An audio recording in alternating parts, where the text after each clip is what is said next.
जो एक मिनट, एक सेकंड प्लीज, एक सेकंड बैठिए, एक सेकंड,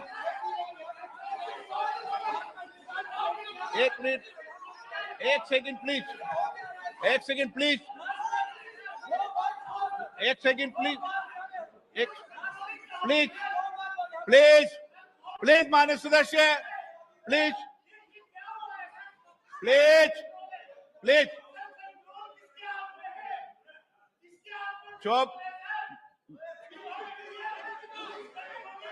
माननीय सदस्यगण, एक minute please, please sit down, please sit down, please sit down, control मेरे पास है, प्लीज सिट डाउन, प्लीज,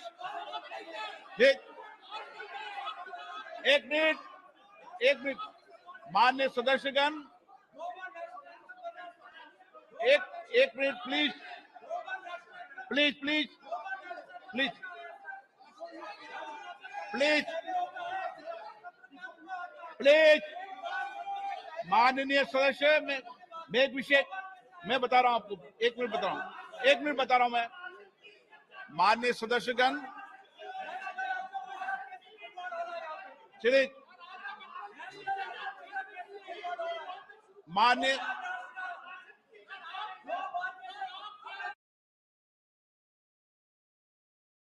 जो एक minute, please, please, please, please, हाँ, प्लीज प्लीज बैठो, व्यवस्था दे रहा हूं, प्लीज बैठो, व्यवस्था दे रहा हूं मैं, प्लीज, प्लीज बैठिए, व्यवस्था दे रहा हूं, प्लीज। माननीय सदस्यगण, जो कुछ भी टेक्निकल चूक हुई है मैं उसकी जांच कराऊंगा। इसमें पॉइंट, ओके, प्लीज,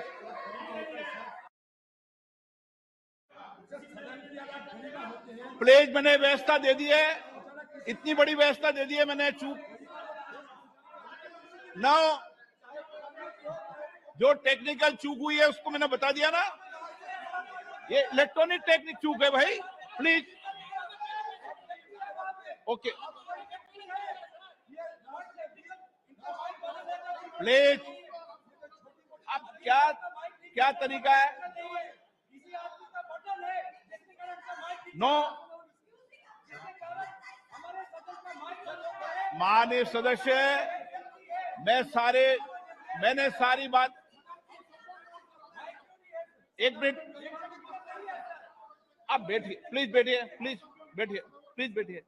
मैंने पूर्व में भी कह दिया है, सारे विषय को मेरे संज्ञान में आपने ला दिया है, कभी टेक्निकल चूक हो जाती है, मैं सारे विषय की जांच कराऊंगा।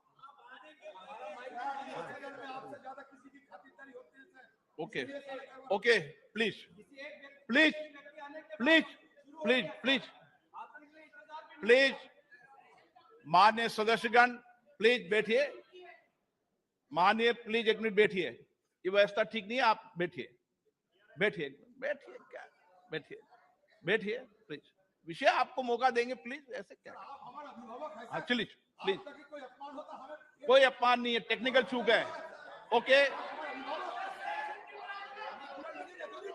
प्लीज,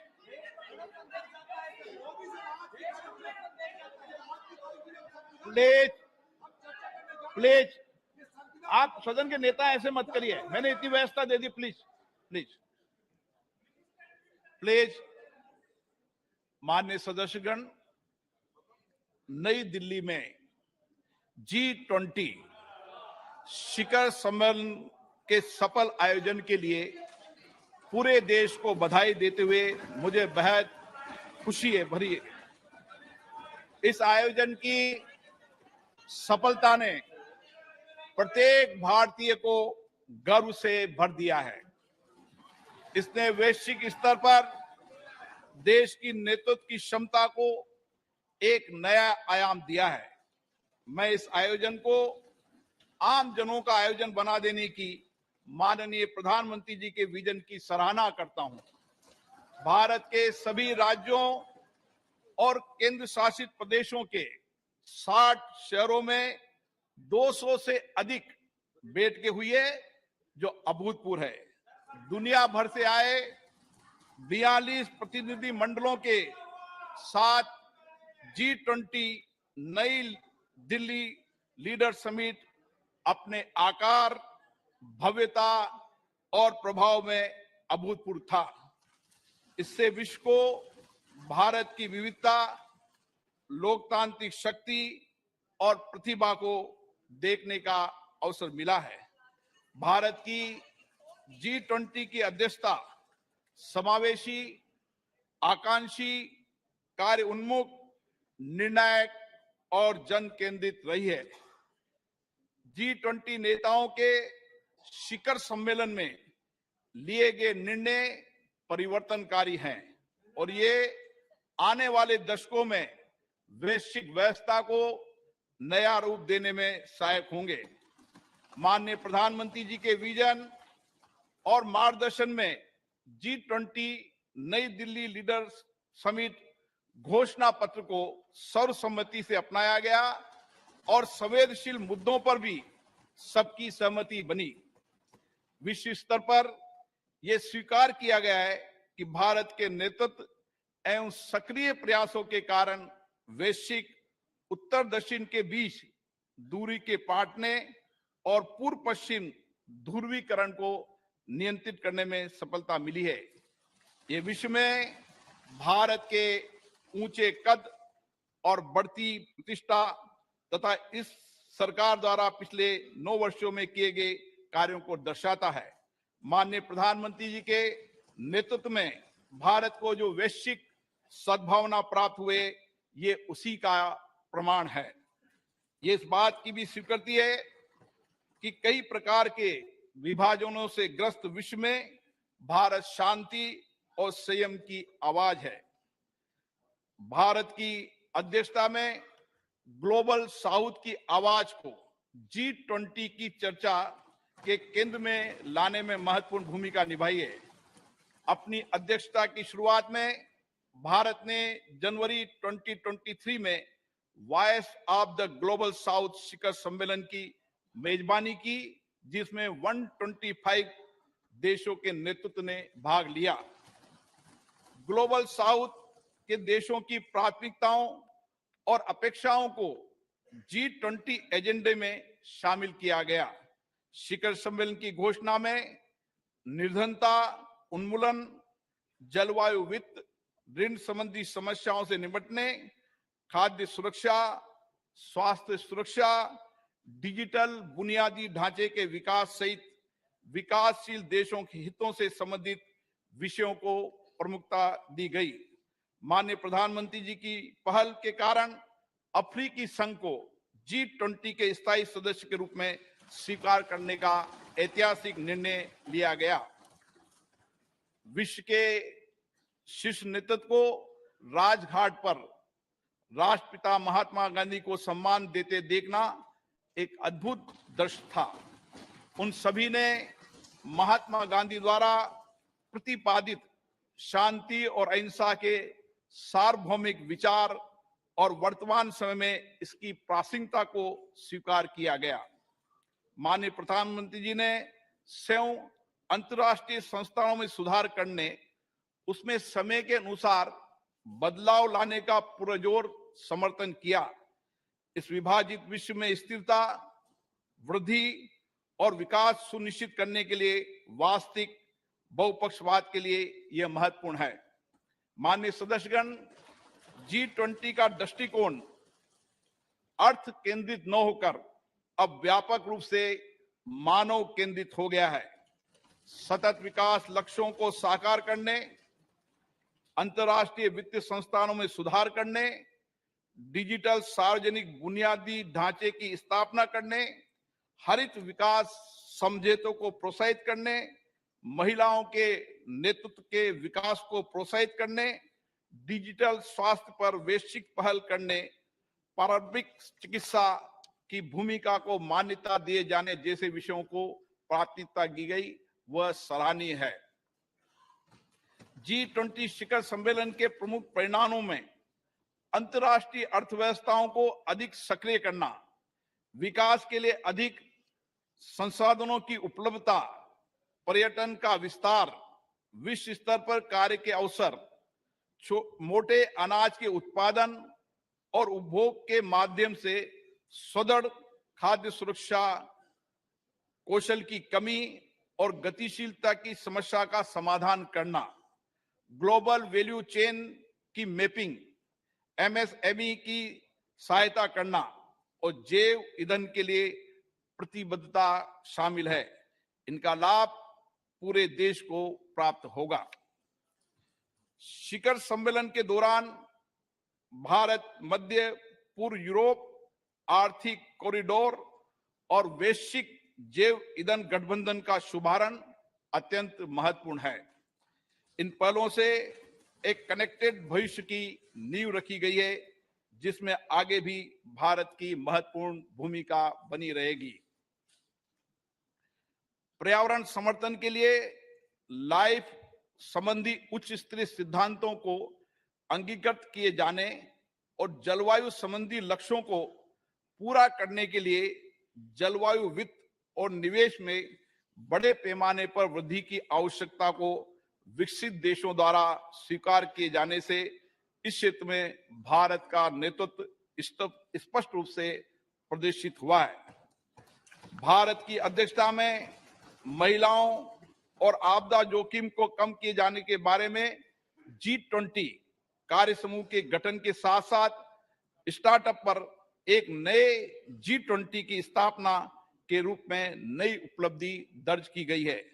खाद्य सुरक्षा के संबंध में दक्कन उच्च स्तरीय पहल, भूमि संबंधी पहल पर गांधीनगर रोड मैप, पर्यटन के विषय पर गोवा रोड मैप, नीली और महासागरीय अर्थव्यवस्था पर चेन्नई उच्च स्तरीय पहल और काशी सांस्कृतिक पथ से आने वाले समय में विभिन्न क्षेत्रों में विश्व का मार्गदर्शन होगा और हमारे देश गौरवान्वित होंगे। अगले माह हमारी संसद को हमारे G20 अध्यक्षता के क्रम में पार्लियामेंट P20 फोरम की मेजबानी करने का सम्मान मिलेगा। मैं इस प्रतिष्ठित सभा के प्रत्येक मान्य सदस्यों से अनुरोध करता हूं कि वे लोकतंत्र की जननी भारत की भूमि पर पूरे विश्व का स्वागत करने और वसुदेव कुटुंबकम, एक पृथ्वी एक परिवार एक भविष्य के मिशन को आगे बढ़ाने में शामिल हो।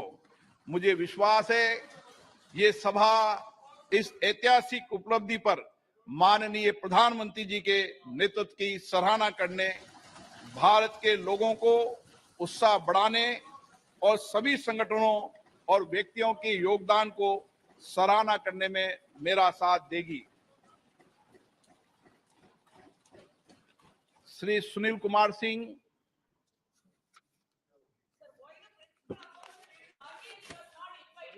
माननीय अध्यक्ष महोदय, मैं विशेषाधिकार समिति का 6ठा प्रतिवेदन हिंदी और अंग्रेजी संस्करण सभा पटल पर रखता हूं। धन्यवाद। मान्य सदस्यगण, हमारा ये संसद भवन स्वतंत्रता प्राप्ति की ऐतिहासिक घड़ी से लेकर भारत के संविधान निर्माण की संपूर्ण प्रक्रिया और इसके साथ ही हमारे आधुनिक राष्ट्र की गौरवशाली लोकतांत्रिक यात्रा का साक्षी रहा है। स्वतंत्र भारत की प्रथम लोकसभा के अध्यक्ष श्री गणेश वासुदेव मावलंकर जी ने 15 मई 1952 को अपना पदभार ग्रहण किया था। देश की सर्वोच्च लोकतांत्रिक संस्था के प्रथम अध्यक्ष के रूप में उन्होंने नियम समिति, विशेषाधिकार समिति, कार्य मंत्रणा समिति सहित कई अन्य संसदीय समितियों की स्थापना की और सदन के अंदर उच्चतम परंपराओं की नींव रखी। इस सदन में अभी तक मेरे पूर्व 16 माननीय सदस्य अध्यक्ष सदन के आसन पर विराजमान हुए और उन सभी ने श्रेष्ठ परंपराएं स्थापित की है। माननीय सदस्यगण, इस कक्ष के माध्यम से अब तक 15 माननीय प्रधानमंत्रियों का नेतृत्व प्राप्त हुआ। उन सभी ने अपने विचारों और कार्यों से देश की दशा और दिशा तय की है। माननीय सदस्यगण, ये सदन संवाद संस्कृति का जीवंत प्रतीक रहा है। विभिन्न दलों के बीच सहमति असहमति के बीच पिछले 75 वर्षों में देश हित में सामूहिकता से निर्णय लिए गए। संसदीय विचार विमर्श की पद्धति से देश की जनता के जीवन में सामाजिक आर्थिक बदलाव के लिए कानून बनाए गए। आपदा और संकट के समय सदन ने एकजुटता और प्रतिबद्धता से उसका सामना किया। आज इस कक्ष में कार्रवाई का अंतिम दिन है। हमारे देश की लोकतांत्रिक यात्रा में इस भवन का योगदान अतुलनीय है। आज के बाद सदन की कार्रवाई नए भवन में संचालित होगी। हम नए भवन में नई आशाओं, नई उम्मीदों के साथ प्रवेश करेंगे। मुझे विश्वास है कि हमारी संसद के नए भवन में हमारा लोकतंत्र नई ऊंचाइयों को प्राप्त करेगा। मैं माननीय प्रधानमंत्री जी से आग्रह करूंगा कि वो अपने विचार को व्यक्त करें।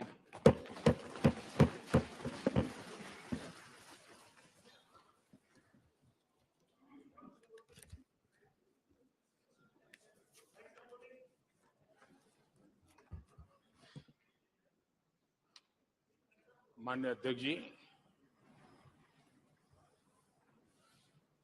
देश की 75 वर्षों की संसदीय यात्रा, उसका एक बार पुनः स्मरण करने के लिए और नए सदन में जाने से पहले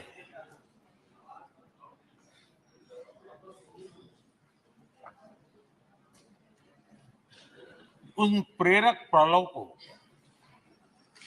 इतिहास की महत्वपूर्ण घड़ी को स्मरण करते हुए आगे बढ़ने का ये अवसर है। हम सब इस ऐतिहासिक भवन से विदा ले रहे हैं। आजादी के पहले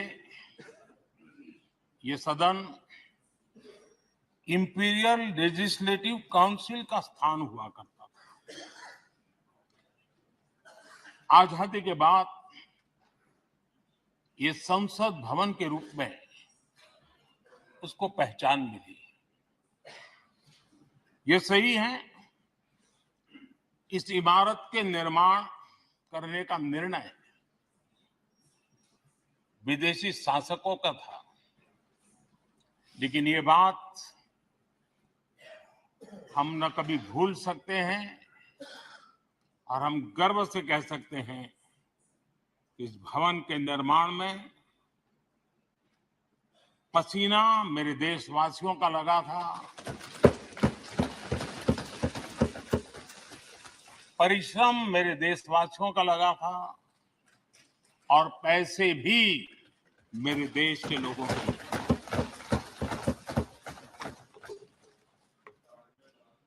इस 75 वर्ष की हमारी यात्रा ने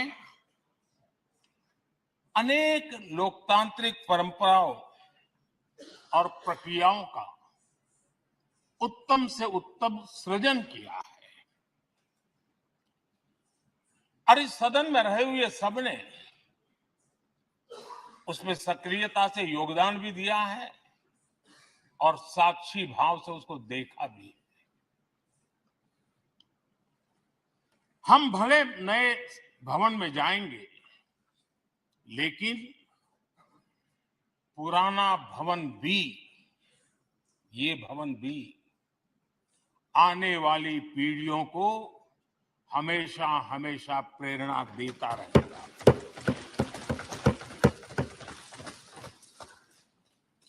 ये भारत के लोकतंत्र की स्वर्णिम यात्रा का एक महत्वपूर्ण अध्याय,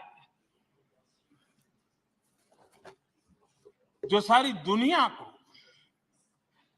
भारत की रगों में लोकतंत्र का सामर्थ्य कैसे है, इसका परिचित कराने का काम इस इमारत से होता रहेगा।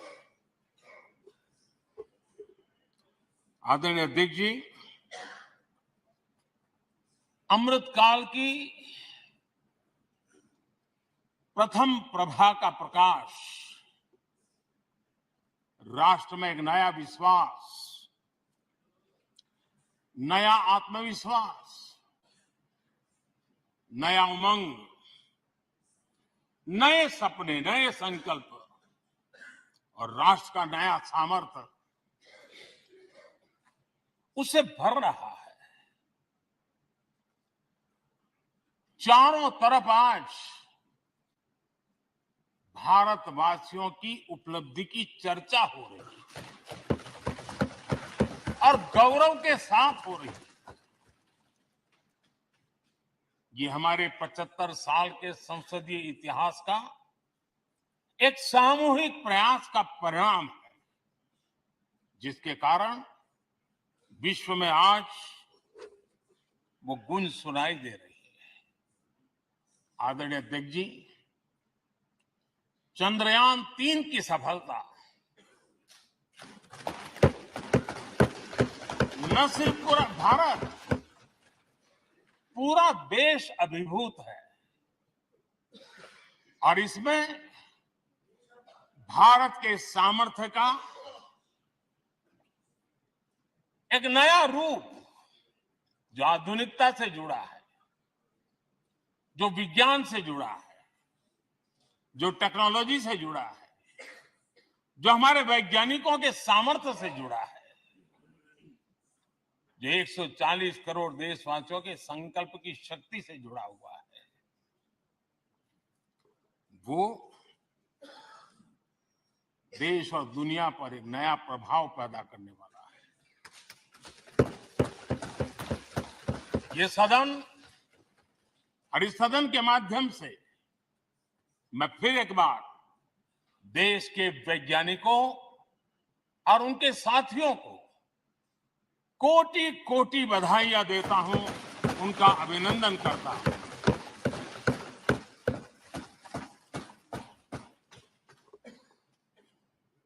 आदरणीय अध्यक्ष जी, ये सदन ने भूतकाल में जब नेम की समिट हुई थी, सर्वसम्मति से प्रस्ताव पारित करके देश के इस प्रयास को सराहा था। आज G20 की सफलता को भी आपने सर्वसम्मति से सराहा है। मैं मानता हूं देशवासियों का आपने गौरव बढ़ाया है। मैं आपका आभार व्यक्त करता हूं। G20 की सफलता 140 करोड़ देशवासियों की है। ये भारत की सफलता है, किसी व्यक्ति की सफलता नहीं है, किसी दल की सफलता नहीं है। भारत के फेडरल स्ट्रक्चर ने, भारत की विविधता ने 60 स्थानों पर 200 से अधिक समिट और उसकी मेजबानी हिंदुस्तान के अलग अलग रंग रूप में देश की अलग अलग सरकारों ने बड़े आन बान शान से की और ये प्रभाव पूरे विश्व भर के मन पर पड़ा हुआ है। ये हम सबके सेलिब्रेट करने वाला विषय है, देश के गौरव गान को बढ़ाने वाला है। और जैसा आपने उल्लेख किया, भारत इस बात के लिए गर्व करेगा, जब भारत अध्यक्ष रहा उस समय अफ्रीकन यूनियन इसका सदस्य बना। मैं उस इमोशनल पल को भूल नहीं सकता जब अफ्रीकन यूनियन की घोषणा हुई और अफ्रीकन यूनियन के प्रेसिडेंट, उन्होंने एक इंटरव्यू में कहा कि मेरे जीवन में ऐसी पल थी, शायद मैं बोलते बोलते रो पड़ूंगा। आप कल्पना कर सकते हैं कि कितनी बड़ी अपेक्षा और आशाएं पूरी करने का काम भारत के भाग्य में आया। आदरणीय अध्यक्ष जी, भारत के प्रति शक करने का एक स्वभाव कई लोगों का बना हुआ है और जब आजादी मिली तब से चल रहा है। इस बार भी यही था, कोई डिक्लेरेशन नहीं होगा, असंभव है। लेकिन ये भारत की ताकत है कि वह भी हुआ और विश्व सर्वसम्मति से एक साझा घोषणा पत्र लेकर के आगे का रोड मैप लेकर के यहाँ से प्रारंभ हुआ है। और अध्यक्ष जी, आपके नेतृत्व में, क्योंकि भारत की अध्यक्षता नवंबर के आखिरी दिन तक है, इसलिए अभी हमारे पास जो समय है उसका उपयोग हम करने वाले हैं। और आपकी अध्यक्षता में दुनिया भर के ये जो G20 के सदस्य हैं, P20 पार्लियामेंट के स्पीकर्स की एक समिट, जैसे आपने घोषणा की, सरकार का आपके इस प्रयासों को पूरा समर्थन रहेगा, पूरा सहयोग रहेगा। आदरणीय अध्यक्ष जी, हम सबके लिए गर्व की बात है, आज भारत विश्व मित्र के रूप में अपनी जगह बना पाया है। पूरा विश्व भारत में अपना मित्र खोज रहा है, पूरा विश्व भारत की मित्रता को अनुभव कर रहा है। और उसका मूल कारण है हमारे जो संस्कार है, वेद से विवेकानंद तक जो हमने पाया है। सबका साथ सबका विकास का मंत्र आज विश्व को हमें साथ लाने में जोड़ रहा है। आदरणीय अध्यक्ष जी, ये सदन से विदाई लेना एक बहुत ही भावुक पल है। परिवार भी अगर पुराना घर छोड़ करके नए घर जाता है तो बहुत सारी यादें कुछ पल के लिए उसको झकझोर देती है। और हम जब ये सदन को छोड़ के जा रहे हैं तो हमारा मन मस्तिष्क भी उन भावनाओं से भरा हुआ है, अनेक यादों से भरा हुआ है। खट्टे मीठे अनुभव भी रहे हैं, नोकझोंक भी रही है, कभी संघर्ष का माहौल भी रहा है और कभी इसी सदन में उत्सव और उमंग का माहौल भी रहा है। ये सारी स्मृतियां हमारे साथ हम सबकी साझी स्मृतियां हैं, ये हम सबकी साझी विरासत है और इसलिए इसका गौरव भी हम सबका साझा है।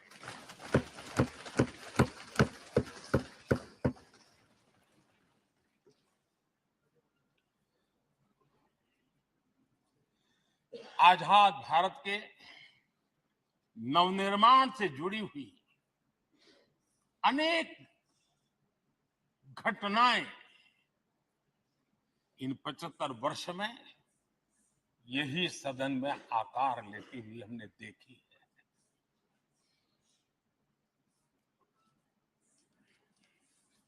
आज हम जब इस सदन को छोड़ करके नए सदन की ओर प्रस्थान करने वाले हैं,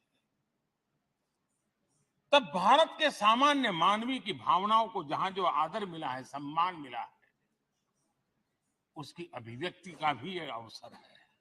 और इसलिए आदरणीय अध्यक्ष जी, मैं पहली बार जब संसद का सदस्य बना और पहली बार एक सांसद के रूप में इस भवन में मैंने प्रवेश किया तो सहज रूप से मैंने इस संसद भवन के दौर पक्ति पर अपना शीश झुका करके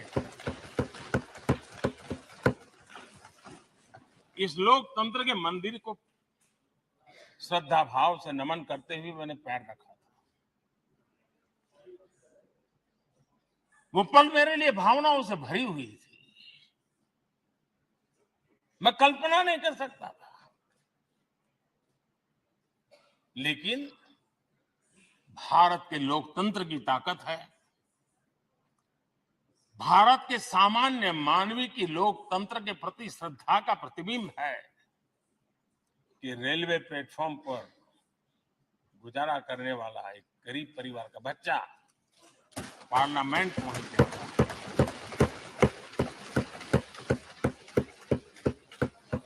मैंने कभी कल्पना तक नहीं की थी कि देश मुझे इतना सम्मान देगा, इतना आशीर्वाद देगा, इतना प्यार देगा, सोचा नहीं था अटल जी।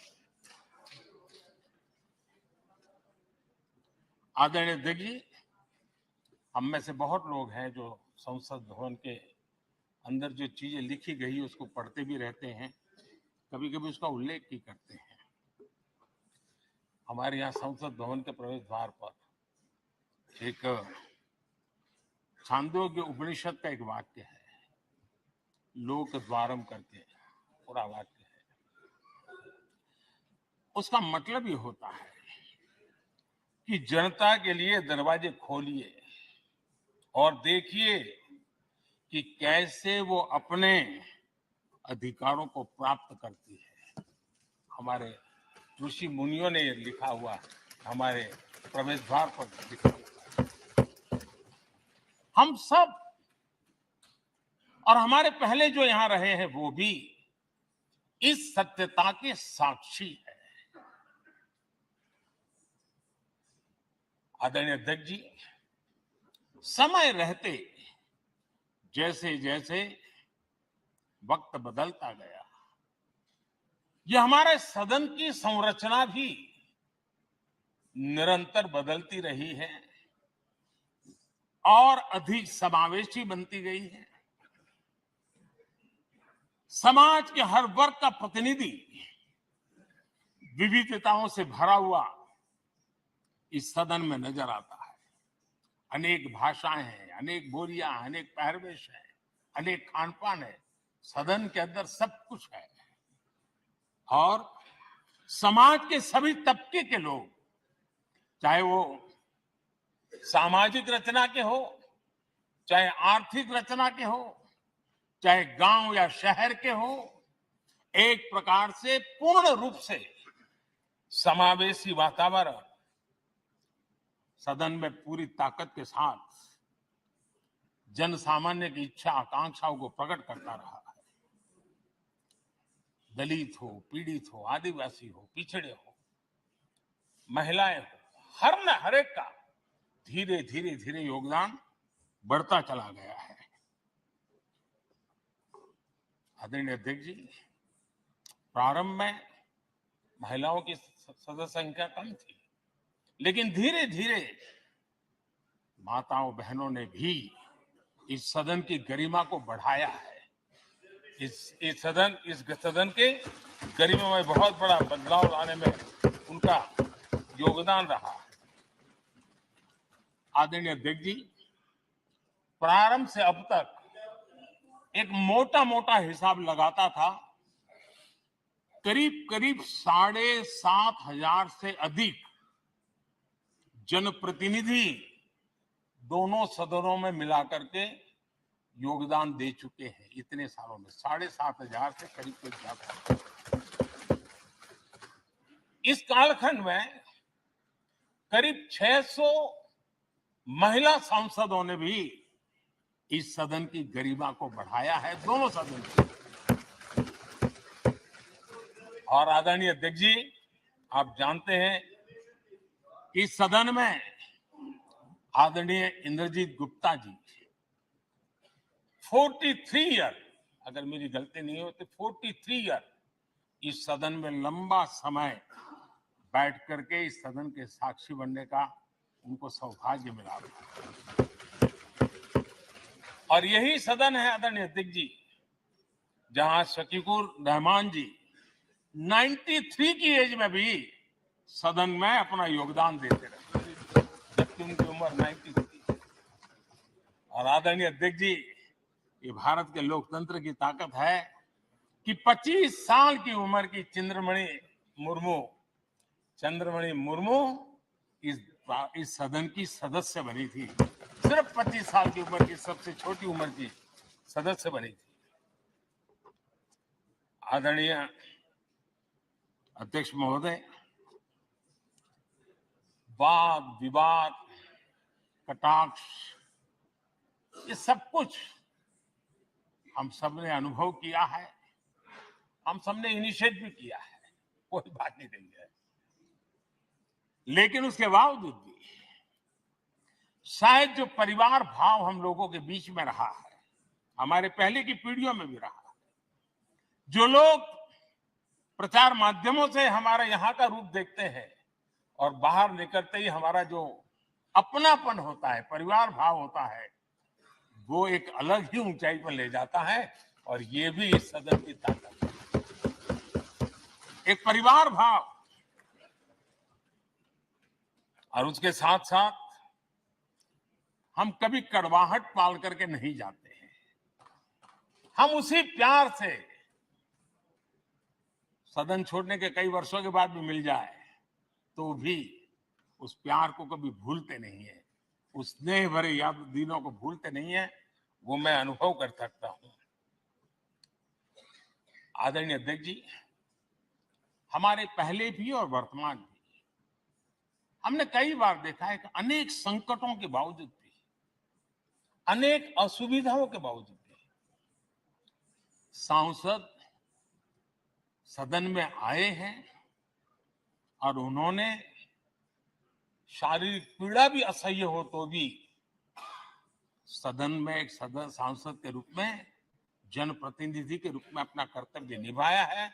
ऐसी अनेक घटनाएं आज हमारे सामने हैं।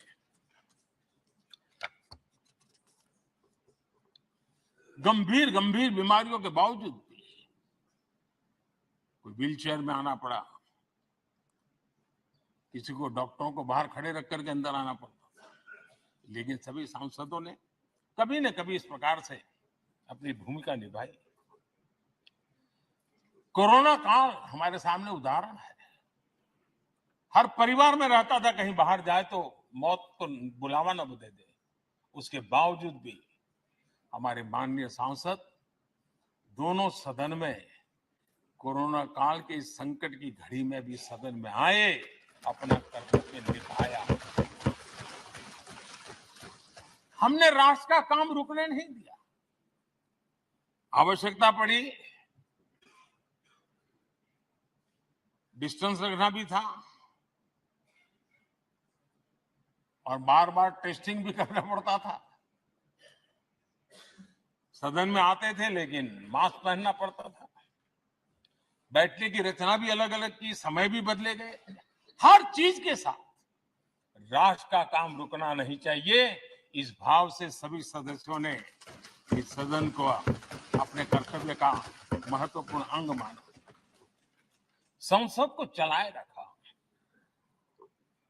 और मैंने देखा है कि इस सदन से इतना लगाव लोगों का रहता है कि पहले कभी हम देखते थे कोई 30 साल पहले सांसद रहा होगा, कोई 35 साल पहले रहा होगा, लेकिन वो सेंट्रल हॉल तो जरूर आएगा। जैसे मंदिर जाने की आदत होती है वैसे उनको सदन में आने की आदत है।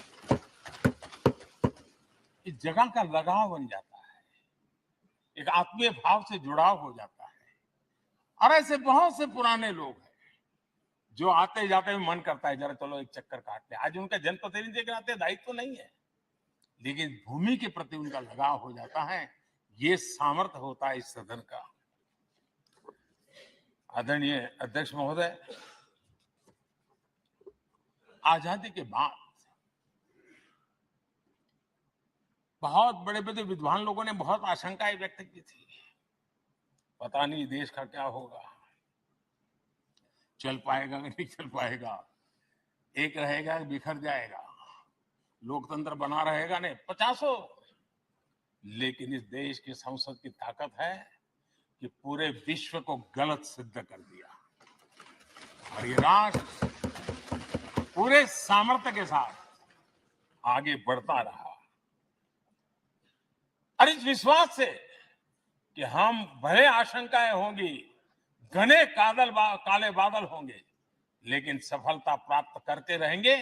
और ये हम सब लोगों ने, हमारी पुरानी पीढ़ियों ने मिलकर के इस काम को करके दिखाया है, इसका गौरवगान करने का ये अवसर है। आदरणीय अध्यक्ष जी, इसी भवन में 2 साल 11 महीने तक संविधान सभा की बैठकें हुई और उसने देश के लिए एक मार्गदर्शक जो आज भी हमें चलाता है, हमारे संविधान दिया और 26 नवंबर 1949 को जो संविधान हमें मिला वो 26 जनवरी 1950 को लागू हुआ।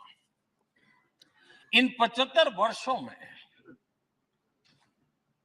सबसे बड़ा जो अचीवमेंट है वो ये है कि देश के सामान्य मानवी का इस संसद पर विश्वास बढ़ता ही गया है और लोकतंत्र की सबसे बड़ी ताकत यही है कि इस महान संस्था के प्रति, इस महान इंस्टीट्यूशन के प्रति, इस व्यवस्था के प्रति उनका विश्वास अटूट रहे, विश्वास उनका बना रहे। इन 75 वर्षों में हमारी संसद ने जन भावनाओं की अभिव्यक्ति का भवन भी बना दिया। यहाँ जन भावनाओं की पुरजोश अभिव्यक्ति, और हम देखते हैं राजेंद्र बाबू से लेकर डॉक्टर कलाम, रामनाथ जी कोविंद और अभी द्रौपदी मुर्मू जी, इन सब के संबोधन का लाभ हमारे सदनों को मिला है, उनका मार्गदर्शन मिला है। आदरणीय अध्यक्ष जी, पंडित नेहरू जी, शास्त्री जी, वहां से लेकर के अटल जी, मनमोहन सिंह जी तक एक बहुत बड़ी श्रृंखला जिसने इस सदन का नेतृत्व किया है और सदन के माध्यम से देश को दिशा दी है, देश को नए रंग रूप में ढालने के लिए उन्होंने परिश्रम किया है, पुरुषार्थ किया है। आज उन सबका गौरवगान करने का भी अवसर है। आदरणीय अध्यक्ष जी, सरदार वल्लभ भाई पटेल, लोहिया जी, चंद्रशेखर जी, आडवाणी जी, न जाने अनगिनत नाम जिन्होंने हमारे इस सदन को समृद्ध करने में, चर्चाओं को समृद्ध करने में, देश के सामान्य से सामान्य व्यक्ति की आवाज को ताकत देने का काम इस सदन में किया है। विश्व के भी अनेक राष्ट्राध्यक्षों ने हमारे इन सदनों को संबोधित करने का भी अवसर आए और उनकी बातों में भी भारत के लोकतंत्र के प्रति आदर का भाव व्यक्त हुआ है। आदरणीय अध्यक्ष जी, उमंग उत्साह के पल के बीच भी कभी सदन की आंख से आंसू भी बहे। ये सदन दर्द से भर गया जब देश को 3 अपने प्रधानमंत्री उनको अपने कार्यकाल में ही खोने की नौबत आई, नेहरू जी, शास्त्री जी और इंदिरा जी। तब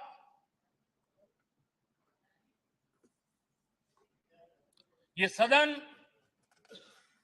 अश्रुभीनी आंखों से उन्हें विदाई दे रहा था। आदरणीय अध्यक्ष जी, अनेक चुनौतियों के बावजूद भी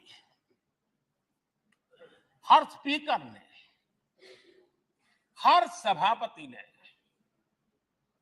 बेहतरीन तरीके से दोनों सदनों को सुचारू रूप से चलाया है और अपने कार्यकाल में उन्होंने जो निर्णय किए वो निर्णय मावलंकर जी से काल से शुरू हुए हो या सुमित्रा जी के कालखंड के हो या बिरला जी के, आज भी उन निर्णयों को रेफरेंस पॉइंट माना जाता है।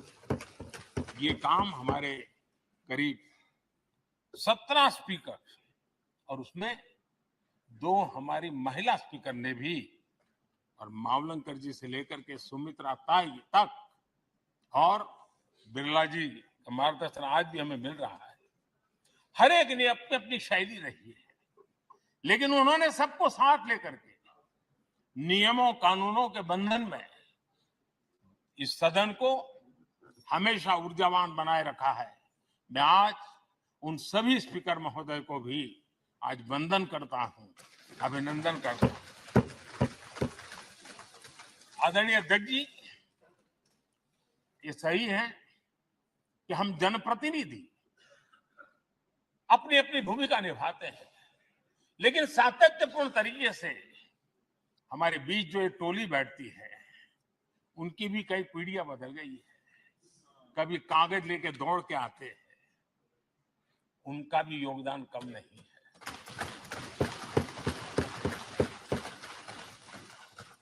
हमें कागज पत्र पहुंचाने के लिए दौड़ते हैं, सदन में कोई गलती ना हो जाए, उसके निर्णय में कोई गलत ना हो जाए, उसके लिए वो चौकन्ने रहते हैं।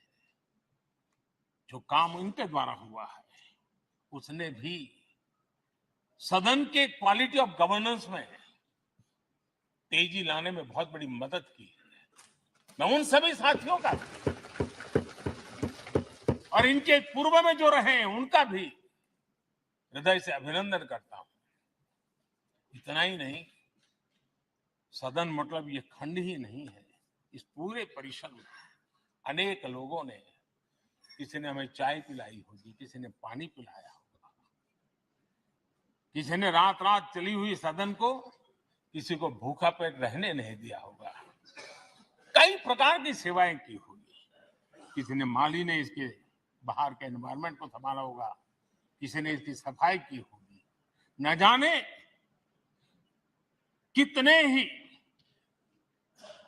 अनगिनत लोग होंगे जिन्होंने हम सब अच्छे ढंग से काम कर सके, और यहां जो काम हो वो काम देश को आगे बढ़ाने के लिए अधिक से अधिक तेजी से हो, उसके लिए जो माहौल बनाना, व्यवस्था बनाना, उसके लिए जिसने योगदान दिया है, मेरी तरफ से भी और इस सदन की तरफ से भी मैं उनका विशेष रूप से नमन करता हूं।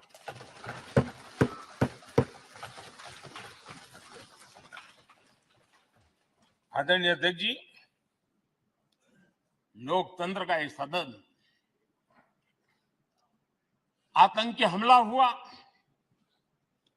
पूरे विश्व में यह आतंकी हमला एक इमारत पर नहीं था, ये मदर ऑफ डेमोक्रेसी एक प्रकार से हमारी जीवात्मा पर यह हमला था। ये देश उस घटना को कभी भूल नहीं सकता है, लेकिन आतंकियों से लड़ते लड़ते सदन को बचाने के लिए और हर सदस्य को बचाने के लिए जिन्होंने अपने सीने पर गोलियां झेली,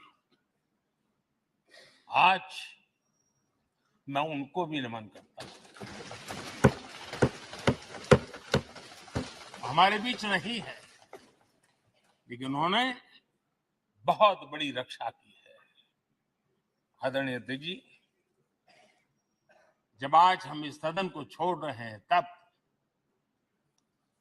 मैं उन पत्रकार मित्रों को भी याद करना चाहता हूं जिन्होंने जीवन में, कुछ लोग तो ऐसे हैं जिन्होंने पूरा जीवन अपने कार्यकाल में संसद के काम को ही उन्होंने रिपोर्ट किया है। एक प्रकार से वो जीवंत साक्षी रहे हैं। उन्होंने यहां की पल पल की जानकारी देश तक पहुंचाई, और तब तो ये सारा टेक्नोलॉजी अवेलेबल नहीं थी। तब वही लोग थे जो यहां की बात पहुंचाते थे, और उनका सामर्थ्य था वो अंदर की भी पहुंचाते थे और अंदर के अंदर की भी पहुंचाते थे।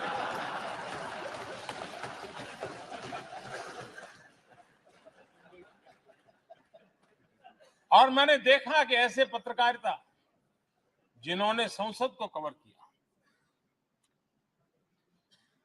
शायद उनके नाम जाने नहीं जाते होंगे, लेकिन उनके काम को कोई भूल नहीं सकता है।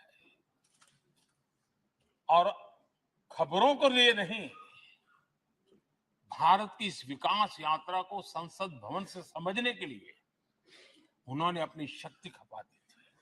आज भी पुराने जो पत्रकार मित्र मिल जाते हैं और जिन्होंने कभी संसद को कवर किया हो, तो ऐसी अननोन चीजें बताते हैं जो उन्होंने अपनी आंखों से देखी होती, कान से सुनी होती है, जो अचरज करने वाली।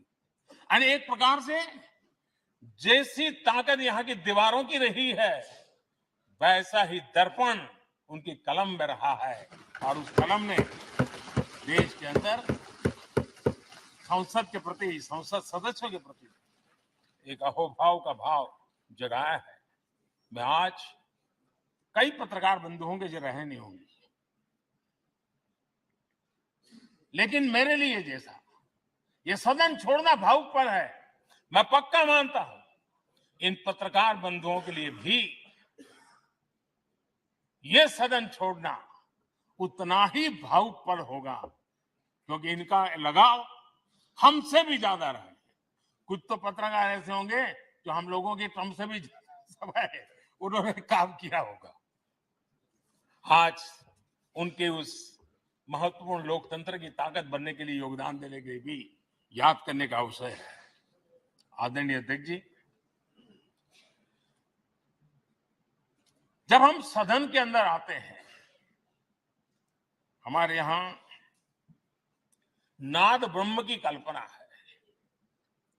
हमारे शास्त्रों में माना गया है किसी एक स्थान पर अनेक बार एक ही लय में उच्चारण होता है तो वो तपोस्थली बन जाता है, उसके एक पॉजिटिव वाइब होते हैं। नाद की एक ताकत होती है जो स्थान को सिद्धि स्थान में परिवर्तित कर देती है। मैं मानता हूं ये सदन भी उस 7,500 जनप्रतिनिधियों के द्वारा बार बार जो शब्द गूंजे हैं, जो वाणी यहां गूंजी है, उसने इस सदन में हम बैठकर आगे चर्चा करें या ना करें, लेकिन इसकी गूंज इसे तीर्थ क्षेत्र बना देती है।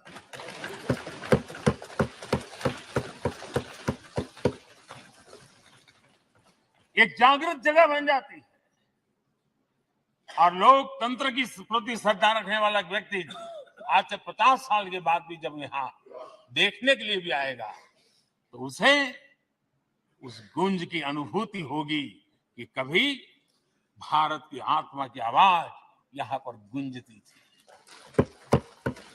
और इसलिए अध्यक्ष महोदय,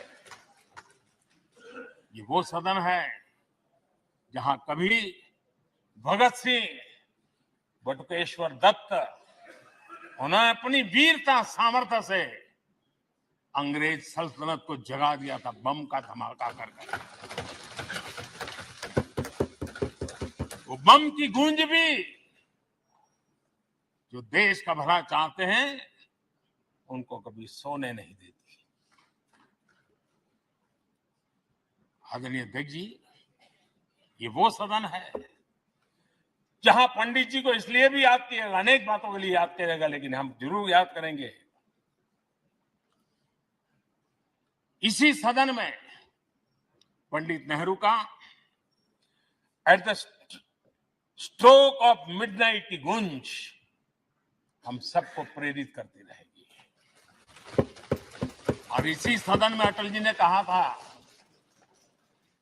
वो शब्द आज भी गूंज रहे हैं इस सदन में, सरकारें आएगी जाएगी, पार्टियां बनेगी बिगड़ेगी, लेकिन ये देश रहना चाहिए।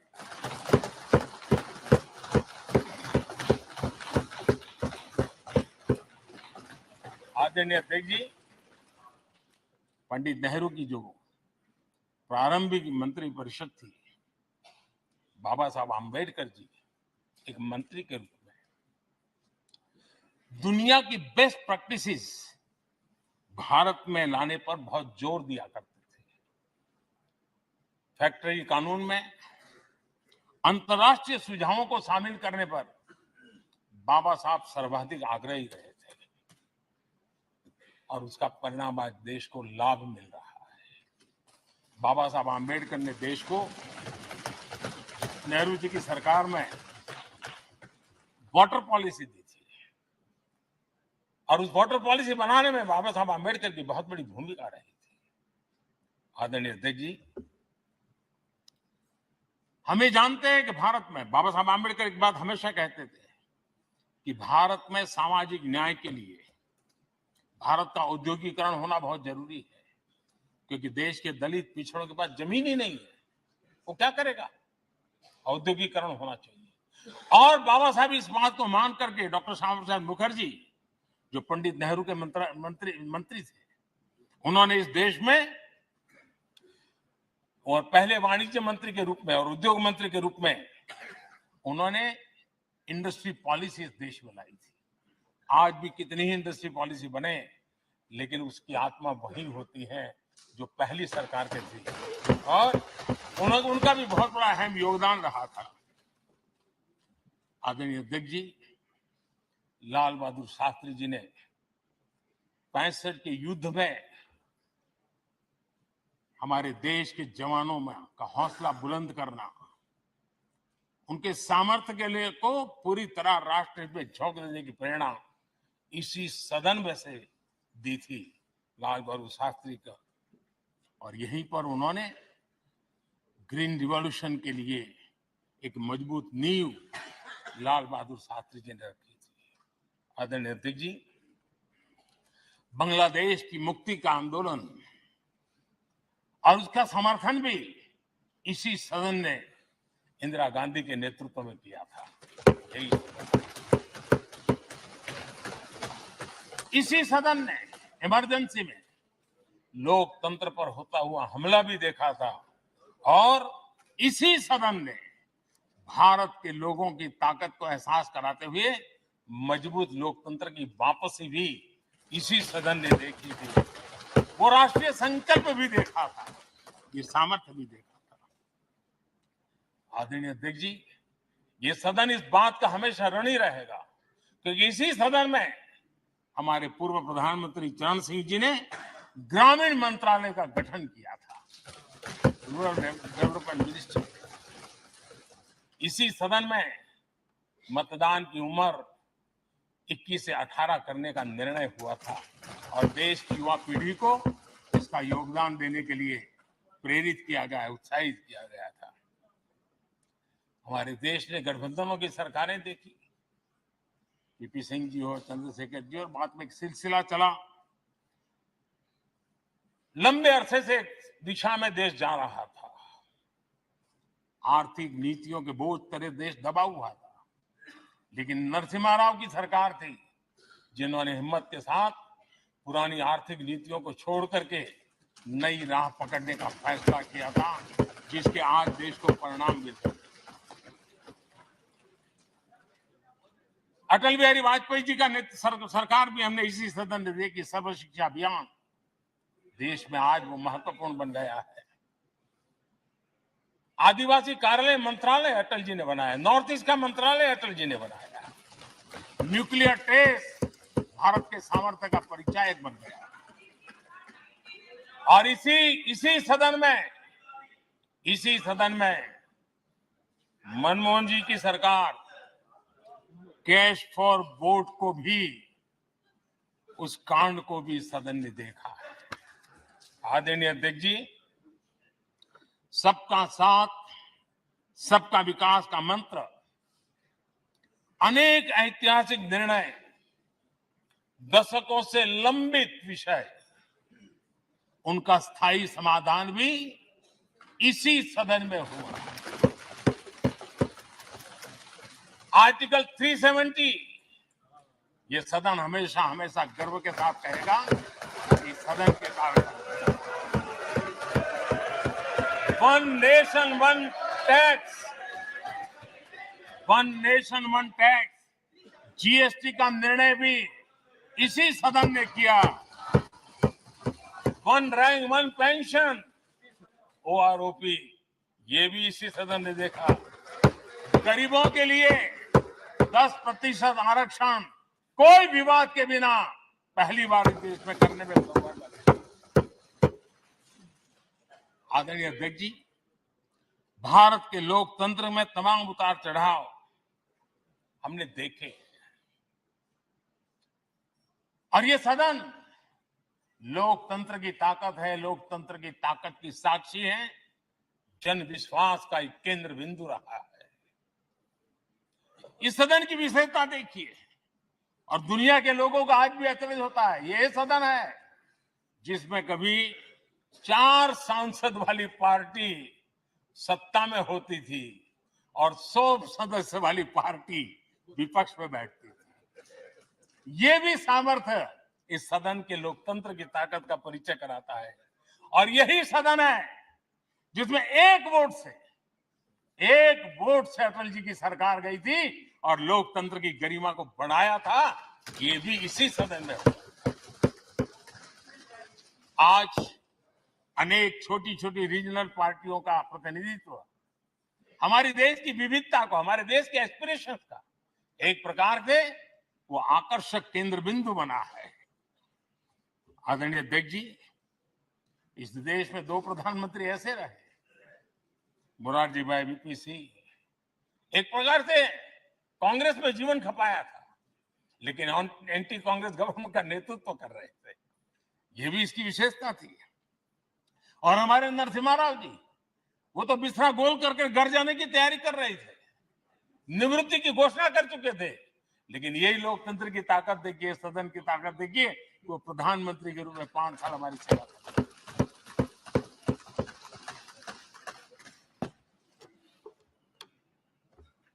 आदरणीय अध्यक्ष जी, सबकी सहमति से कठिन कार्य होते हुए हमने देखे हैं। 2000 की साल थी, अटल जी की सरकार थी। इसी सदन ने 3 राज्यों का गठन सर्व स्वीकृति से किया और बड़े उमंग उत्साह से किया। जब छत्तीसगढ़ की रचना हुई तो उत्सव छत्तीसगढ़ ने भी मनाया, उत्सव मध्य प्रदेश ने भी मनाया। जब उत्तराखंड की रचना हुई तो उत्सव उत्तराखंड ने भी मनाया, उत्सव उत्तर प्रदेश ने भी मनाया। जब झारखंड की रचना हुई तो उत्सव झारखंड ने भी मनाया, उत्सव बिहार ने भी बताया। ये हमारे सदन का सामर्थ्य, सब सहमति का वातावरण बना करके।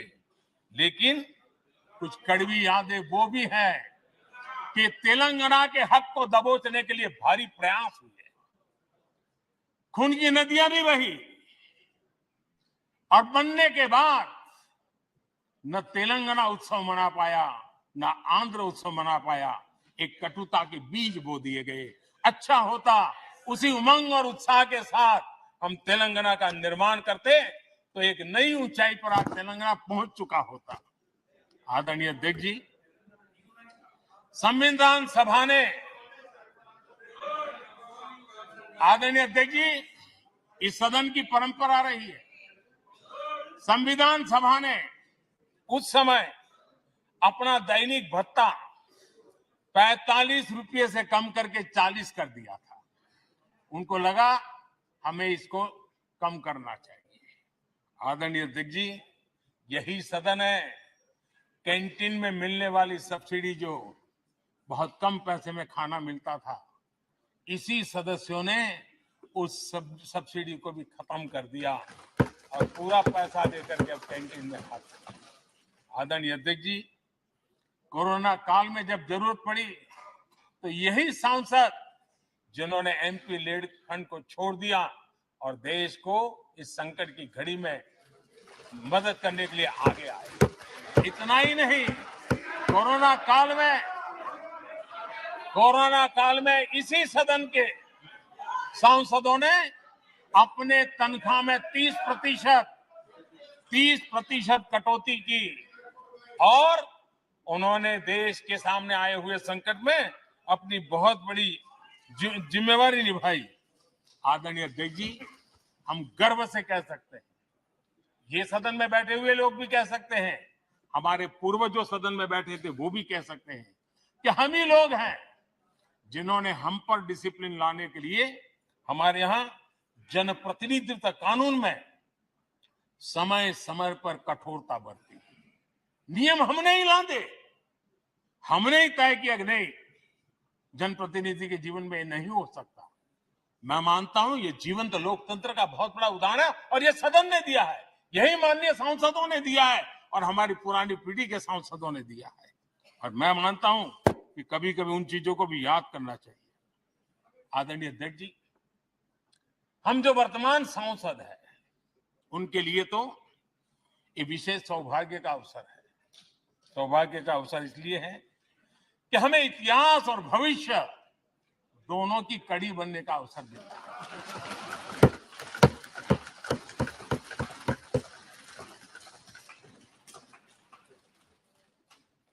कल और आज से जुड़ने का हमें अवसर मिल रहा है और आने वाली कल निर्माण करने का एक नया विश्वास, नया उमंग, नए उत्साह के साथ हम यहां से विदाई लेने वाले हैं।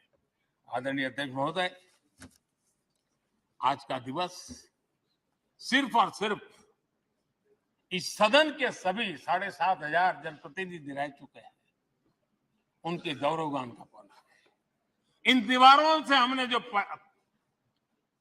प्रेरणा पाई है, जो नया विश्वास पाया है, उसको लेकर जाने का है। बहुत सी बातें ऐसी थी जो सदन में हर किसी की ताली की हकदार थी, लेकिन शायद राजनीति उसमें भी आड़े आ रही है। नेहरू जी के योगदान का गौरवगान अगर इस सदन में होता है, कौन सदस्य होगा जिसको ताली बजाने का मन न करे। लेकिन उसके बावजूद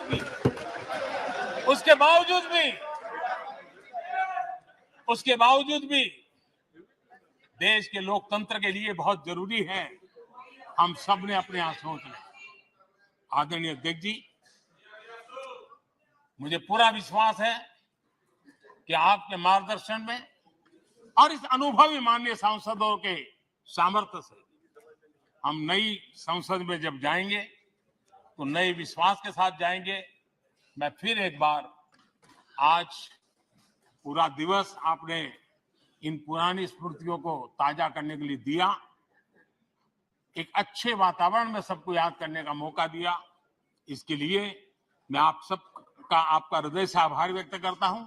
और मैं सभी सदस्यों से आग्रह करूंगा कि अपने जीवन की ऐसी मधुर यादों को यहां हम जरूर व्यक्त करें, ताकि देश तक पहुंचे कि सचमुच में ये हमारा सदन, ये हमारे जनप्रतिनिधियों की गतिविधि सच्चे अर्थ में देश को समर्पित है, इसका भाव लोगों के तक पहुंचे। इसी एक अपेक्षा के साथ मैं फिर एक बार इस धरती को प्रणाम करता हूं, इस सदन को प्रणाम करता हूं।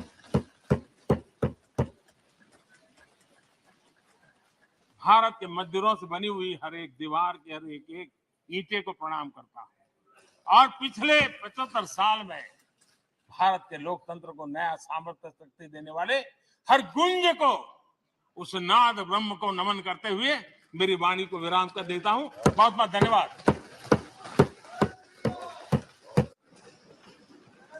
माननीय सदस्यगण, माननीय प्रधानमंत्री जी ने इस सदन की सीख, अनुभव, यहाँ की प्रेरणा, यहाँ की गूंज के बारे में व्यक्त किया है।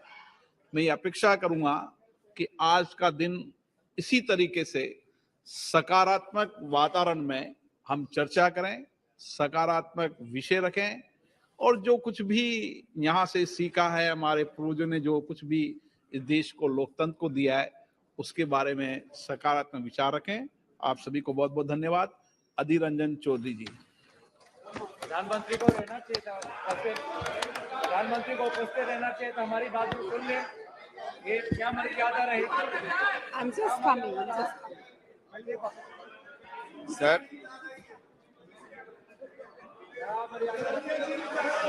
ये हमारे ये उनका बैग यहीं पे है, उनका बैग यहीं पे है, उनका बैग यहीं पे है, ये देखिए बैग, आपके बैग यहीं पे, आपके तो चले नहीं गए, आप तो चले नहीं गए, अरे बाप रे, चिंता नहीं आ रही है। आपके कहाँ गए? बहुत लंबी भाषण के। अरे भाई, आप कहाँ जा रहे हैं?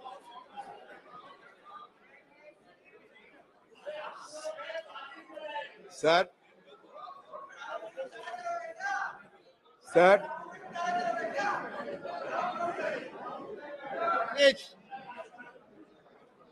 Please, sir, I must appreciate your endeavor for offering this opportunity to ventilate our views on the constitutional दिवस, संविधान दिवस।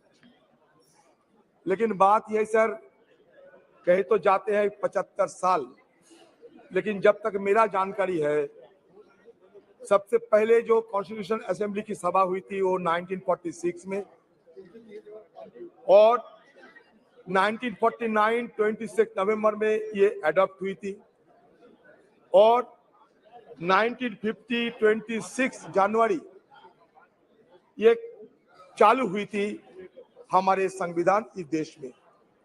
लेकिन आप कहां से 75 साल के अमृतकाल ये लाया गया, ये मुझे समझ में नहीं आते हैं सर।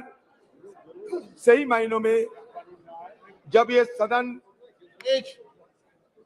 ये खबर मिल रहे हैं कि आज ये सदन की अंतिम दिवस है, तो सही मायनों में भावुक तो होना स्वाभाविक है। कितने सारे विद्वजनों ने, ज्ञानियों ने, पंडितों ने और देश प्रेमी ने हमारे ये सदन, उसके साथ साथ हमारा संविधान और ये देश की लोकतंत्र की रक्षा करने के लिए न जाने कितने योगदान किए होंगे। बहुत सारे हमारे पूर्वजों ने ये दुनिया छोड़ के चले गए, उनका याद हम करते रहेंगे। जिंदगी में ये सदन जरूर कहेगी कि जिंदगी में कितने दोस्त आए और कितने बिखर गए। किसी ने 2 रोज के लिए आए, तो किसी ने चलते ही सांस भर लिए।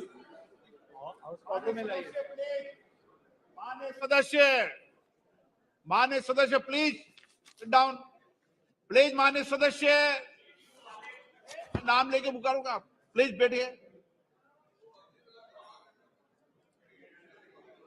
माननीय सदस्य प्लीज बैठिए, बैठिए। सर कहे सर, जिंदगी में कितने दोस्त आए और कितने बिखर गए। किसी ने 2 रोज के लिए आए, किसी ने चलते ही सांस भर लिए। पर जिंदगी की दूसरा नाम है दरिया, वो तो बस बहते रहेंगे, चाहे रास्ते में फूल गिरे या पत्थर। उसी तरह हमारी ये सदन की कारवां ये भी चलते आ रहे हैं और आज भी ये चल रहे हैं। Sir, today I may come to that conclusion that this is the last day. Naturally, we are all present here to bid the adieu of our old building. Our magnificent building today singing a swan song, because tomorrow onward we will be shifting to a new parliamentary edifice. Sir, मैं शुरू में ये कहना चाहते हैं, मैं ज्यादा समय तो नहीं है हम लोगों के लिए, कि जब संसद में संविधान की चर्चा हो, लोकतंत्र की चर्चा हो, तो हमारे पंडित नेहरू जी और बाबा साहेब अंबेडकर, नेहरू जी तो आर्किटेक्ट ऑफ मॉडर्न इंडिया कहते थे, बाबा साहेब अंबेडकर को हम फादर ऑफ द कॉन्स्टिट्यूशन मान्यता देते हैं। अच्छा लगा कि आज नेहरू जी के बारे में हमें भी मौका मिलेगा ये सदन में बात रखने की। तो शुरुआत में मैं ये कहना चाहते हैं sir, architect of modern India Nehru had said, parliamentary democracy demands many virtues. It demands, of course, ability. It demands a certain devotion to work, but it demands also a large measure of cooperation, of self-discipline, of restraint. We know very well that there are not many countries in the world where it functions successfully. I think it may be said without any partiality that it has functioned with large measure of success in the country. Why? Not so because we, the members of this house, are exemplars of wisdom, but I think because of the background of our country and because our people have the spirit of democracy in them. Jawaharlal Nehru, you detested cultism. He was humble in his submission to constitutional requirement. In an interview with Mr. P.K. Karanjia, he specifically mentioned, "You were wrong in using words like the Nehru epoch or Nehru policy." Though he enjoyed massive majority in the parliament, he was tireless in listening opposition voice and never mock, deflect, pontificate when answering questions asked of him. He never believed in steamrolling the opposition and given due respect to feelings and sentiments of the opposition member. It is significant to note that it was during his tenure the parliament ran smoothly. He was not only led the nation in a difficult situation, but he was the prime force and pioneer who has given a wonderful beginning of our parliamentary democracy by his immense contribution. Sir, मैं आपके संगठन में लाना चाहते हैं. Even Speaker Bell would ring for Jawaharlal Nehru when he exceeded time limit while making his speeches in the parliament. It shows that no one was beyond parliament's prerogative, and that was Nehru's contribution.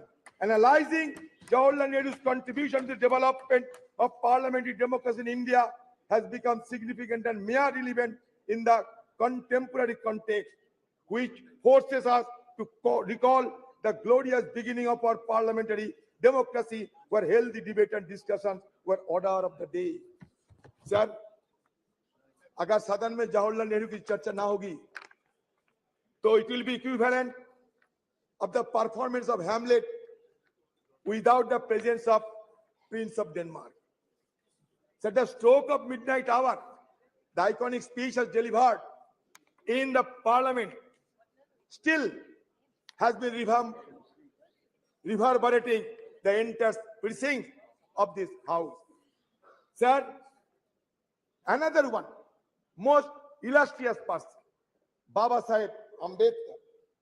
Sir, Baba Saheb Ambedkar, who is regarded as the father of our constitution, he suggested that political democracy cannot last unless there lies at the base of it social democracy. What does social democracy mean? It means a way of life which recognizes liberty, equality, and fraternity, which are not to be treated as a separate items in the Trinity.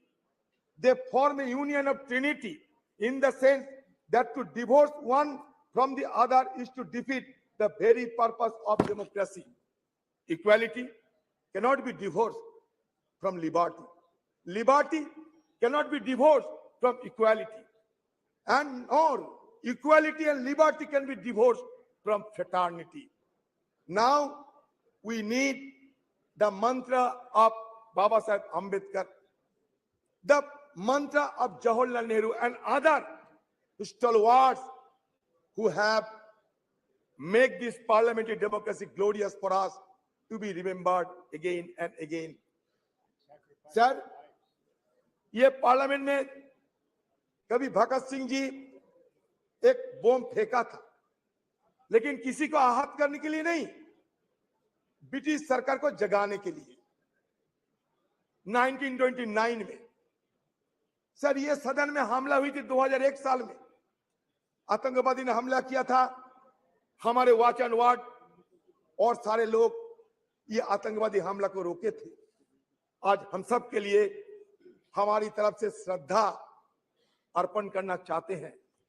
ये सदन के सारे मेंबरों के साथ साथ हमारे जितने staff है सर, ये मेहनत करते हुए आज इस सदन को इतना गरिमामय बनाया है।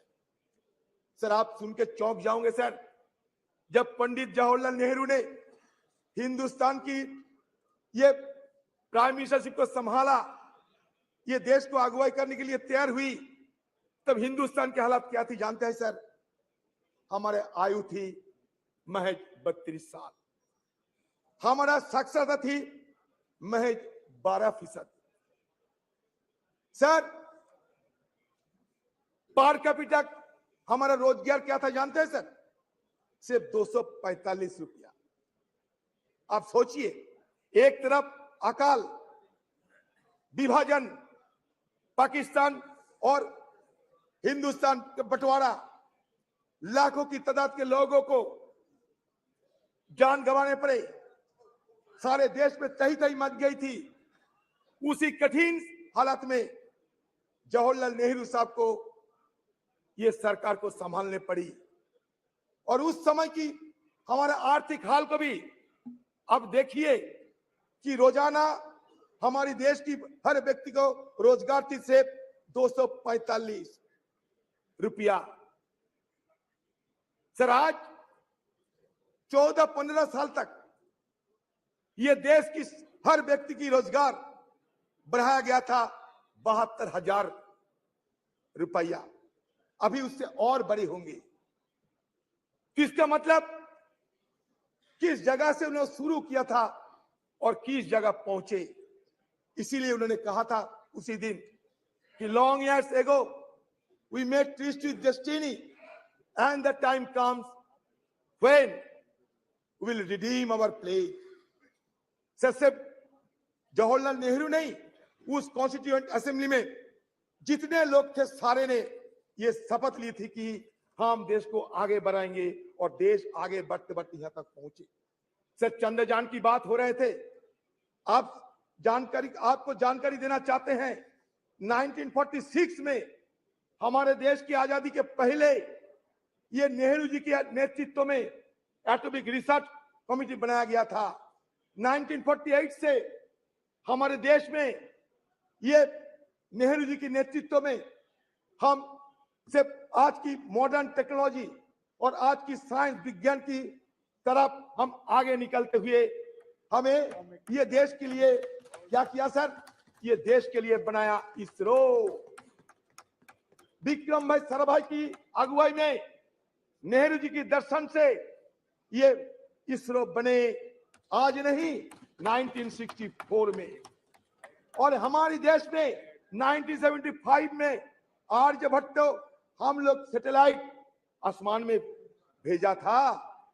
लेकिन आज इसरो को हम क्या कहेंगे?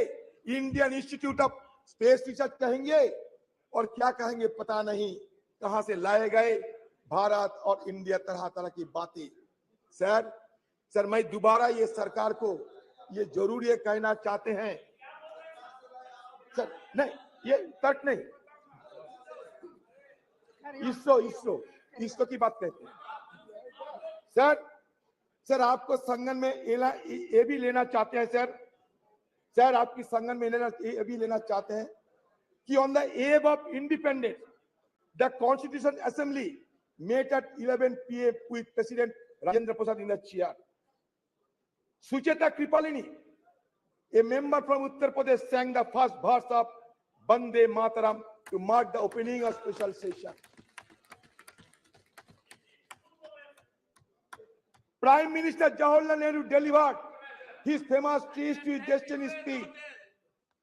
Sir, Speaker Mavalankar announced, sir, सुनिए sir, Speaker Mavalankar announced the death of Mahatma Gandhi at a sitting of the Lok Sabha on February 2, 1948. उन्होंने क्या कहा था जानते हैं? We are meeting today under the shadow of double calamity.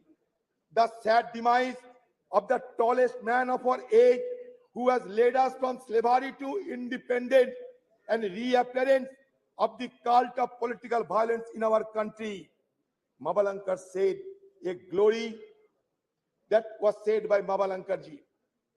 What Nehru ji uttered, a glory has departed, and the sun that warmed and brightened our life has set, and we shiver in the cold and dark. Sir, सदन में चर्चा होगा, वो भी स्वतंत्र की मुद्दे पे, हमारे कॉन्स्टिट्यूशन की मुद्दे पे, और महात्मा गांधी जी के नाम की जिक्र नहीं होने से तो अच्छा नहीं लगता है सर हमें वाजपेयी जी को भी बहुत श्रद्धा करते थे, अभी भी करते हैं सर। उन्होंने दिखाया ताकत। 1974 में इंदिरा जी पोखरान में एटॉमिक एक्सप्लोजन किए थे सर। उस समय से विदेशों की ताकत ने हमें कमजोर करने के लिए हर संभव प्रयास की, लेकिन अटल जी रुके नहीं। नरसिम्हा राव की जमाने में भी ये न्यूक्लियर एक्सप्लोजन करने के लिए सोचा गए थे, लेकिन इसको साकार किया अटल बिहारी वाजपेयी जी ने। और उसके साथ साथ ये भी संदेश दिया देश सारे दुनिया को कि नो फास्ट यूज पॉलिसी हम अपना रहे हैं सर। उसके पहले हमारे खिलाफ सारे पाबंदी लगाए रहे थे, उसको हटाने के काम किसने किया था? हमारे मनमोहन सिंह जी, जिसको कहते थे कि मौन रहते हैं, उन्होंने मौन नहीं रही। जब G20 की सम्मेलन हुआ करते थे उस समय भी उन्होंने कहा ये अच्छा है हमारे देश के लिए। वो मौन नहीं थी, लेकिन बात कम करते थे और काम ज्यादा करते थे। फर्क यही है sir. Indo US nuclear deal किसकी अगुवाई में हुई बताइए सर? इसी सदन में इस चेयर में बैठा होते हुए सोमनाथ चटर्जी साहब देश के लिए वो इंडो यूएस न्यूक्लियर डील को समर्थन किया और अपने पार्टी को नकार दिए थे। तो ये उदाहरण है। तो ये इंडो यूएस न्यूक्लियर डील अगर नहीं होते तो आज अमेरिका देश हमारे साथ इतना जुड़ाव ना दिखाते। ये भी हमें विचार करना पड़ेगा सर। सर हमारे इस पार्लियामेंट में क्या क्या हुई सर, छोटा सा मैं ब्यौरा देना चाहते हैं सर। सर देखिए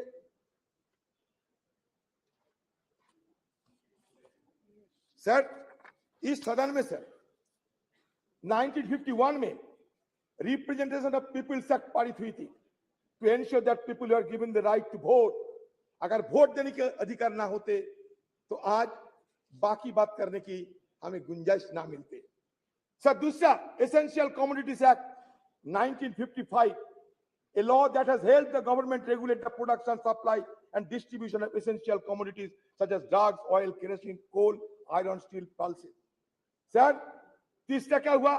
ग्रीन रेवोल्यूशन इन इंडिया 1967।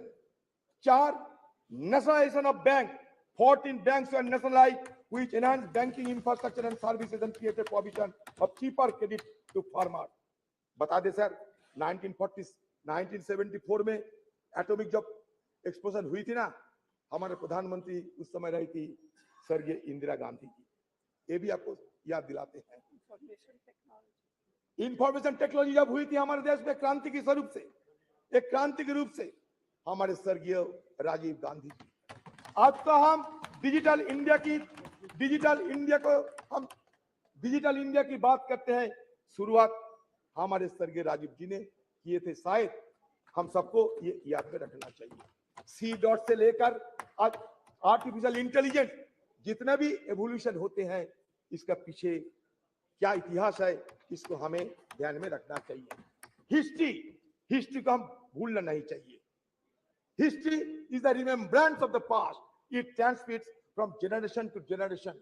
अगर हिस्ट्री को हम कैंसिल चेक नहीं बता सकते, history could not be treated as a cancel cheque, rather it should be treated as a promissory note in future. And now whatever cash in hand, we should spend it wisely.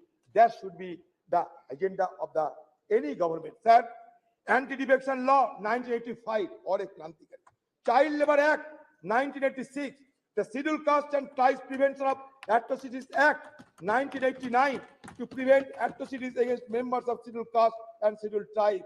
Sir panchayat Raj institution act, ये और एक क्रांतिकारी act है। ये enacted in 1992. This act aimed to decentralize power and ensures local self government, enhancing grassroots democracy. Sir आज देश में 3 सरकार है, केंद्र की सरकार, सूबे की सरकार, ग्राम की सरकार, लोकल सरकार। ये क्रांति, it was a social revolution, and that social revolution occurred without shedding even a drop of blood. That is the significant achievement of our former government of under Rajiv Gandhi ji. Sir, Member of Parliament Local Area Development Scheme 1993. Sir, Right to Information Act 2005. It is a landmark. Sir, Right to Information Act 2005 is a landmark legislation that revolutionized transparency and accountability in government. In governance, it empowers citizens to request information from public authorities, thus promoting openness and reducing institutional corruption. Sir, I am being tempted to refer the name of my leader, Madam Sonia Gandhi ji. Sir, Madam Sonia Gandhi ji, who took the initiative to pass the landmark legislation, Right to Information Act. History will remember. Yes. The Scheduled Tribe and other traditional forest dwellers, recognition of Forest Rights Act 2006, National Rural Employment Guarantee Act NREGA. Sir ये नरेगा के खिलाफ कटुक्ति करते हुए कहते थे किसी ने ये मरेगा, ये नरेगा नहीं, ये मरेगा। लेकिन नरेगा मरे नहीं, नरेगा जिए हैं। और नरेगा से हमें ग्रामीण लोगों को अभी भी हमें भी ग्रामीण लोगों को इसके सहारे जीने का मौका मिलते हैं। Sir, right to education act और एक क्रांतिकारी विधेयक पारित किए गए 2009 साल में। ये राइट टू एजुकेशन एक्ट के तहत it made education a fundamental right for children aged 6 to 14 years. Sir, again, Food Security Act, National Food Security Act 2013. The Food Security Act aimed to provide subsidized food grants to large section of the population, ensuring food security. It sought to address malnutrition and hunger by guaranteeing access to essential food items. Sir, the issue is, sir, जानते हैं गरीबी बढ़ रहे हैं, सारा देश में गरीबी बढ़ रहे हैं। सर, पॉवर्टी इंडेक्स में 117 की देश के अंदर हम 107 में आ गए। सर, कभी हमारे देश को देखते हुए ड्रेज और अमर्त्य सेन ने यह कहा था कि it looks like the island of California in a sea of sub Saharan country. इसलिए हमारा ये गरीबी को सबको चूकता है। एक तरफ बढ़ते हैं कुछ चुनिंदे लोगों ने, लेकिन दूसरी तरफ हमारा गरीबी भी बढ़ते जा रहे हैं। इसको ध्यान में रखना चाहिए। Sir, right to fair compensation and transparency in land acquisition rehabilitation resettlement act 2013, street vendors act 2014। Sir, बाद में क्या देखा हमने? बाद में हमें विरोध करने पड़े, क्योंकि सदन के अंदर विरोध करने का अधिकार तो हमें है और विरोध करने के अधिकार हमारे संविधान भी हमें देते हैं। सर, यूएस न्यूक्लियर डील जब चर्चा होते थे, जब वोट ऑफ कॉन्फिडेंस हुआ था इस सदन में, तो कौन सा पार्टी कौन सा पक्ष में थे, शायद आपसे ज्यादा जानकारी है। मैं आज इसी शुभ एक अवसर पर किसी को और नहीं बोलना चाहते, लेकिन sir, demonetisation of currency note in 2016 हमने विरोध किया। इंट्रोडक्शन ऑफ कॉम्प्लेक्स जीएसटी उस समय भी लाए गए थे जिस समय दूसरा सरकार थे, लेकिन फिर भी लाने में जो कमियां थी वो बार बार हम लोग उसका उजागर कर चुके हैं। सर, हमें application of article 370 and flight of Kashmir, ये मुद्दे को भी हमें आलोचना जरूर की थी। कश्मीर हमारा अंग है। सर, आज भी देखिए कश्मीर में हमारे फौजों को जान गंवाने पड़ती। इसमें तो यह साबित होते हैं उस दिन हमारी तरफ से जो शंका जाहिर किए थे वो शंका सही है। सर, आज मैं ये चाहता हूं कि हमारे सदन के अंदर हमारे जो रणकुबड़े जो फौजों ने वहां जान गंवा रहे हैं, उसके लिए कम से कम हम थोड़ा सा मौन व्रत करते थे, थोड़ा सा साइलेंस ऑब्जर्व करते थे, अच्छा होते सर। एक तरफ मणिपुर, दूसरी तरफ जम्मू कश्मीर जल तो रहे हैं दोनों, और हम जल तो रहे हैं, इसलिए हमें बहुत कुछ करना बाकी है। ये तो सिर्फ एक झांकी है, हमें बहुत कुछ करना बाकी है। सर, और एक देखिए, और एक divisive legislation, citizenship amendment act 2019 and NRC. तो इस तरीके की डिविजन लेजिस्लेशन के विरोध हम लोग किए हैं सदन के अंदर। जो हम किए हैं बताते हैं। सर, हम लोग विरोध किए हैं, ये फार्म लोग के चलते हम विरोध किए हैं, और हमारे विरोध के चलते, देश की किसानों की विरोध के चलते ये सरकार को फिर वापसी तो लेने पड़ी। सर, फिर digital personal data protection act हम लोग तो विरोध किए थे। सर, जो किए हैं हम, वजह क्या है बता दिए हैं। सर, और ये सारे हमारी तरफ से बात रखे गए हैं। सर हम तो ये चाहते हैं कि आज की हालत में हमारी तरफ से और एक मांग आपके पास रखना चाहते हैं। वो मांग ये है सर कि हमारी सदन में एक आप नियम चालू करें, इसमें विपक्ष के लिए सिर्फ एक दिन विपक्ष के लिए डेडिकेटेड किया जाए। उस दिन विपक्ष सब कुछ बोलेगा, विपक्ष को जो मर्जी विपक्ष को बोलते रहेंगे। इसलिए इसलिए एक दिन विपक्ष के लिए अब रख दिया करो। सर आपको शायद ये भी जानकारी होंगे कि हमारे पार्टी की तरफ से, खासकर हमारे पार्टी की CPP chairperson madam Sonia Gandhi ji, ये Sonia Gandhi ji women reservation bill के लिए सदन में कितने बार सवाल किए हैं और उन्हीं की अगुवाई में राज्यसभा में पारित होते हुए भी ये आज तक साकार नहीं हो पाए। तो हमारी तरफ से फिर हम ये मांग करते हैं कि आपकी सरकार रहते हुए ये वोमेन रिजर्वेशन बिल को पारित किया जाए। ये हमारी देशवासियों की मांग है।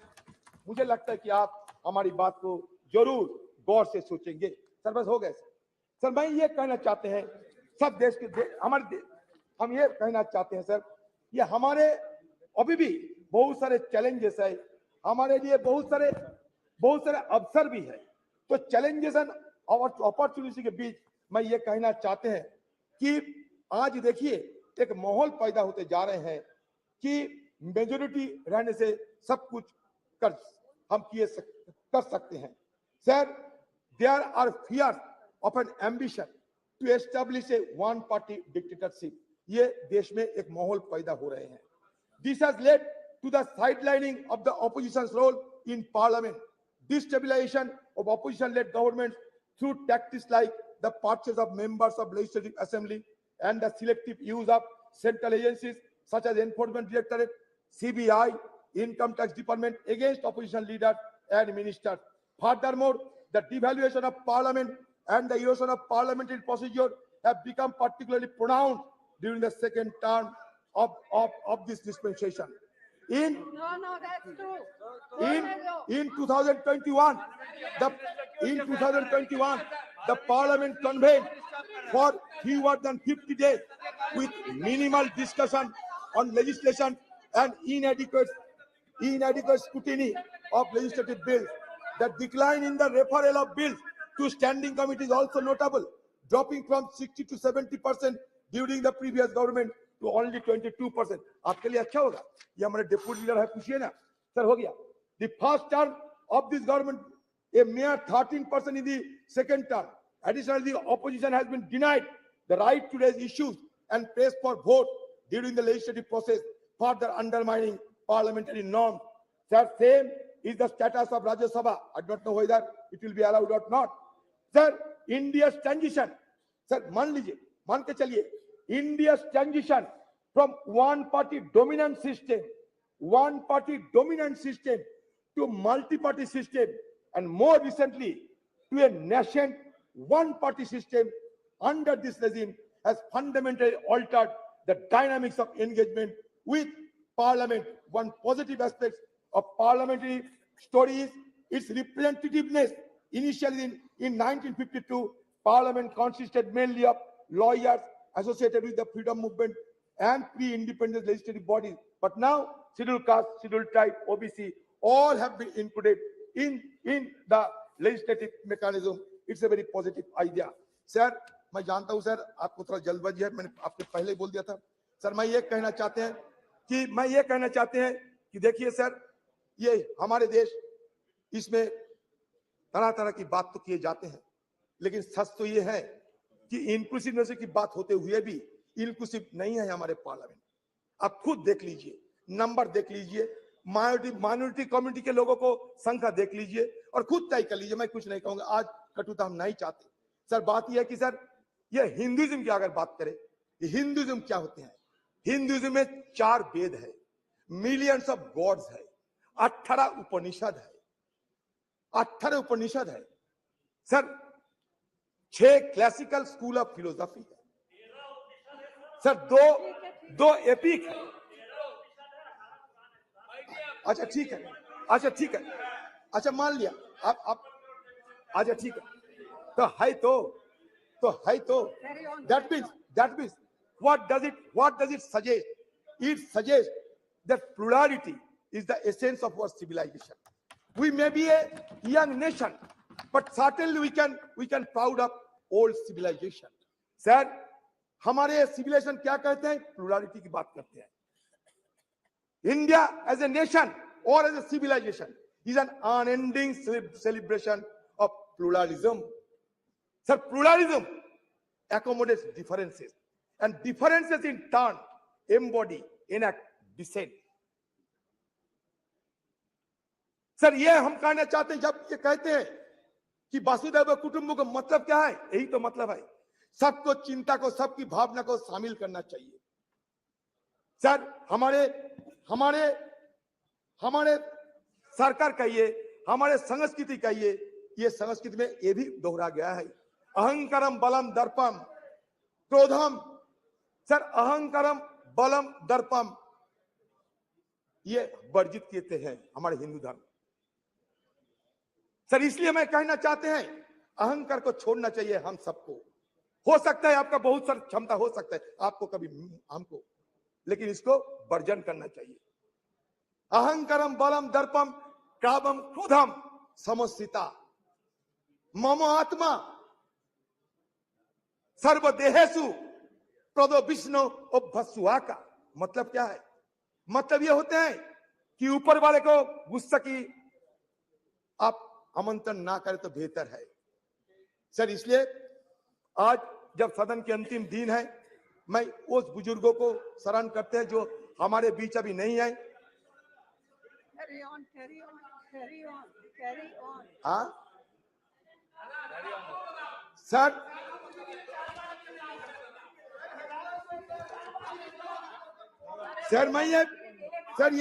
मैं और एक बात रखना चाहते हैं सर. सर, बस लास्ट बात सर. देखिए सर, हम सब ये हमें भुगतना पड़ता सर इसके लिए, इसलिए मैं रखना चाहते हैं आपकी निगाहों में सर. ये कहता है कि फ्रीडम ऑफ एक्सप्रेशन, ये मानते. अब सुन लीजिए sir. It is perhaps the most fundamental parliamentary right of a member of parliament. Every member is entitled to freely and fearlessly express himself on the floor of the house, inter alia, on burning issues of the day and matters of urgent public importance. If a member fails to do so under one of the available procedural devices, he often takes recourse to what has come to be known as zero hour. While unparliamentary or objectionable expression may be expunged from the proceedings of the two houses of parliament by the respective presiding officer under the existing rules, shutting off or blinding the proceedings of any house under the presiding officer's direction, that nothing of what is said without his permission would go on record, may be questionable desirability, in as much as in that case the reports of the proceedings cannot really be regarded anymore as a faithful record of all that happened. This applies equally well to the expurgated and edited version of the selected proceedings that may be telecast. In any case, when the question hour or any other part of the proceeding is telecast live, how can the presiding officer expansion order operate? Sir, इसलिए हम चाहते हैं कि हमारे अधिकार को ये दे जाना चाहिए सर. हम चाहते हैं कि सदन की जो गरिमा, वो गरिमा बरकरार रही है सर. आज स्पेशल सेशन है, ये नॉर्मल सेशन है, क्या है किसी को पता नहीं. हमें बाहर से मीडिया वालों के हवाले से पता चलता कि स्पेशल सेशन है या नहीं. सर, जब मिडनाइट सेशन होते हैं, जैसे कि आजादी के दिन हुई थी 14-15 अगस्त, वैसा मिडनाइट उसमें चर्चा नहीं होते. जैसे कि जीएसटी के लिए नरेंद्र मोदी जी किए थे, चर्चा नहीं होते, लेकिन बाकी स्पेशल सेशन में चर्चा होते. लेकिन इसके साथ साथ बाकी लेजिस्लेशन नहीं जा सकते. लेकिन यहाँ 8-9 सारे मुद्दे को आप शामिल किए हैं. पता नहीं इस तरीके की कैसे आप सदन को गरिमा को बरकरार रखेंगे. क्वेश्चन आवर में हमें शामिल होने का मौका नहीं है, जीरो आवर उठाने का मौका नहीं है. फिर आप कहते हैं कि गणतंत्र की गरिमा को बजाय रखना चाहिए. सर, ओल्ड से न्यू हम जाते हैं, ओल्ड को हम भूलना नहीं चाहते. Old is always gold. Sir, there is a saying that old horse is best to ride. Old horse is best to ride. Accordingly, old house is best to bust. हम नया सदन में जाएंगे, लेकिन पुराने को याद में रखेंगे. सर, फिर एक बार कहना चाहते हैं, हमारे राजेश खन्ना जी बाबू मोशाई एक पिक्चर थे, उसमें कहा था जिंदगी बड़ी होना चाहिए, लंबी नहीं। हम रहे या ना रहे, लेकिन आज सदन के अंदर हम जो करते जा रहे हैं, अगले दिन हमारा पीढ़ियों ने इसको याद रखेंगे। इसलिए जिंदगी बड़ी होना चाहिए, लंबी नहीं। ये बात कहते हुए मैं अपना बात समाप्त करता हूं। Very good, very good. माननीय सदस्यगण, मुझे आपको सूचित करना है कि लोकसभा और राज्यसभा के सदस्यों का संयुक्त ग्रुप फोटोग्राफ, राज्यसभा सदस्यों के ग्रुप फोटोग्राफ और 7वीं लोकसभा के सदस्यों का ग्रुप फोटोग्राफ मंगलवार 19 सितंबर 2023 को 9:30 बजे संसद भवन के प्रांगण नंबर 1, द्वार संख्या 1, सेंट्रल हॉल के बीच में किया जाएगा। अतः मैं आपसे अनुरोध है कि ग्रुप फोटोग्राफ के लिए 19 सितंबर 2023 को पूर्वाह्न 9:15 पर उपस्थित स्थल पर पहुंचे, ऐसा मेरा आग्रह है। श्रीमान TR बालू साहब। Sir, from 1962 onwards, the DMK, now presided by the Honorable Chief Minister of Tamil Nadu, Dr. M.K. Stalin, has been part of all historical discussion in this house and also in the other house. Sir, though called this is the special session, there is nothing special about it. Just yet another session. The new Parliament building has been constructed at an enormous cost without a felt need. Money has been carved out by government when there is so much of financial crunch. Now Parliament House inaugurated with much fun and fair, but why the last session was not held? Was it due to any vastu consideration or any only today you could find the auspicious moment? More than auspicious time, what is needed is an auspicious agenda of business, which augurs well for the well-being of peace, progress, and happiness of 143 crore people. This session in new premises seems not to be a social session, but an emergency session, or to carry out certain urgent mission of the ruling party to fulfill certain ulterior objects only in violation of democratic norms. This sitting will take stock of India's journey as an independent nation. We got independence in 1947. The 75th year of celebration fell last year in 2022. We have already stepped into 76th year. If at all any special event has to take place of the long journey, it has been done, it should have been done last year itself. Okay, even accepting the while that we are commending our 75th year parliament, such a special sitting should have been done in the historic parliament, house where the country's destiny was decided further nurtured and endured in 1947. India, our country, our dear nation, the largest and vibrant democracy in the world, is today because of the invaluable contributions of firstly of the people of the country. Then comes to the political parties and the leaders who steered government for the majority of the time. That is, for the past 6 years, government of India was run by parties other than the present party.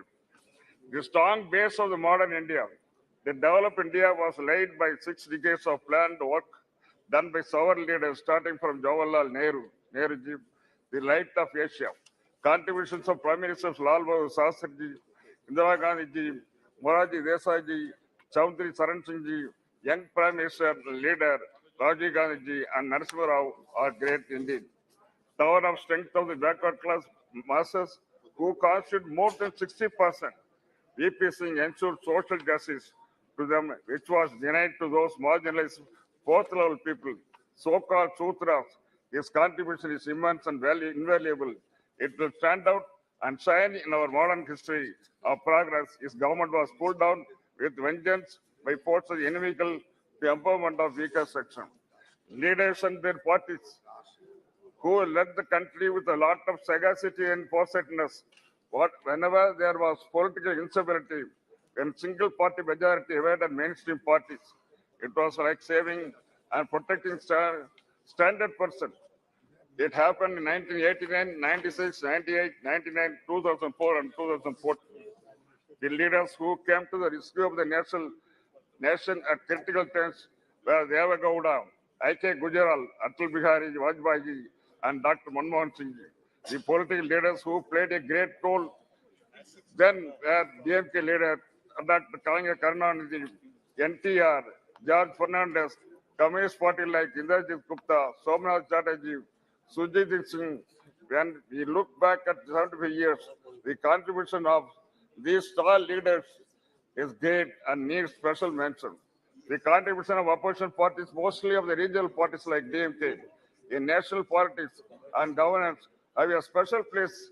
This constructive opposition criticism and suggestions have helped the government from time to time take corrective measures because they have represented the regional interest and linguistically minority population groups. DMK in parliament since 1962. Our founder leader Anna, who was in high esteem by his contemporary leader Nehruji, Vajpayee and others, spoke for the political rights of states, protection, development of various classical languages like Tamil, though he advocated a separate Dravida Nadu in 1962. When the Chinese force was on us, he felt that territorial integrity of India was paramount importance. Though Anna gave up the Dravida Nadu, he claimed loud the reason for a separate nation still existed. That way, it was sagacious advice of federal government. After all, India is a union of states. That is the constitutional position. 560 princely states and kingdoms, including large countries like Kashmir, Hyderabad, small kingdom like Pudukkottai and Tamil Nadu, joined later with independent India. Sikkim was the last to join in Indian part.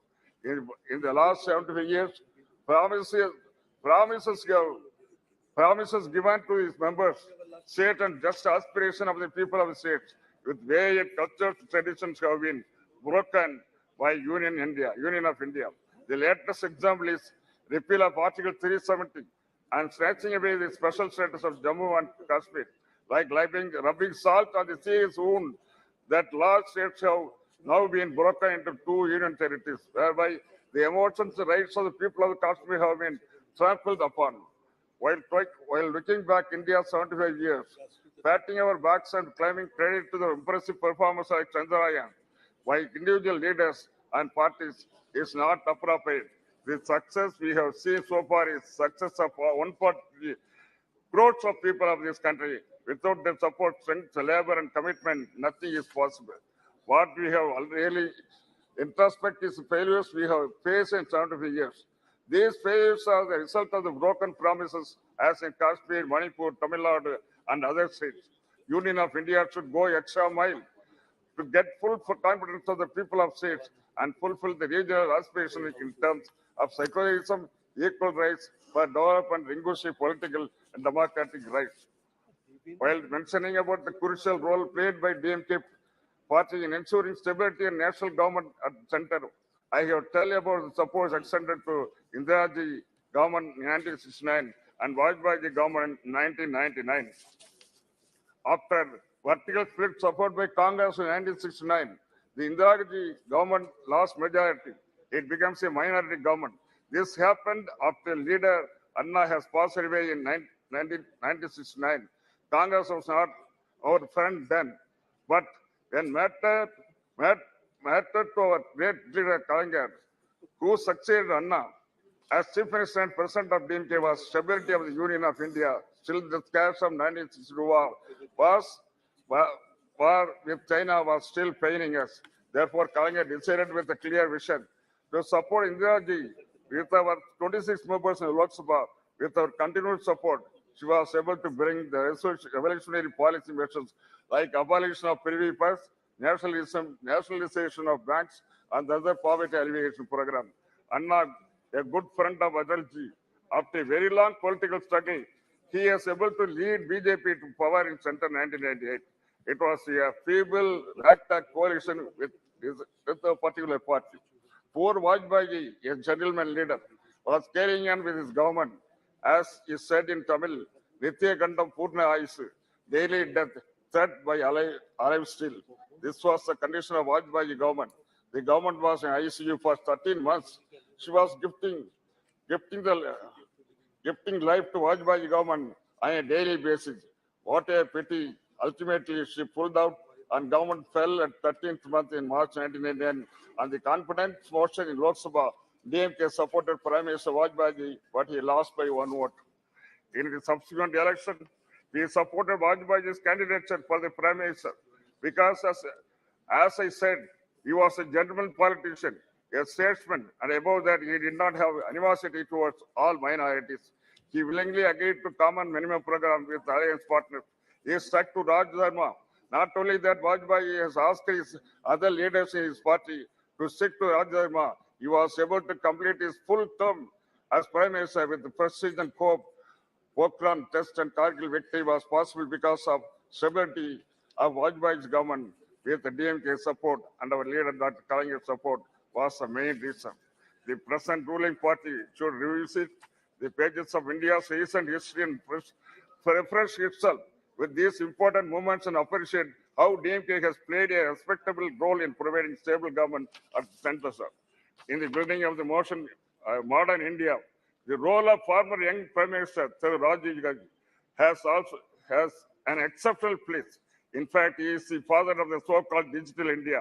His competence and involvement of the people of village level resulted in Panchayat Raj Act and empowerment of rural people's representative. His sacrifice of his life in pursuit of public service is unparalleled in Indian history, sir. With this, I thank you for having given this. Thank you. Thank you. Shri Sudeep Bandyopadhyay ji.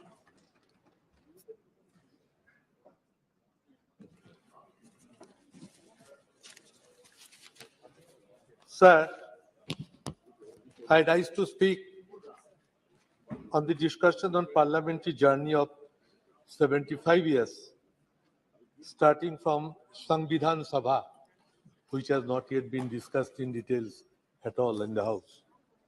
Achievements, experience, memories and learnings. Sir, this is the last day of the current Parliament House. And this is possibly the last agenda we are going to discuss. So on the day of the nostalgia, we feel a flood of memories.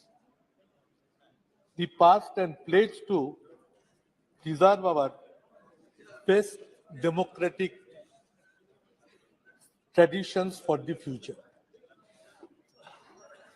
Sir, the journey began just after independence with the covering of the Samvidhan Sabha, or Constituent Assembly, the list of members who registered and presented their credentials on the discussion held on December 9, 1946, from Bengal had been a veritable roll of honor. Many speakers took part. I will just remember their role. It read as follows. 1. Dr. B.R. Ambedkar from Bengal. Mr. Sarat Chandra Bose. Mr. Kiran Shankar Roy. Mr. Frank Reginald Anthony. Mr. Satyaranjan Bakshi. Dr. Prafulla Chandra Ghosh. The list included another 25 members from Bengal who took part on this debate for the final publication of the Indian Constitution. Sir, the proceedings of the Constituent Assembly would have been very dull, Dr. Ambedkar said in his final speech. In the Samvidhan Sabha, if all members had yielded to their party lines or party discipline in all its rigidity, then it could be a gathering of yes men only. But few persons raised their voice of their own going out of the placed resolution, which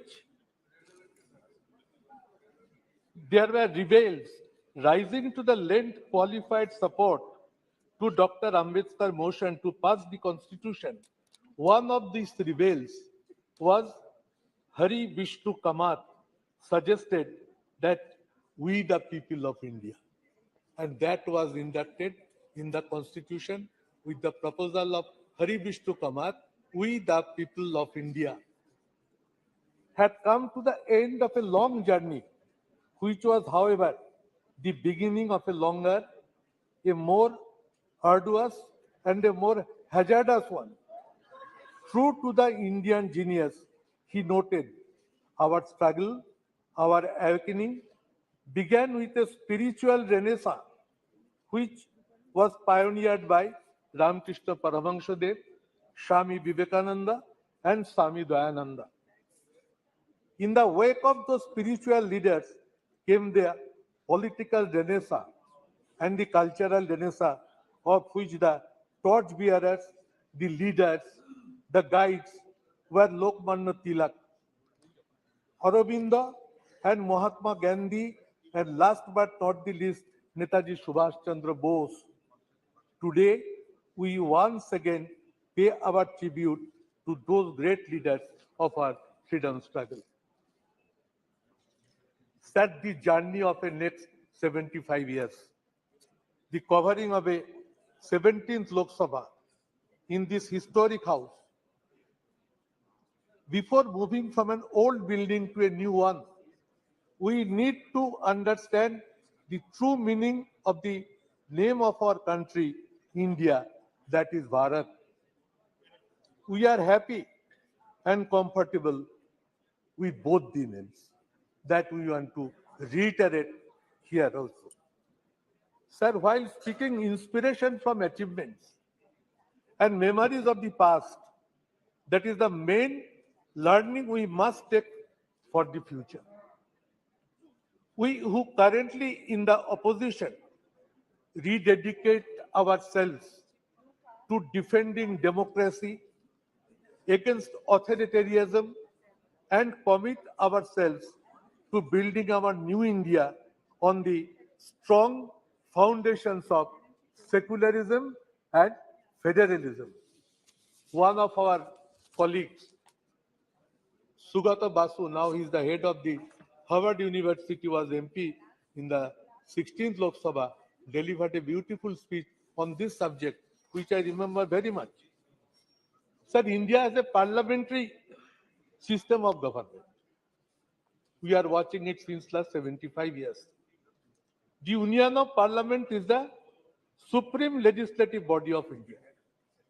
Our parliamentary democratic system stands upon the principles of communal harmony, secularism, and unity of the country.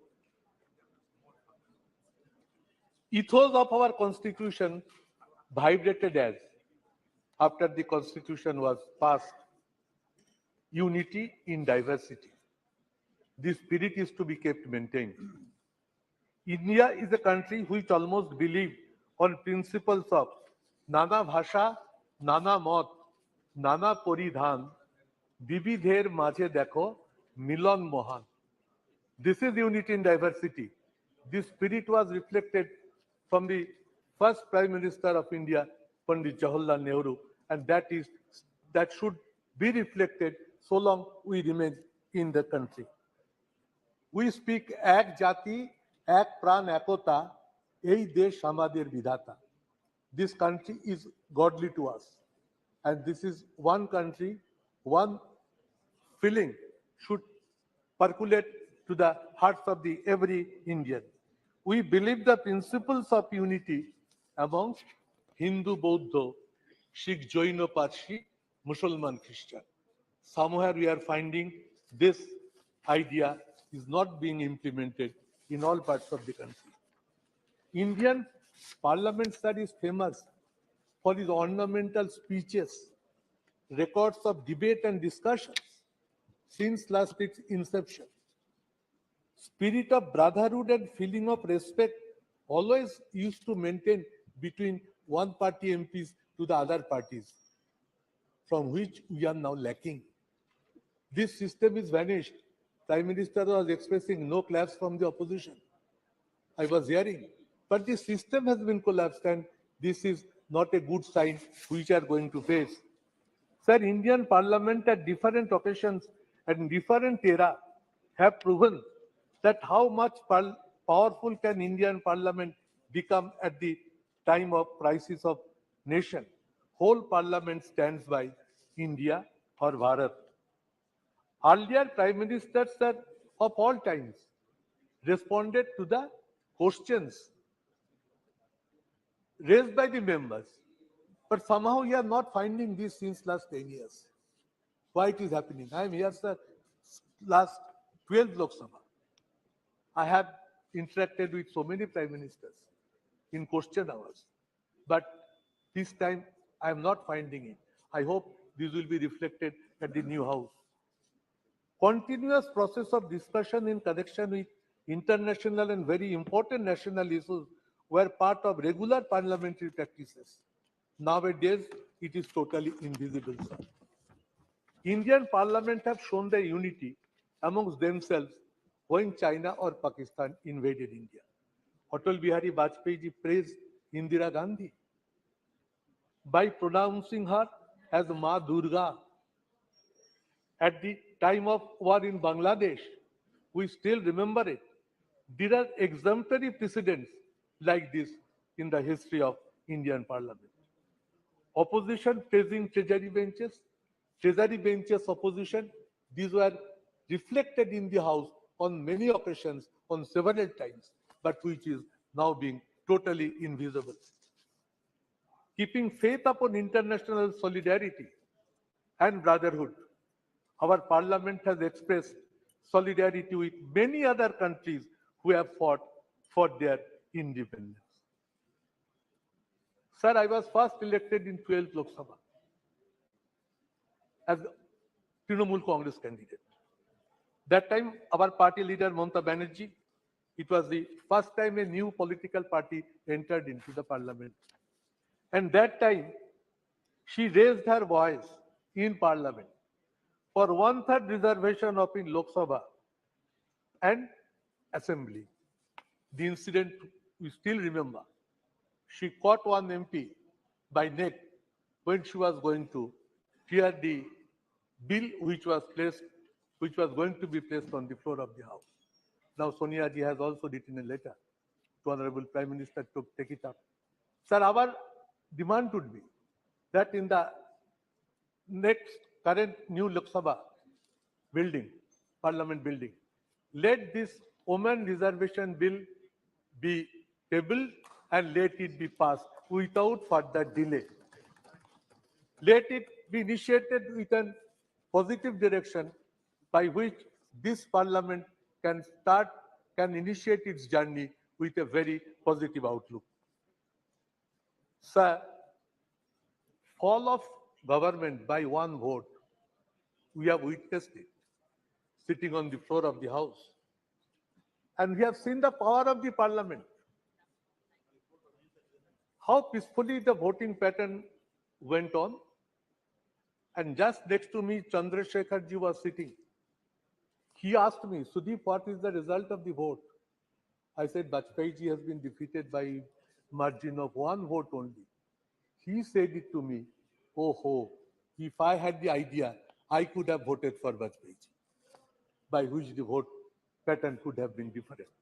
So these are the memories which haunt me always. Sir, let the present House run with a positive direction. Common principle of parliamentary democracy is that House belongs to the opposition.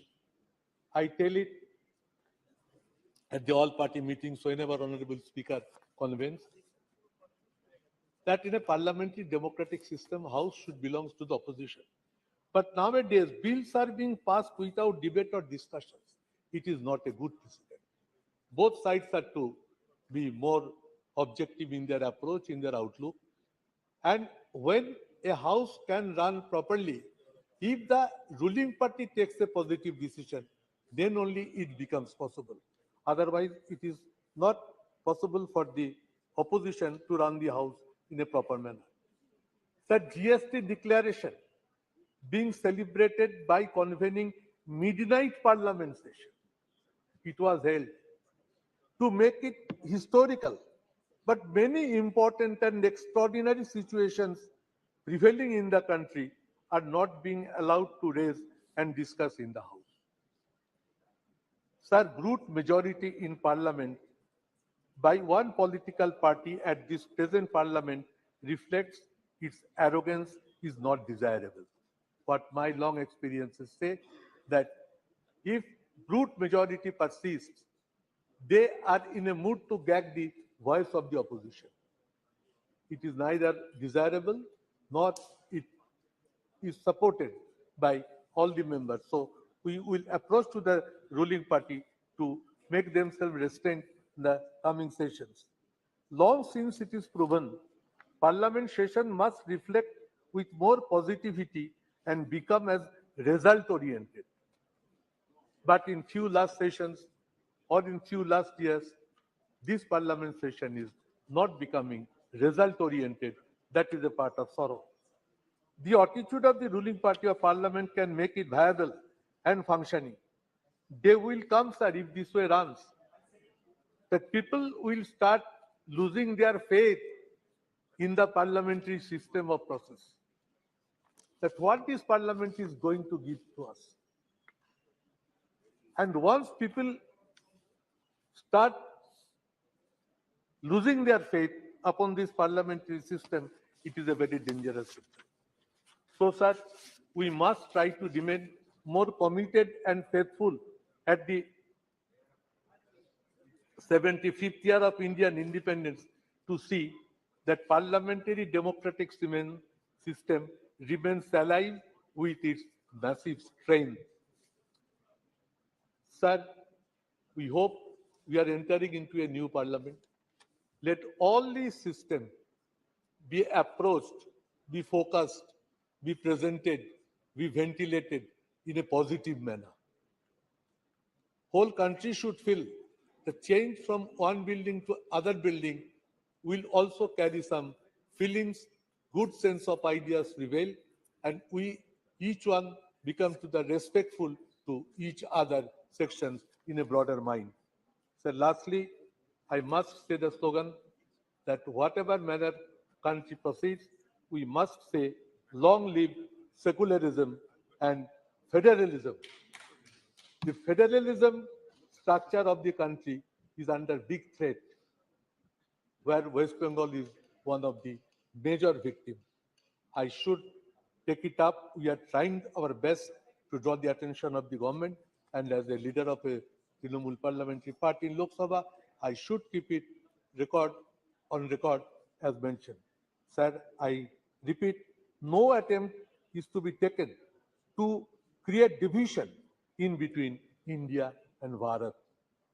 We firmly stand by both. Jai Hind, sir. Jai India, Jai Bharat.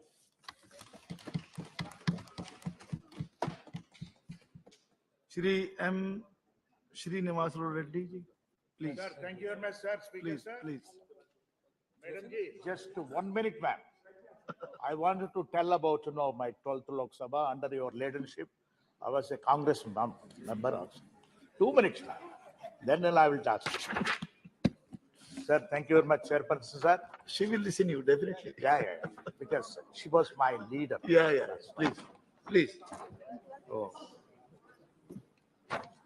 Sir, I compliment our Honorable Prime Minister for, conducting G20 summit successfully and internationally. The country's name also in the worldwide totally. India is known everywhere also now, sir.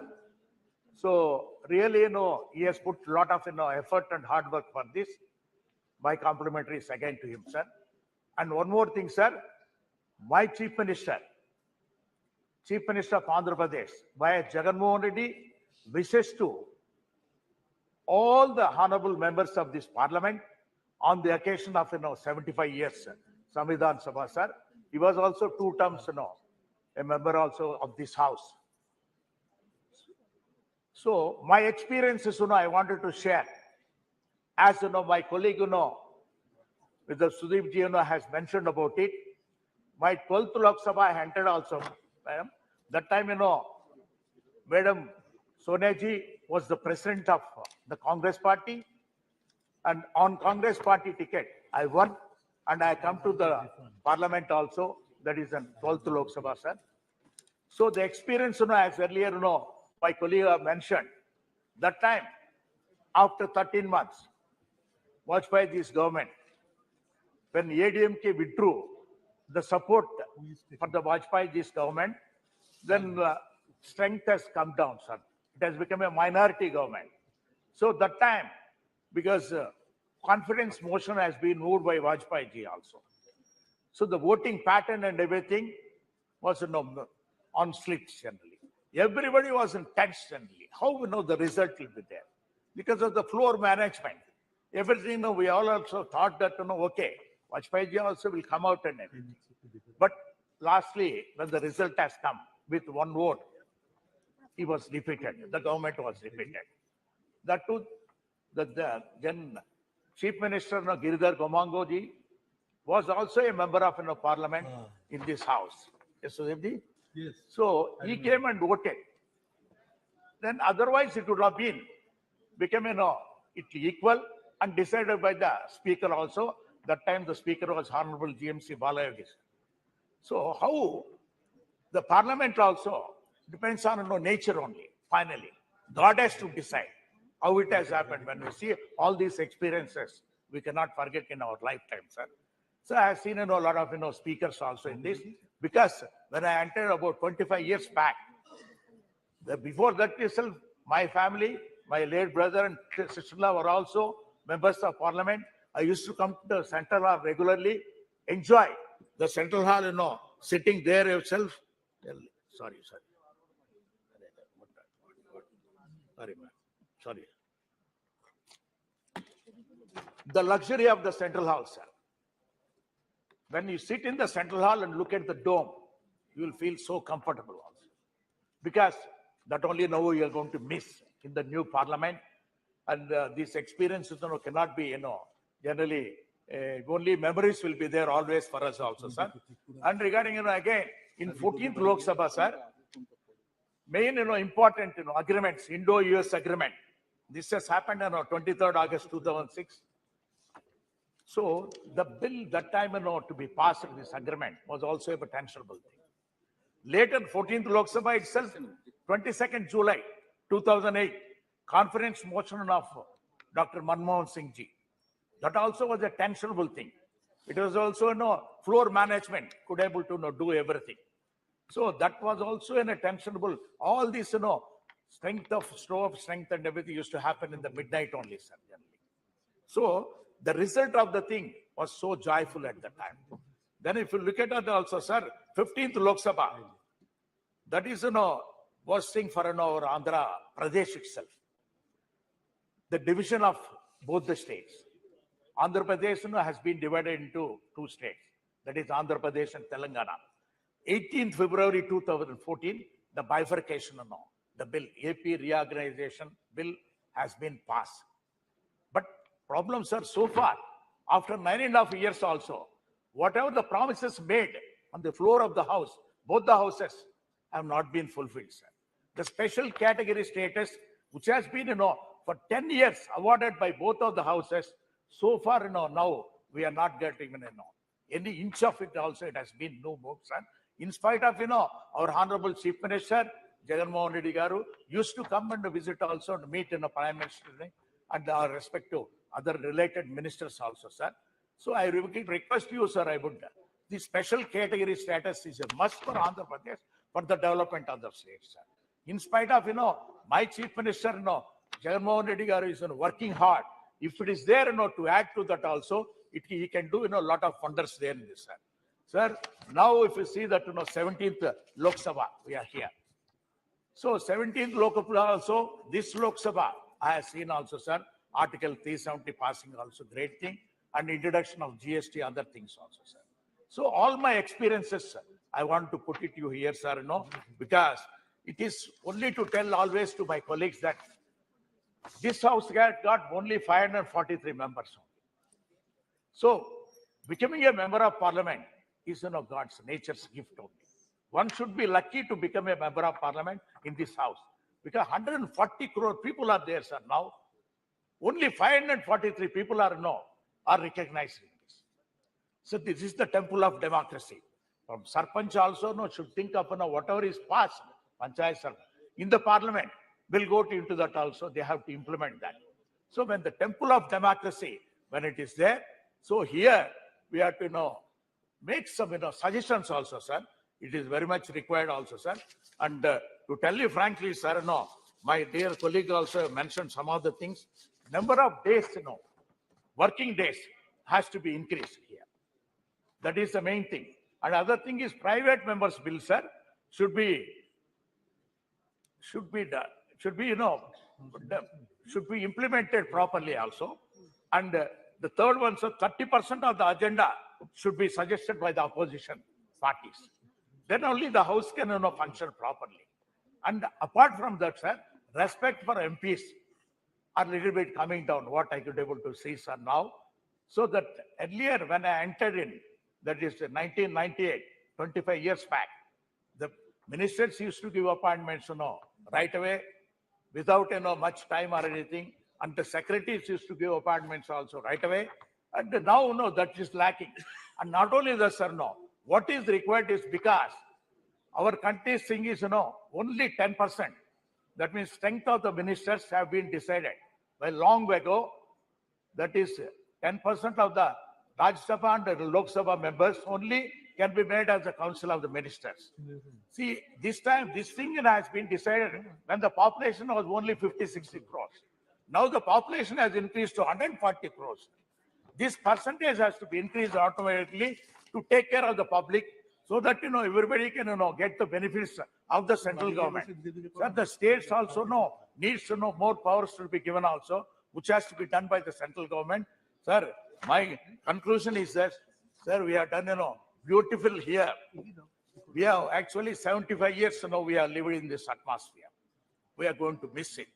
Emotionally, personally also, I feel that I am missing, a great thing. But changing times, changing trends, we need to know everything, for the sake of youngsters. You have to create a beautiful, modern, all digitalized parliament. So that's why our Honorable Prime Minister also has taken the task. I must compliment him also for creating a new parliament, sir. Thank you very much for giving it a lot of time. Thank you. Honorable member Shri Giridhar Yadav ji. Giridhar, yeah. सम्मान्य सभापति महोदय, आज इस जो हमारा जो house जिसमें हम लोग बैठे हुए हैं वर्तमान, ये जो बिल्डिंग है बहुत पुराना बना हुआ, जो हमारे सम्मान्य प्रधानमंत्री ने कहा कि इस देश के जनता के पैसे के द्वारा बना गया है, बड़ी अच्छी बात है। उसका आज हम लोग विदाई दे रहे हैं। वो नए भवन में हम लोग कल से जाएंगे। इस भवन को हम बहुत प्रणाम करते हैं। इसने बहुत सारे दिन देखे 75 साल के आजादी के इतिहास में, और बहुत अच्छे से भारत का लोकतंत्र चलते रहा। संविधान सभा के द्वारा जिसमें ये संविधान जो बनाया गया था, उस संविधान सभा में डॉक्टर अंबेडकर की मुख्य भूमिका थी संविधान को बनाने में। उन्होंने कहा कि भारत एक संप्रभु, सोशलिस्ट, धर्मनिरपेक्ष और लोकतांत्रिक गणराज्य होगा। लेकिन जो संविधान में लिखा हुआ संविधान की आत्मा के विपरीत आज काम हो रहा है।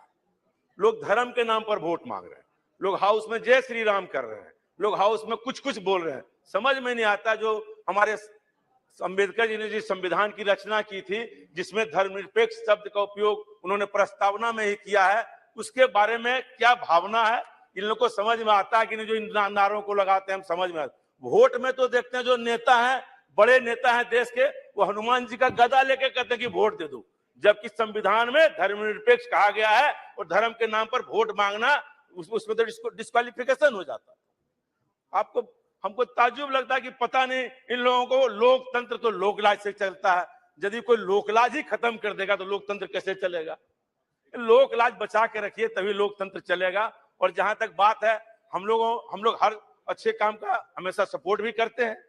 जो अच्छा काम है अच्छी बात है। हमारे सम्मानीय प्रधानमंत्री जी ने कहा कि मैं इस सदस्य का सदस्य एमपी बना, वो कभी सदस्य के एमपी नहीं बने, वो सीधे प्रधानमंत्री बन गए। एमपी का शपथ उन्होंने बाद में लिया, प्रधानमंत्री का पद पहले लिया। सुने विदाई पर भी बोल रहे हैं, लेकिन उनको एमपी का दर्द समझ में नहीं आता। बोले कि हम सब बंद कर दिए, एक दिन तनख्वाह एमपी का नहीं बढ़ा। क्या एमपी लोग जो गरीब है, जैसे हम लोग हैं, हम लोग तो वो तो आज मेट्रो में चढ़ते, हम तो रोज मेट्रो में चढ़ के प्लेन पकड़ने जाते हैं। पैसा ही नहीं है, गाड़ी का कहां से जाएं? इसलिए जो हमारे एमपी हैं, जो गरीब एमपी हैं, उनका भी ध्यान रखिए। अब निशिकांत दुबे जी के हम बड़े आदमी तो है नहीं, जो हम तो साधारण जानते हैं मेरे बारे में, जानते हैं चौबे जी मेरे बारे में कि कैसे हम गरीबी में चलते हैं।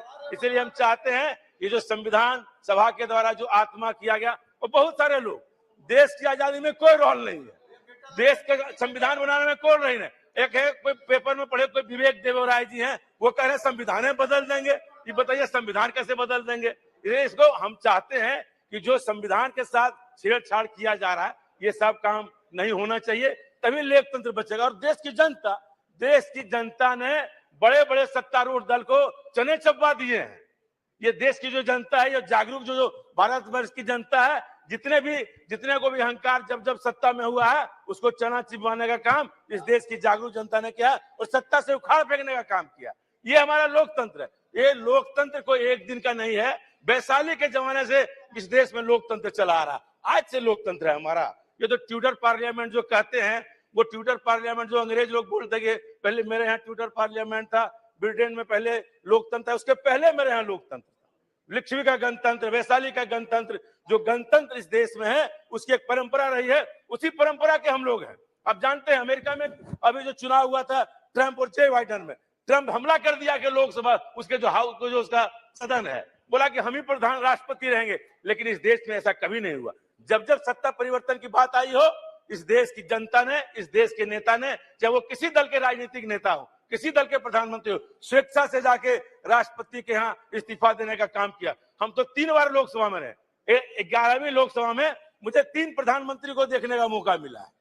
वाजपेयी जी 13 दिन के प्रधानमंत्री थे, तुरंत जाके इस्तीफा दिया। देवगौड़ा जी बने, उन्होंने इस्तीफा दिया। गुजराल जी बने, उन्होंने इस्तीफा दिया। ये तो हमारा स्वस्थ लोकतंत्र है कि जो बहुमत यहाँ होगा, उसके बाद सीधे हम राष्ट्रपति के यहाँ जाते हैं, वो इस्तीफा देते हैं। ये किसी के द्वारा नहीं, हजारों साल की परिपाटी इस देश की जो है, उसके द्वारा हमारा लोकतंत्र चल रहा है। और आप एक से एक दिन में देखा है इस हाउस, बड़े बड़े लड़ाइयां इस हाउस में भी देखा, लेकिन सब मिलके हम जानते हैं, जब हम लोग आपस में किसी बात पर बहस करने लगते हैं, तो जो हमारे सीनियर मेंबर ऑफ पार्लियामेंट होते हैं, वो तुरंत हम लोगों को जाके उस बात को कहते हैं कि नहीं आप लोग शांति रहिए। हम लोगों ने इस हाउस में जब वाजपेयी जी को देखे हैं, जब 96 में हम लोग थे, जब वाजपेयी जी बोलने के लिए खड़े होते थे, विपक्ष से लोग बोलते थे, सत्ता पक्ष से सारे लोग हम लोग सुनते रहते थे वो क्या बोल रहे हैं।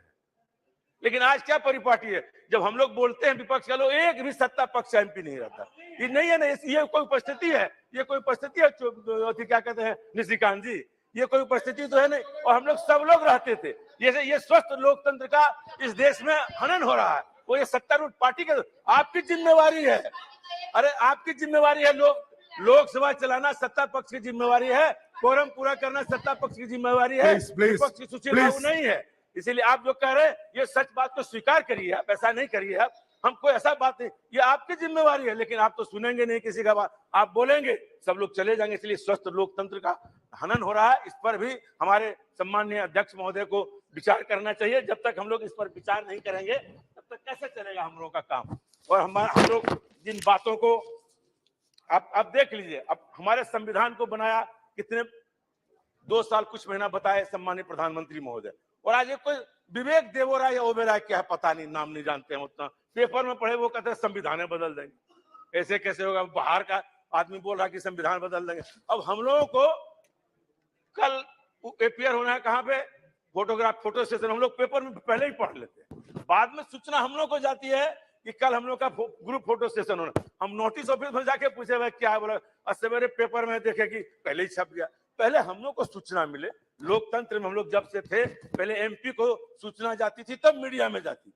अब हम ही लोगों पे सूचना बाद में जाती है, मीडिया में पहले चली जाती है। अब बहुत सारी बात है, आप सब जानते हैं कि जो लोकतंत्र जो बना है, अंबेडकर से लेके, नेहरू से लेके, लोहिया से लेके, जितने लोगों ने, हमारे लोगों ने किया है, सब हम लोग जानते हैं कि कितने अच्छे तरीके से इस हाउस ने आरक्षण का बिल भी पास किया है।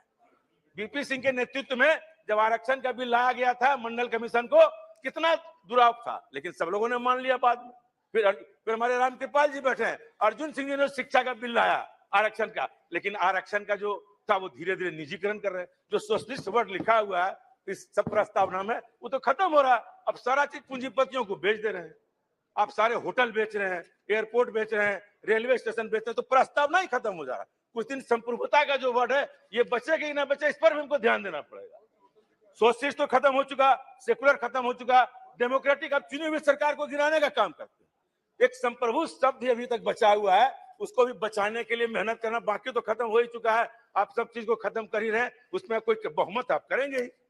बहुमत में लोगों को सत्ता पक्ष और विपक्ष जो बना हुआ है, सबको मिलकर काम करने की आवश्यकता है। एक एमपी का कोई सलाह नहीं लिया जाता। बात हम लोग की जो स्थिति है, एक पैसेंजर ट्रेन का स्टॉपेज, माननीय सभापति महोदय हम कहना चाहते हैं, एक पैसेंजर ट्रेन हमारे कहने से नहीं रुकती है। ये तो हमारी हाल है एमपीओ की। रिजर्वेशन हम डालते हैं कि कंफर्म होगा कि नहीं होगा, इसका गारंटी नहीं है। जो चिट्ठियां मंत्रियों जी को लिखते हैं, उसका जवाब तक नहीं आता। जो मंत्री चिट्ठी का जवाब ही नहीं देता, इसलिए हम लोग एमपी का भी मान प्रतिष्ठा इस शासनकाल में गिरा है, इस पर भी विचार करने की आवश्यकता। तनख्वाह तो मिल ही नहीं रहा, हम लोग बहुत परेशान है, इसीलिए इन चीजों पर भी ध्यान देने की आवश्यकता है। इसलिए हम चाहते हैं जो हम नए भवन में जाएं, नए उत्साह के साथ जाएं, नई सोच और नई विचार के साथ जाएं, और लोकतंत्र को में जो संप्रभुता है, इसको बचाने के लिए हम सारे लोग काम करें। सेकुलरिज्म को बचावें, सोशलिस्ट को बचावें, और डेमोक्रेटिक गणतांत्रिक राज्य बनाने के लिए हम काम करें, सब मिलकर, सारे एमपी मिलकर। इन्हीं बातों के साथ मैं अपनी बात को समाप्त करता हूं। जय हिंद। Thank you. Honourable member Shri फतरगिरी मेहताब जी। मेहताब जी।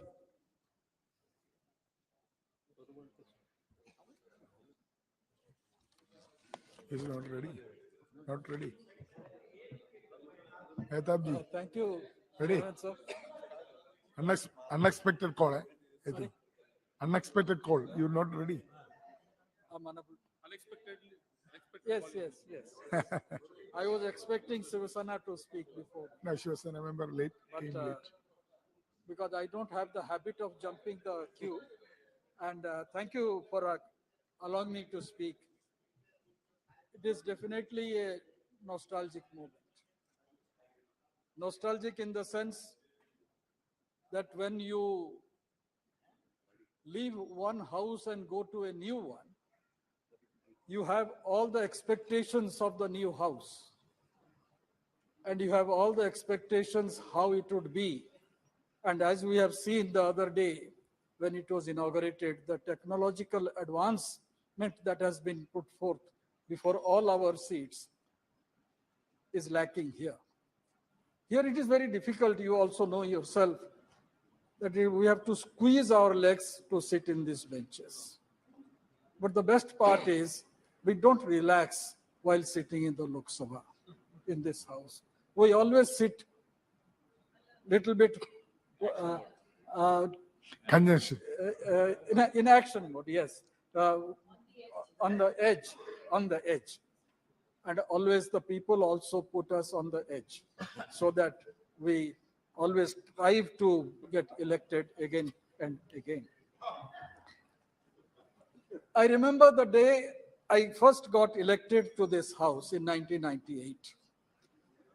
Our party was, for the first time, got elected to parliament. Yes. And that during that period, there were a lot of anxiety, how long the government will last, because it was a conglomeration of 26 political parties led by Atalji. Anxiety was there. And while sitting in the central hall, normally when you have nothing to do or when you are anxious, you look upwards. And all of us, we were sitting in the bench where I still sit, in that last bench of Central Hall. And some of my friends always allow me to sit in that bench. We looked up. And in the inverted dome, we saw number of hexagrams. That time, one of my friend, my colleague had said, my intention is to be a member of this house at least for 2 terms.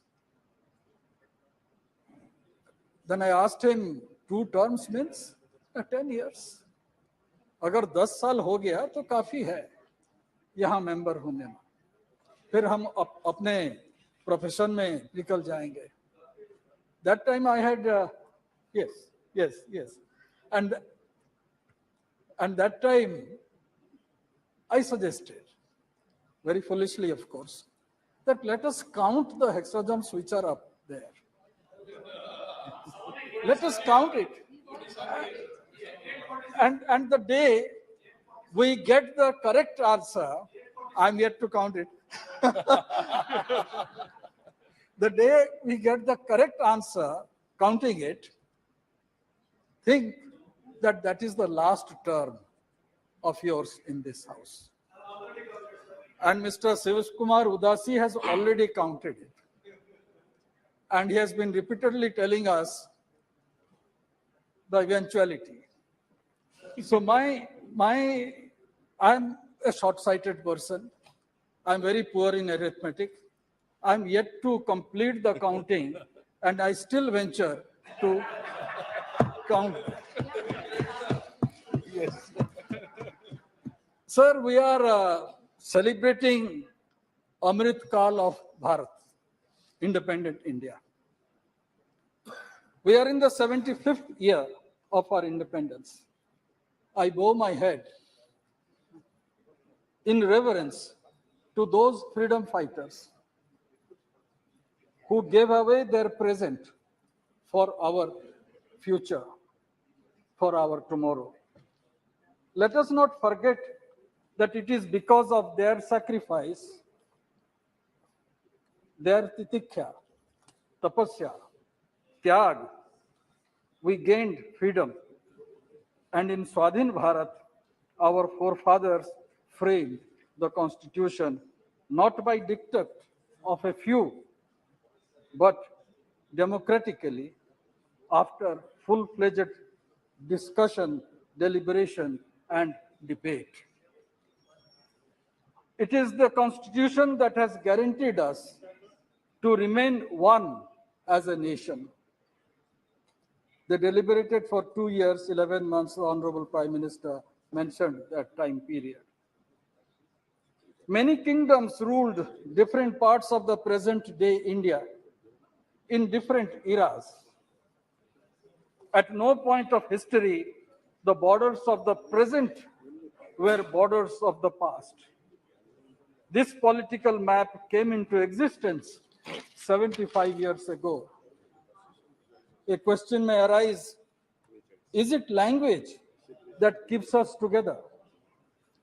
Andhra Pradesh, sharing the same classical language, Telugu, split into 2 states, Madhya Pradesh, Bihar, Uttar Pradesh, being Hindi-speaking states, also split in not recent past. If language cannot unite even states and provinces, how can it be the basis of a nation? Are we united because of culture? Culturally, Bengalis and Bangladeshis share similar linguistic culture, icons, food, dress, but they have different majority religions and have fought bitter battles a few decades ago. Is it Hinduism that defines the unity of India? Then why is Nepal a different country? Had religion been the defining force of a nation, then all Muslim countries be one nation. All Christians countries also be in one nation, but that is also not the case. As we see, none of the factors like language, religion, or culture guarantee to remain one as a nation. the political landmass that we call Bharat or India as is because of our constitution. Article 1 defines our nation today. And that was framed in this edifice 75 years ago. We all believe in the Constitution. It is our respect towards our national flag, national anthem, and national emblem that holds us to our nation. It is our trust in electoral democracy, despite its flaws.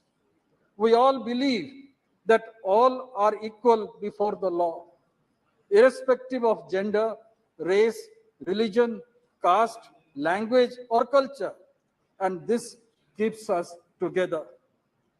This present model has so far proved better in keeping us together. If we forget this, it will splinter into many parts, like how it was for most part of our history. Our republic is commemorating the 150th birth year of Sri Aurobindo, 90th death anniversary of Bipin Chandra Pal, and the 103rd birth anniversary of Bal Gangadhar Tilak. Long before, in 1905, these three intellectual giants laid the foundation of our freedom struggle with clarity on the power of Swaraj, nationalism, and Sanatan Dharma. It is the great resilience and tolerance of the Indian people that has contributed to the unity amidst fascinating diversity.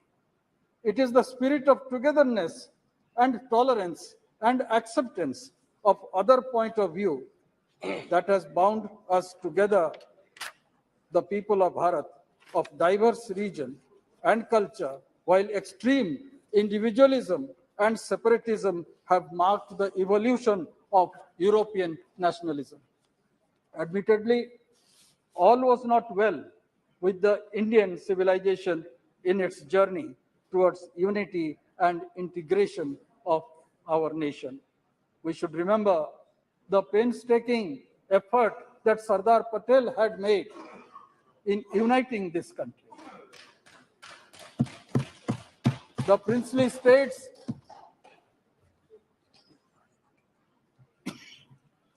were declared as independent, and there were certain states, major states, princely states of that era, who wanted to ally with Pakistan. If Karachi port access was to be provided, Jodhpur was supposed to ally with Pakistan. If Vizag port was supposed to be provided, then Hyderabad would have emerged as a bigger country, including the eastern state provinces within it. Today, after 75 years, but that was dealt very strongly, and a great nation was formed. And today, number of fault lines are still there. The fault lines have been too many in modern India that we had inherited. Few from the past and new ones have been created after independence. I'll just give some instances. Caste exists. That is a major fault line in our country. Communal divide is there. No matter what we say, it is there. Terrorism is the biggest enemy. Ultra-communism or communist revolt is also affecting large part of our country. Paradox of personal law is glaring. Constitution guarantees freedom of expression, yet repressive personal laws take away basic fundamental rights of the individual. And this was demonstrated in the late 80s when Shah Banu got a verdict from the Supreme Court and it was undone here in this house. Yet the concept of Bharat has existed for more than 5,000 years. Since the Harappan age till date, in spite of all the vicissitudes, the sense of oneness exists. Sir, the parliament has been the platform of many events that have shaped this nation in last 75 years. The constitution is the instrument in making this country vibrant, modern, and forward-looking. It ensures rule of law, for which independence of judiciary has been protected and guarded religiously. Our constitution is dynamic. The first amendment moved by the first Prime Minister, Jawaharlal Nehru, in May 1951, just a year after Constitution being adopted in the Constituent Assembly, clearly demonstrates keeping in tune with the time. And here I would like to quote what Pandit Nehru had stated.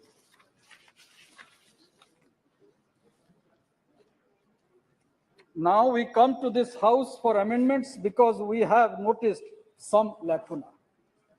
We have, of course, of various interpretations by the court.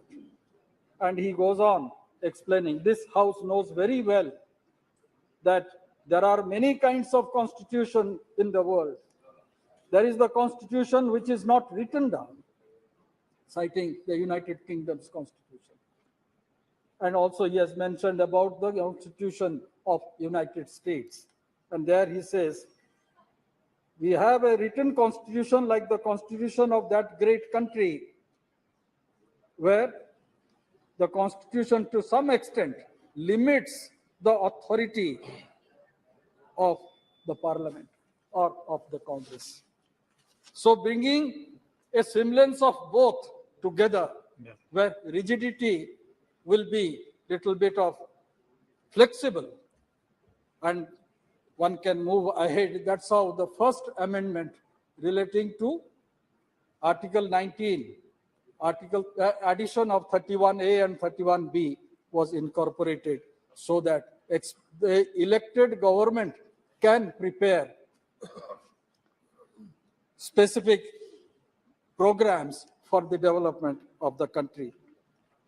Sir, the basic structure is a moot point which I believe should be discussed when we are discussing about the 75 years of our independence. Supreme Court, I need, sir, a little bit of time. Rule of law means the parameters of decision making and discretion remains always circumscribed by the Constitution. We were witness to the revocation of Article 370 in this House. Uniform Civil Code is another relevant matter that needs to be fulfilled, as Constitution has stipulated.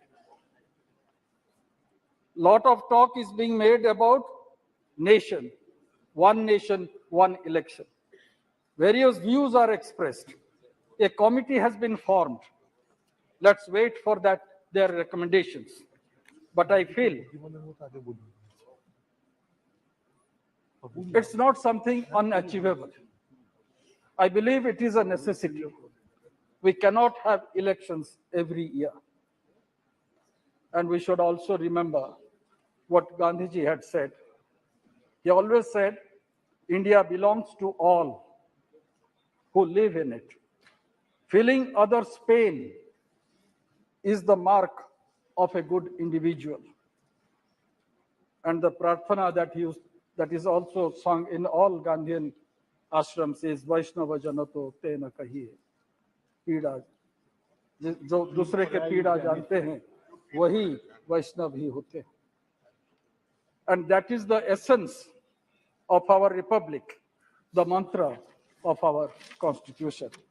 Sir, during my 25 years in this house, I've seen Completed silver jubilee, the important matter. I have seen stringent law being implemented like POTA in a joint session, and the division of this house relating to Indo-US nuclear treaty. I witnessed Atalji's government fall by one vote when Naitikata was given a goodbye. I had the fortune to represent our parliament in the making of the Right to Information Act. That was in 2005. I felt elated the other day when I received a small note from the then Prime Minister after criticizing him forcefully in this house relating to the nuclear agreement, and I was totally taken aback. And that demonstrated the true democratic temper of the then Prime Minister.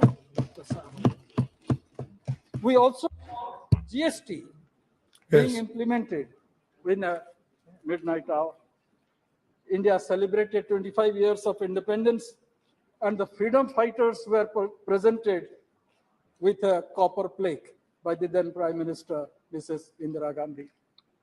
On 50th year of independence, when Mr. Sangma was sitting in the chair, Parliament held special session, which continued beyond midnight, as I don't know how long we'll be sitting here today, but that continued beyond midnight till 3 o'clock in the morning.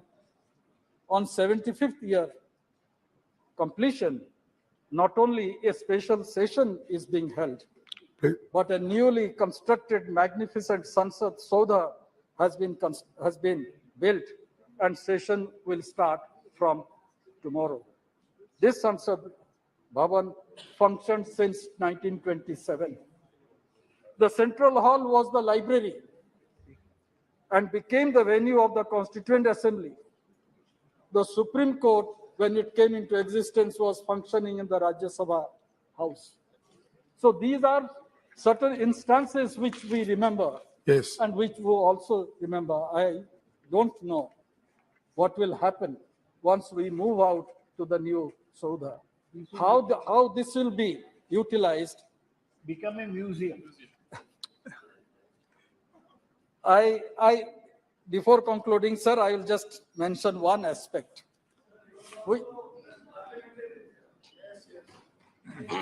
And that aspect is in this house in Lok Sabha, when the ruling party had brute majority of more than 400 members during Rajiv Gandhi's time.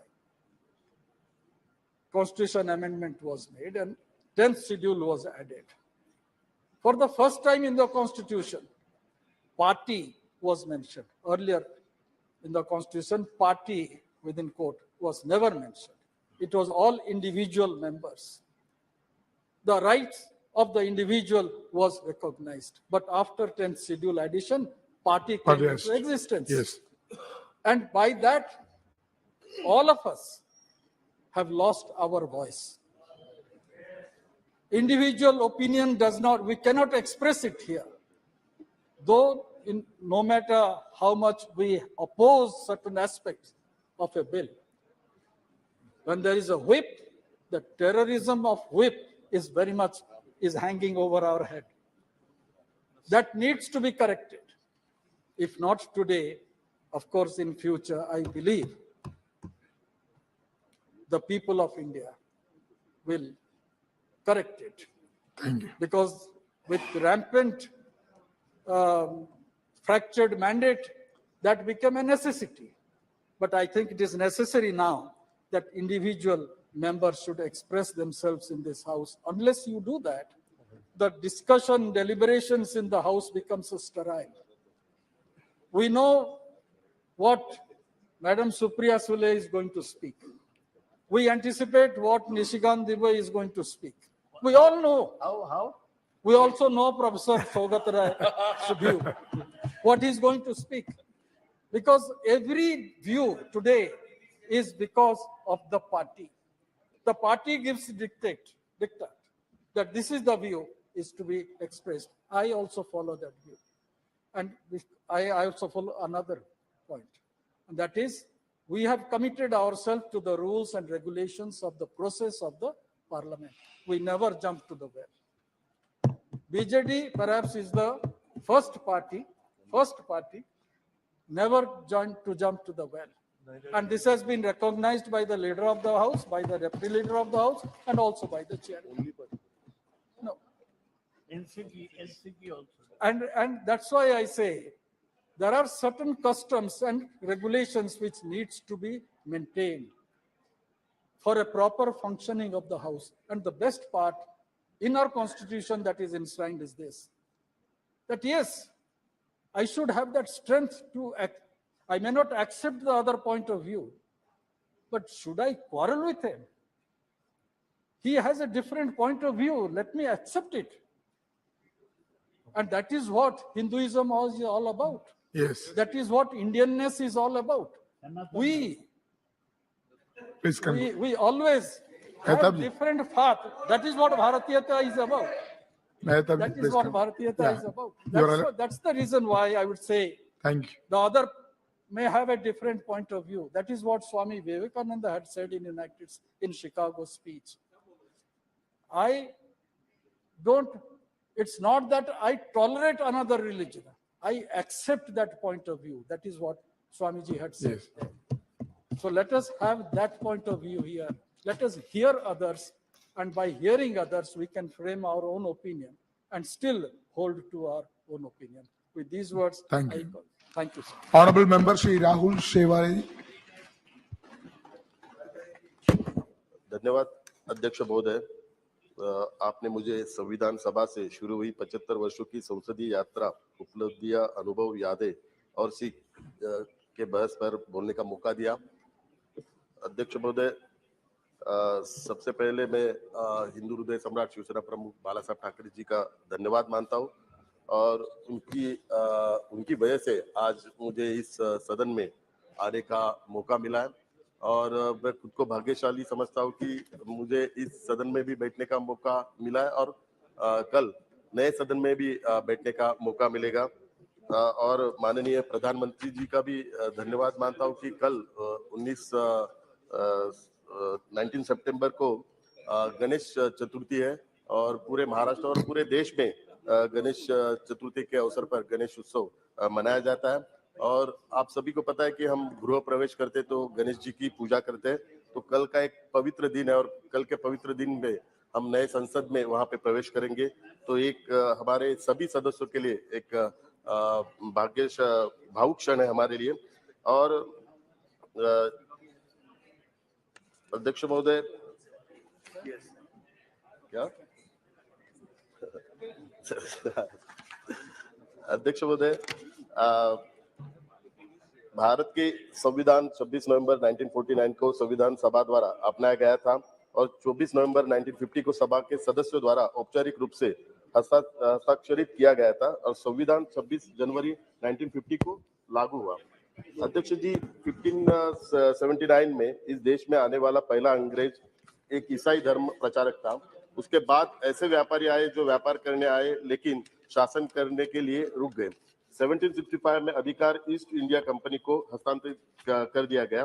बाद में इसे धीरे धीरे संसद के अधीन कर दिया गया और इसकी जगह संसद का अधिकार आ गया और अब तक ये जारी है। अध्यक्ष जी, इन दिनों देश भर में भारत और इंडिया नाम पर खासी बहस चल रही है। भारतीय संविधान का पहला अनुच्छेद कहता है इंडिया, जो कि भारत के राज्यों का संघ है। भारतीय संविधान सभा में भी इस विषय को लेकर काफी बहस हुई। संविधान सभा में कांग्रेस के दिग्गज नेताओं ने भारत नाम रखने की पुरजोर वकालत करते हुए कहा था कि भारत नाम रखने से गरिमा लौट आएगी। हजारों साल की गुलामी में हमारी पहचान ही मिट गई थी। इस विषय में इतिहास को किनारे नहीं किया जा सकता। संविधान सभा में भारत और इंडिया को लेकर हुई बहस को भी याद रखना चाहिए। दरअसल संविधान सभा में लंबी बहस के बाद इंडिया दैट इज भारत लिखा गया था और इस बहस में कांग्रेस के कई दिग्गज नेताओं ने भारत को देश की पहचान से जोड़ा था और उनका कहना था कि इंडिया दैट इज भारत के स्थान पर भारत दैट इज इंडिया लिखना उचित रहेगा। महोदय, इस डिबेट में कांग्रेस के दिग्गज नेता श्री कमलापति त्रिपाठी ने कहा था, यदि आप लोगों को लगता है कि संविधान में दैट इज लिखना जरूरी है तो भारत दैट इज इंडिया लिखना चाहिए। उन्होंने देश का नाम भारत रखने को गौरव, स्वाभिमान और स्वदेशी प्रतीक से जोड़ा था। त्रिपाठी जी ने कहा था, जब कोई देश दूसरे के दिए नाम और प्रतीकों का इस्तेमाल करता है तो उसकी आत्मा मर जाती है। भारत ने 1000 साल की गुलामी में सब कुछ खो दिया है। हमने अपनी संस्कृति, इतिहास, सम्मान, मानवता, आत्मसम्मान और यहाँ तक की आत्मा तक खो दिया है। भारत नाम रखने से पुराना गौरव वापस लौटेगा का तर्क देते हुए त्रिपाठी जी ने यह भी कहा था कि 1000 साल की गुलामी से निकलकर हम अपनी पहचान हासिल करेंगे। भारत नाम हमें हमारी संस्कृति से परिचय करता है।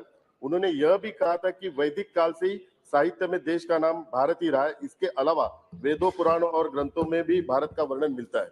अध्यक्ष महोदय, 18 सितंबर 1949 को हुई इस बहस में स्वतंत्रता सेनानी हरगोविंद पंत ने भी भाग लिया और इंडिया शब्द का विरोध किया और कहा कि यह नाम हमें उन विदेशियों द्वारा दिया गया था जो इस भूमि की समृद्धि के बारे में सुनकर हमारे देश की संपत्ति को लूटने यहाँ आए और हमसे हमारी आजादी छीन ली।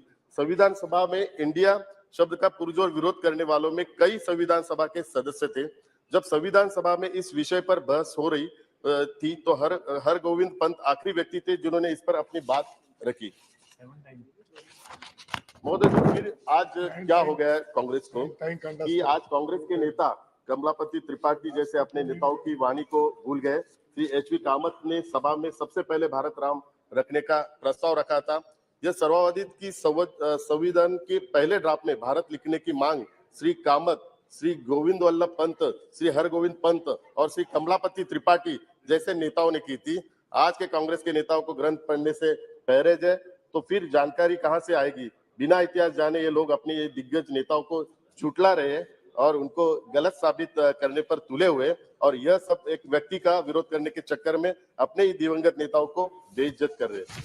अध्यक्ष महोदय, संविधान सभा की ऐसी पद्धति संविधान सभा ने एक ऐसी पद्धति अपनाई जो सुव्यवस्थित, सुलभ और स्वीकार्य थी। मौलिक मान्यताओं को सभी ने माना और उन पर सहमति व्यक्त की। हाल की आधी सदी में किसी भी प्रमुख सामाजिक संगठन या राजनीतिक दलों ने कभी भी संविधान की वैधता पर सवाल नहीं उठाया है। संविधान केवल अपने सदस्यों की राय का प्रतिनिधित्व नहीं करता है, यह उस समय की व्यापक सहमति को दर्शाता है। संविधान सभा का चुनाव भारतीय जनता द्वारा किया गया था। उस समय कोई वैश्विक वैश्व मताधिकार नहीं था। भारत का संविधान देश का सर्वोच्च कानून है जिसके आधार पर संपूर्ण शासन व्यवस्था चलती है। संस्थापकों ने नवजात गणतंत्र के लिए शासन प्रणाली के रूप में संसदीय लोकतंत्र को चुना था। अध्यक्ष महोदय, भारत की स्वतंत्रता का 76 वर्ष है और इस पूरे काल में देश में 15 प्रधानमंत्रियों की सरकार बनी। आज कुछ लोग कई बार पिछले 10 साल में मोदी जी ने क्या किया ये सवाल करते हैं, लेकिन ये लोग बहुत ही बेखूबी से भूल जाते हैं कि पिछले 76 वर्षों में कुल मिलाकर 54 वर्ष सिर्फ कांग्रेस और यूपीए की सरकार थी और इसमें भी कुल मिलाकर 38 साल एक ही परिवार राज कर रहा था। तो उनको मैं बताना चाहता हूं कि मोदी जी के नेतृत्व में भारत सरकार ने महिलाओं का सशक्तिकरण, बालिकाओं की शिक्षा पर विशेष जोर दिया। स्वच्छ भारत मिशन, नागरिकों को वित्तीय और अन्य सब्सिडी, लाभ और सेवाओं का सीधा हस्तांतरण, गरीबों और उन लोगों के लिए बैंकिंग सुविधाएं प्रदान की जो बैंकिंग के दायरे में नहीं आते थे। किसानों के लाभ के लिए प्रणाली, नीतियां और कार्यक्रम, हाशिए पर मौजूद लोगों के लिए सामाजिक सुरक्षा योजनाएं लागू की। फिर भी ऐसे ही कई अन्य क्षेत्र हैं जिन पर भी ध्यान केंद्रित करने की आवश्यकता है। माननीय मोदी जी के नेतृत्व में भारत सरकार बड़ी दृढ़ता से संविधान निर्माताओं के सपनों को पूरा करने के लिए आगे बढ़ रही है। एनडीए सरकार ने माननीय मोदी जी के नेतृत्व में भारत के संविधान को सही रूप में लागू करने और देशवासियों को उनके मौलिक अधिकारों को अनुरूप जीने का अवसर प्रदान किया है। अध्यक्ष जी, साल 2023 में हमारे देश की आजादी के 75 साल पूरे हो रहे और हमारा संकल्प नए भारत का निर्माण करना है। नया भारत एक आधुनिक समाज होगा जिसमें करुणा का लोकाचार समाहित होगा। एक ऐसा समाज जहां सभी हितधारकों को सर्वांगीण विकास और भागीदारी का ध्यान रखा जाता है, चाहे वो बच्चा हो, युवा हो या वृद्ध हो, पुरुष हो या महिला, गरीब हो या वंचित, जहाँ सुलभ, सस्ती और उच्च शिक्षा और गुणवत्तापूर्ण स्वास्थ्य देखभाल और पोषण, जहां प्रत्येक भारतीय अपनी क्षमता का एहसास करने और ऐसा करने में सक्षम है, जिसमें हम में हर कोई संतुष्ट और खुश हो। और माननीय मोदी जी के नेतृत्व में भारत सरकार इसके लिए दृढ़ता से आगे बढ़ रही है। इसी से कहते हैं सबका साथ, सबका विकास और सबका विश्वास। अध्यक्ष महोदय, माननीय मोदी जी के नेतृत्व में भारत ने अपने गौरवशाली अतीत को पुनः प्राप्त करने और नई ऊंचाइयों को प्राप्त करने की अपनी यात्रा शुरू की है। बुनियादी ढांचे के विकास, रेलवे के आधुनिकीकरण और विस्तार, बंदरगाहों के विकास, हवाई अड्डों के विकास, शहरों के विकास, चिकित्सा विज्ञान और स्वास्थ्य देखभाल प्रणाली में विकास, खेल में विकास, विज्ञान और प्रौद्योगिकी में विकास, अंतरिक्ष में विकास के क्षेत्र में उपलब्धि है। प्रौद्योगिक परमाणु ऊर्जा में विकास, देश की रक्षा में विकास और भारत में विशाल आबादी के लिए खाद्य उत्पादन। अध्यक्ष जी, सबसे महत्वपूर्ण है एक बहुत छोटी अर्थव्यवस्था का दुनिया की 5वीं सबसे बड़ी अर्थव्यवस्था के रूप में विकसित होना। इसके लिए मैं माननीय प्रधानमंत्री जी का अभिनंदन करता हूं। अर्थव्यवस्था की वृद्धि भारत को जल्द ही दुनिया की तीसरी सबसे बड़ी अर्थव्यवस्था में ले जा सकती है। एक और महत्वपूर्ण उपलब्धि आजादी के बाद से भारत में लोकतंत्र की सफलता। अध्यक्ष जी, देश के संविधान ने प्रत्येक नागरिक को बोलने की आजादी दी है, लेकिन इसका मतलब ऐसे नहीं कि कोई धार्मिक भावना को ठोस पहुंचाए। कुछ व्यक्ति अभिव्यक्ति स्वातंत्र का उसका गलत फायदा लेके धार्मिक भावना को ठोस पहुंचाने का भी काम कर रहे। अध्यक्ष जी, अंत में यही कहूंगा कि भारत के संविधान सभी प्रावधानों का पूर्ण मिश्रण है और इस प्रकार प्रावधान और अनुच्छेद ही इसे राज्य का सर्वोच्च कानून बनाते हैं। संविधान के किसी भी अनुच्छेद को लागू करने और व्याख्या करने में हमेशा संविधान सभा की आत्मा पर विचार किया जाना चाहिए। संविधान निर्माताओं ने संविधान में महत्वपूर्ण प्रावधानों को शामिल करने का प्रयास किया है ताकि किसी देश में शासन कैसे होगा इस बारे में अस्पष्टता की कोई गुंजाइश न रहे, और इसलिए यह भारतीय संविधान की विशेषता है जो इसे अपने आप में एक संपूर्ण संविधान बनाती है और देश का एक व्यापक दस्तावेज है। हाँ अध्यक्ष महोदय, मैं अपनी वाणी को विराम देते हुए यही कहता हूँ कि सभी सदस्यों को मैं शुभकामनाएं देता हूँ, गणेश चतुर्थी की भी शुभकामनाएं देता हूँ। और जब भी हम नए सदन में जाएंगे तो पूरी जिम्मेदारी के साथ हम जाएंगे। नए भारत निर्माण के लिए सभी का सहयोग रहेगा। और जब भी मैं पहली बार इस सदन में आया था तभी मेरे साथ हमारे उस वक्त के एक्स मिनिस्टर अनिल वितेश जी थे। तभी उन्होंने मुझे कहा था कि पूरे देश की आबादी हमारी 140 करोड़ लोगों की आबादी है, लेकिन केवल 545 लोगों के इस सदन में आने का मौका मिलता है। तो 140 करोड़ लोगों के रिप्रेजेंट करने के लिए हम सभी यहाँ पे आते हैं, तो जिम्मेदारी से देश को आगे बढ़ाने का काम करेंगे। धन्यवाद। Thank you honourable member Shri Rajesh Singh ji. Good, मेरा भी माइक चालू हो गया।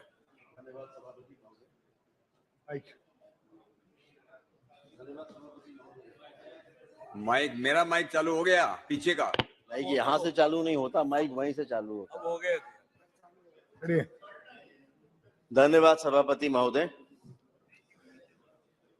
आपको धन्यवाद कि आपने आज इस महत्वपूर्ण विषय पर मुझे बोलने का अवसर दिया। मैं अपने नेतृत्व के प्रति भी आभार प्रकट करना चाहता हूं, जिन्होंने इतिहास में अंकित होने वाली इस चर्चा में मुझे बोलने का अवसर दिया है। महोदय, देश और दुनिया में अनेकों घटनाएं ऐसी होती हैं जो इतिहास के पन्नों में अंकित होती हैं, और उनमें से भी कुछ ऐसी होती हैं जिन्हें इतिहास स्वयं में समेटकर गौरवान्वित होता है। और आज जो घट रहा है इसको अवसर के रूप में बदलने वाले देश के यशस्वी प्रधानमंत्री माननीय नरेंद्र मोदी जी के प्रति मैं संपूर्ण देशवासियों की तरफ से आभार प्रकट करना चाहता हूं, जिनके कारण भारत के महान लोकतंत्र के 75 वर्ष की संसदीय यात्रा के अवसर पर हम सभी को अपनी संसदीय प्रणाली पर गर्व करने का अवसर मिला है। मैं सदन की प्रेस गैलरी में बैठे हुए मीडिया के साथी गणों के प्रति भी आभार प्रकट करता हूं, जिनके बिना ये यात्रा अधूरी थी और संविधान सभा से लेकर अभी तक जो संसदीय प्रणाली का हिस्सा रहे हैं।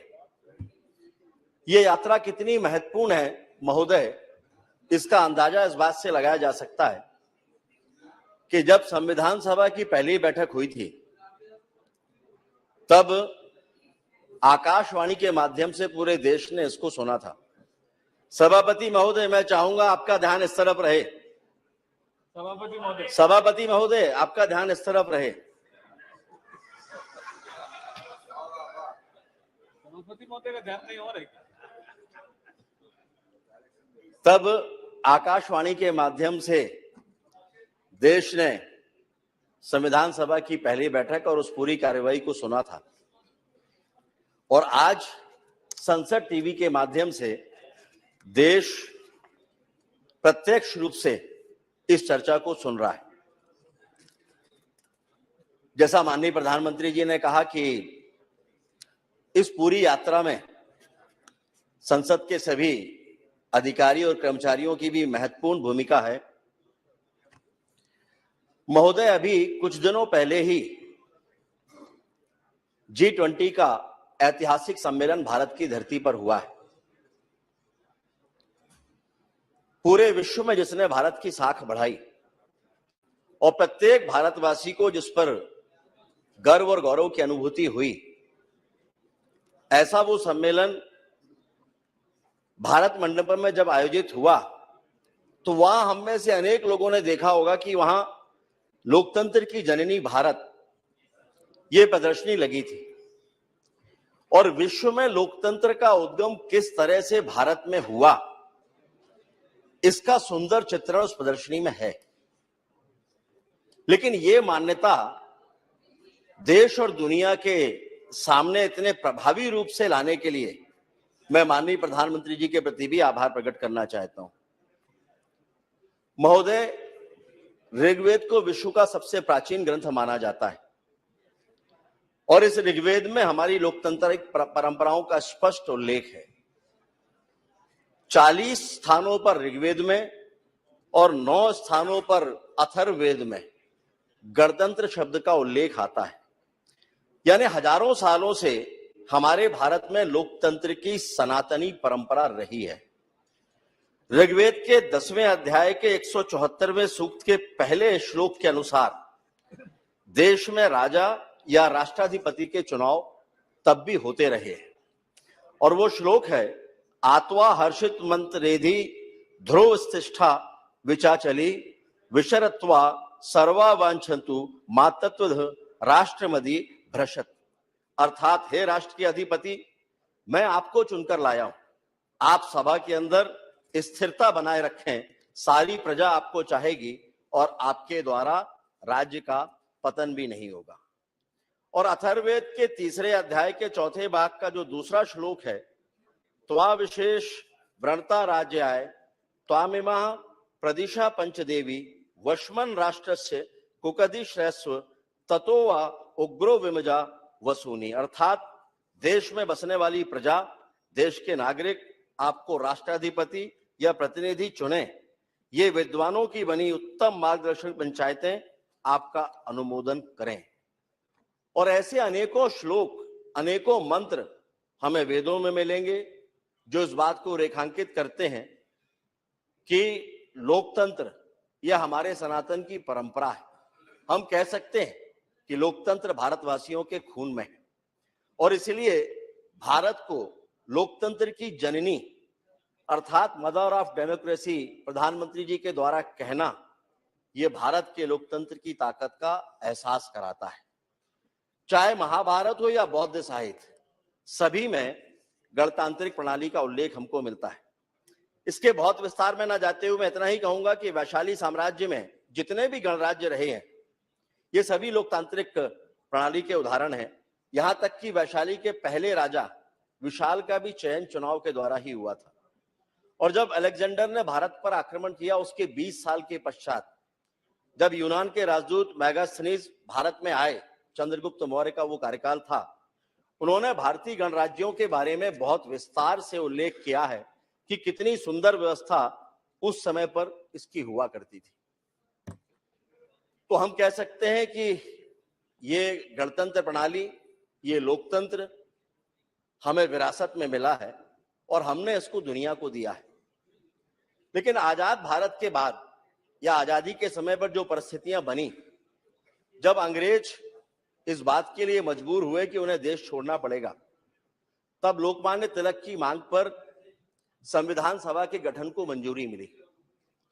और संविधान सभा जब देश आजाद हुआ, उसके पश्चात संविधान सभा ने 2 वर्ष 11 महीने और 18 दिन में कुल 165 बैठकें की। ये जो हमारा सेंट्रल हॉल है, वहां 9 दिसंबर 1946 को संविधान सभा की पहली बैठक हुई थी, जिसमें बोलने वाले पहले वक्ता थे आचार्य कृपलानी। और 26 नवंबर 1949 को संविधान सभा ने भारतीय संविधान को मान्यता दी और इस संविधान सभा की जो अंतिम बैठक थी महोदय, वो 24 जनवरी 1950 को ही। और हम सभी जानते हैं कि 26 जनवरी 1950 को संपूर्ण संविधान लागू हुआ और जिसके कारण देश में लोकसभा और राज्यसभा इन दोनों का निर्माण हुआ। और लोकसभा के इस पवित्र मंदिर में यानी इस लोकसभा में जो पहला सत्र प्रारंभ हुआ था, वो था मंगलवार 13 मई 1952। लोकसभा के पहले अध्यक्ष, जिनके बारे में माननीय प्रधानमंत्री जी ने अभी कहा, मावलंकर जी, उन्होंने अनेकों आदर्श परंपराएं इस सदन में स्थापित की। उसके बाद जो हमारे माननीय अध्यक्ष हुए, उन्होंने भी अनेकों परंपराएं स्थापित की। और हमें कहते हुए खुशी है कि वो परंपरा जो तब प्रारंभ हुई थी, हमारे वर्तमान लोकसभा अध्यक्ष माननीय बिरला जी के समय तक अत्यंत प्रभावी रूप से चल रही है। और इसी के कारण से भारत में एक मजबूत और स्वस्थ संस्कृति, गणतंत्र संस्कृति, लोकतांत्रिक संस्कृति की नींव भारत में स्थापित हुई है। 1952 के बाद से अभी तक लगभग 71 सालों में अनेक विद्वान सांसदों के भाषण को सदन ने और देश ने सुना है। इसी सदन में जवाहरलाल नेहरू और पीलू मोदी, जवाहरलाल नेहरू और अटल बिहारी वाजपेयी, नेहरू जी और फिरोज गांधी, इन सबके बीच की नोकझोंक को भी सदन में और देश में लोगों ने सुना है। और जो ऐसे बड़े प्रमुख वक्ता थे जिन्होंने सदन में ऐतिहासिक वक्तव्य दिए हैं, उनमें मधुलिमे, डॉक्टर लोहिया, श्रीपद डांगे, आचार्य कृपलानी, इंद्रजीत गुप्त, ओम प्रकाश त्यागी, प्रकाशवीर शास्त्री, लाल कृष्ण आडवाणी, कार्तिक उरांव, मधु दंडवते, ऐसे अनेकों नाम हैं जिनके सारे नाम यहां पर ले पाना संभव नहीं होगा। चलिए दादा, जो नाम आप बोल रहे हैं उनका नाम भी जोड़ लेते हैं। क्या नाम बोला उन्होंने? सुषमा स्वराज जी। सुषमा स्वराज जी। सुषमा स्वराज जी हमारी नेता थी और सुषमा स्वराज जी के भाषण आज भी लोग उनसे प्रेरणा लेते हैं, उन भाषणों से। उनमें हम सभी लोग भी शामिल हैं। आएगा आगे उसका उनका नाम। माननीय प्रधानमंत्री जी ने विस्तार से इन सभी नामों का उल्लेख किया है। माननीय चंद्रशेखर जी भी उसमें रहे हैं। और तब से लेकर अभी तक इस विशाल देश में लोकसभा और राज्यसभा के माध्यम से लोकतंत्र का अविरल प्रवाह जारी है। लेकिन इसमें महोदय एक अपवाद भी है। लोकतंत्र की जो धारा प्रवाहित हुई थी, उसमें 26 जून 1975 से 23 मार्च 1977 का कालखंड, यानी आपातकाल के 21 काले महीने, वो लोकतंत्र के इस मंदिर पर एक दाग है। अभी अधीर रंजन जी यहां पर होते तो अच्छा लगता, काफी सारी बातें वो कह रहे थे। और उस समय उन 21 महीनों में देश के सभी मौलिक अधिकारों का हनन करके देश ही पूरा जैसे कारावास में बदल गया था। लेकिन महोदय, हमारा देश का लोकतंत्र ही परिपक्व नहीं है, बल्कि देश की जनता भी परिपक्व और समझदार है। और इसलिए उसने एक रक्तहीन क्रांति करके लोकतांत्रिक पद्धति के माध्यम से ही व्यवस्था को बदल दिया। और भारत के लोकतंत्र की सुंदरता देखिए महोदय, जब हम संसदीय प्रणाली पर बात कर रहे हैं, तो आपातकाल के उन अंतिम दिनों में लोकतंत्र के इस दाग को हटाने के लिए बाबू जगजीवन राम, आचार्य कृपलानी, विजय लक्ष्मी पंडित, हेमवती नंदन बहुगुणा और चंद्रशेखर जी जैसे लोग भी सामने आए, जो कांग्रेस की संस्कृति में ही पले बढ़े थे। लेकिन उन्होंने देश के माथे के इस काले दाग को स्वीकार नहीं किया और संघर्ष का रास्ता अपनाया। और हमारी संसदीय प्रणाली पर समय समय पर अनेकों महत्वपूर्ण लोगों ने अपने विचार रखे हैं। डॉक्टर एपीजे अब्दुल कलाम हो, जयप्रकाश नारायण जी हो, देश के प्रधानमंत्री माननीय मोदी जी हो, श्रद्धेय अटल बिहारी वाजपेयी जी हो, लाल कृष्ण आडवाणी जी हो, इन सभी के विचार समय समय पर आए हैं और सभी ने, मैं उनके विस्तार में नहीं जा रहा हूं, और सभी ने भारत के लोकतंत्र की ताकत और उसके महत्व को स्थापित किया है। इस समय पर हम जरूर अंबेडकर जी को स्मरण करना चाहेंगे। जो ड्राफ्ट कमेटी बने थे उसके वो चेयरमैन थे और अंबेडकर जी ने ये कहा था कि हमने जनता के लिए और जनता द्वारा बनाई गई सरकार का सिद्धांत जब स्थापित किया है तो हमें यह प्रतिज्ञा भी करना चाहिए कि हमारे रास्ते में जो बुराइयां खड़ी हैं उनको मिटाने में हम किसी तरह की कोई ढिलाई नहीं बरतेंगे और देश की सेवा का इससे बेहतर कोई दूसरा रास्ता नहीं हो सकता, ये अंबेडकर जी का मानना था। महोदय, ये विचार अंबेडकर जी के हैं। अब इसकी व्याख्या अलग अलग तरह से लोग अपने अपने तरीके से कर सकते हैं, लेकिन एक मायने में उनका विचार एकदम स्पष्ट है, प्रतिज्ञा पूर्वक बुराइयों का समापन करना या मिटाना। अधीर जी अभी चले गए। हाँ, कोई नहीं है। चलिए, वो होते तो प्रतीक के रूप में हम उन्हीं को मान लेते, लेकिन वो नहीं है। तो ये देश जानना चाहता है कि क्या महोदय भ्रष्टाचार देश की सबसे बड़ी राजनीतिक, नैतिक और सामाजिक बुराई नहीं है? और अगर जब ये है और देश के गरीब से गरीब आदमी का भी जब इस बुराई से बचाने के लिए उसका जनधन खाता खोला जाता है, तो क्या ये भ्रष्टाचार पर एक सबसे बड़ी नकेल नहीं है? वो उन परिस्थितियों में कि आजाद भारत के इतिहास में 57 सालों तक जिस पार्टी की सरकारें रही हैं देश में और प्रदेशों में, एक पूर्व प्रधानमंत्री ने कहा था कि हम यहां से 1 रुपया भेजते हैं और केवल 15 पैसे गांव तक पहुंचता है। तो क्या उस परिस्थिति में यह आवश्यक नहीं है कि जब ये जनधन योजना खाता खोला गया तो भ्रष्टाचार की बड़ी नकेल के रूप में कांग्रेस भी इसकी सराहना करती? और क्या ये देश के लोकतंत्र और संविधान निर्माता अंबेडकर जी के विचारों का सम्मान नहीं है? मैं फिर से अधीर जी को याद करना चाहूंगा, कई सारी बातें वो कहकर गए थे। उन्होंने कहा कि देश में गरीबी बढ़ रही है। ये अपेक्षा होती है महोदय कि जब सदन में कांग्रेस जैसी राष्ट्रीय पार्टी का नेता जब अपनी बात रखेगा तो कुछ अध्ययन के साथ में रखेगा, लेकिन ये कहते हुए खेद है कि बगैर अध्ययन के इन्होंने सारी बातें रख दी, केवल राजनीतिक आरोप लगाने के लिए आज के दिन का चयन किया, अन्यथा मुझे भी उनकी बातों का उत्तर नहीं देना पड़ता। उन परिस्थितियों में जब देश में 13.5 करोड़ गरीबी रेखा से हटके अलग हो गए, तब वो ये कहते हैं कि गरीबी बढ़ रही है। उन्होंने मनरेगा के बारे में भी आरोप लगाया कि इसको मरेगा बोल दिया गया। मनरेगा को मरने के लिए हमने नहीं छोड़ा, कांग्रेस ने छोड़ा। नाम तो दिया मनरेगा, लेकिन पैसा कितना दिया? अभी यहां पर होते तो वो सुनते कि भारतीय जनता पार्टी और एनडीए की सरकारों ने 3 गुना ज्यादा पैसा इस मनरेगा योजना के लिए दिया है। हाँ, जियो टैगिंग के माध्यम से सीधे खाते में आज पैसा पहुंचता है, जो वो नहीं कर पाए थे। अभी ये इससे बड़ी भ्रष्टाचार पर नकेल और क्या होगी? उन्होंने आज के दिन जब संसदीय प्रणाली के पक्ष में बातें करना थी, तब उन्होंने भारत के हमारी संस्था के सदन के क्वेश्चन आवर के बारे में भी बातें रखी कि बोलने नहीं मिलता। लेकिन आज कोई बताए कि पिछले ये 3 सत्र होने को आ रहे हैं, कौन यहां की कार्रवाई को बाधित कर रहा है? कौन यहां पर क्वेश्चन आवर होने से रोक रहा है?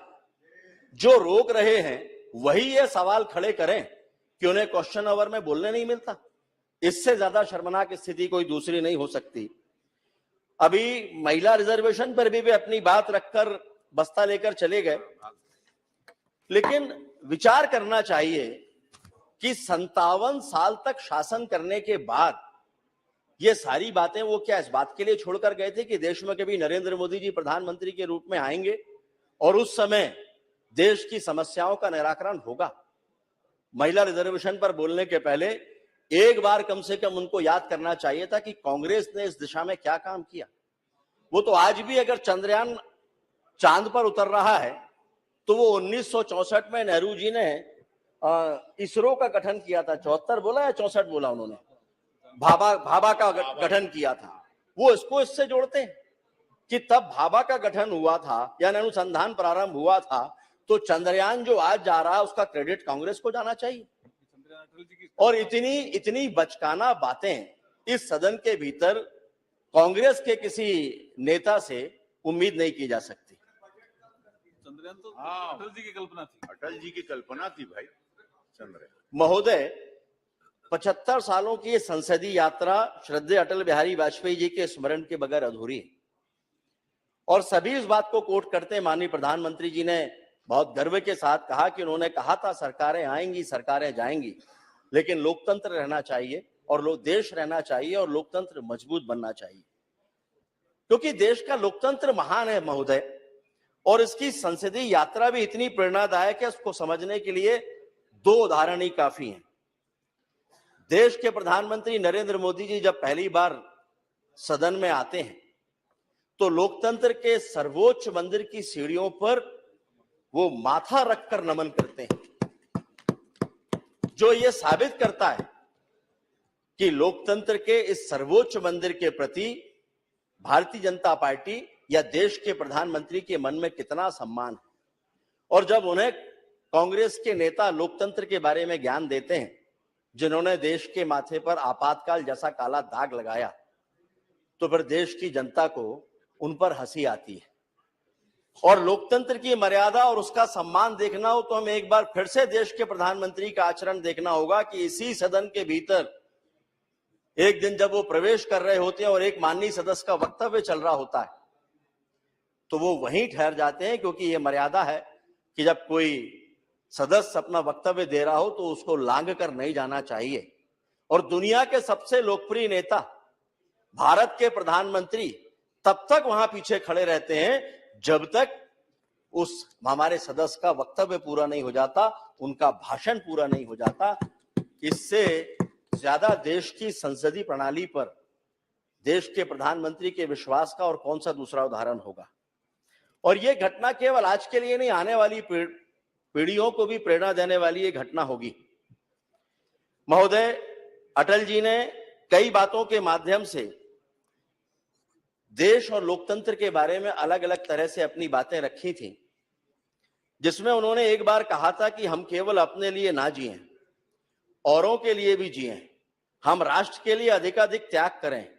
अगर भारत की दशा दयनीय है तो दुनिया में हमारा सम्मान नहीं हो सकता, किंतु यदि हम सभी दृष्टियों से सुसंपन्न हैं तो दुनिया हमारा सम्मान करेगी। दूसरा उन्होंने कहा था गरीबी, दरिद्रता और गरिमा का विषय नहीं है, बल्कि ये विवशता है, ये मजबूरी है, और विवशता का नाम संतोष नहीं हो सकता। ये दोनों बातों को उद्धत करने का केवल एक मतलब है कि देश के प्रधानमंत्री माननीय नरेंद्र मोदी जी ने इस पीड़ा से, इस दंश से न केवल देश को, गरीब को मुक्ति दिलाने का काम किया है, बल्कि देश के लोकतंत्र को भी मजबूत करने का जो प्रयास किया उसकी निरंतरता जारी है। यहां मैं नेहरू जी को भी उद्धत करना चाहूंगा। नेहरू जी ने संविधान सभा की बैठक में एक संकल्प पर चर्चा के दौरान कहा था 22 जनवरी 1947 को, मैं वो साथ में कांग्रेस उस पर आपत्ति करे तो उसके लिए मैं रिकॉर्ड भी लेकर आया हूं कि एक व्यक्ति जो भूखा है, गरीब है, जिसके शरीर पर पहनने को कपड़े नहीं है और उसके लिए वोट का भी महत्व नहीं है, हमें उस पर विचार करना है। महोदय, कितना विचार करना है? हम अपने इस महान लोकतंत्र में कब तक लोगों को भूखा और गरीब रखकर उनके वोट के महत्व की प्रतीक्षा करेंगे? 57 साल का समय कांग्रेस की सरकारों के लिए कम था क्या? जो ये पहले आपको वहीं से पूछना चाहिए, केवल उत्तर जा रहे हैं जिन्होंने प्रश्न किया था। ना, ये आप उस समय उधर बोलना चाहिए था, ये केवल मैं उत्तर दे रहा हूं।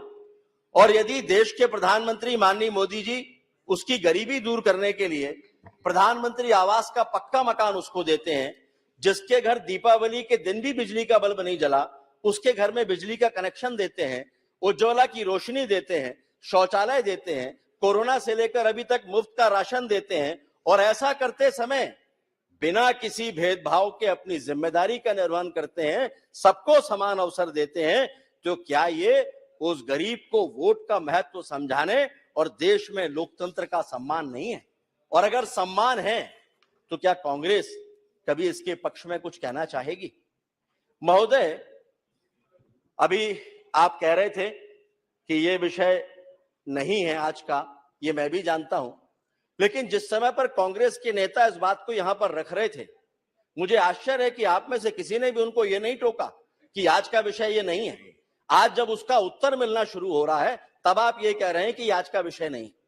चलिए मैं उसी पर आता हूं जिस पर आज का विषय है।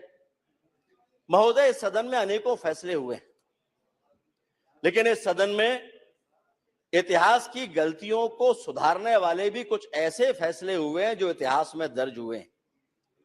इसी सदन के भीतर जम्मू और कश्मीर को लेकर भी अनेकों बार चर्चाएं हुई हैं।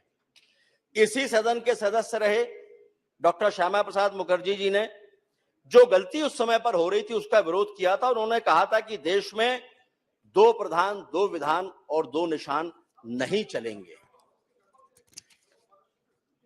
मैंने क्या कहा? नहीं, आपको इतनी आपत्ति हो रही है। नहीं, आप ये बताइए, मैंने कब कहा कि हाउस में कहा?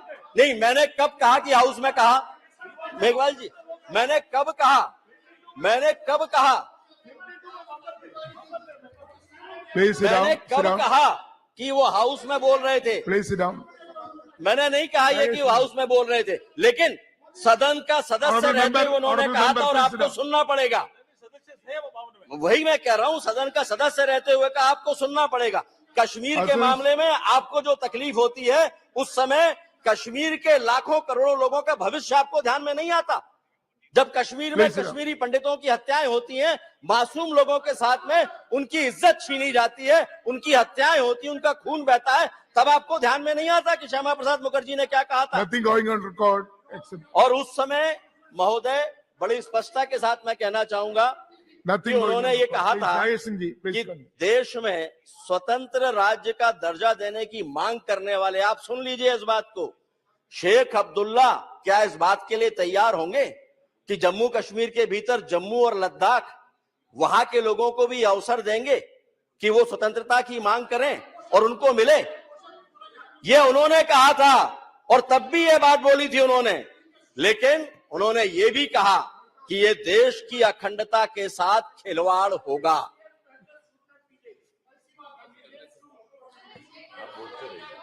सभापति महोदय, मैं जो भी कह रहा हूं वो देश के संसदीय इतिहास के संदर्भ में कह रहा हूं।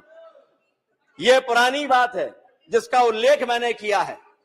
दादा, इतनी फुर्ती से आप तब खड़े होते जब जम्मू कश्मीर पर यह बिल आया था और वहां से लोग विरोध कर रहे थे 370 समाप्त करने का, तब आपको ध्यान में नहीं आया कि आपको उसके बारे में, उसके विरोध में कहना चाहिए।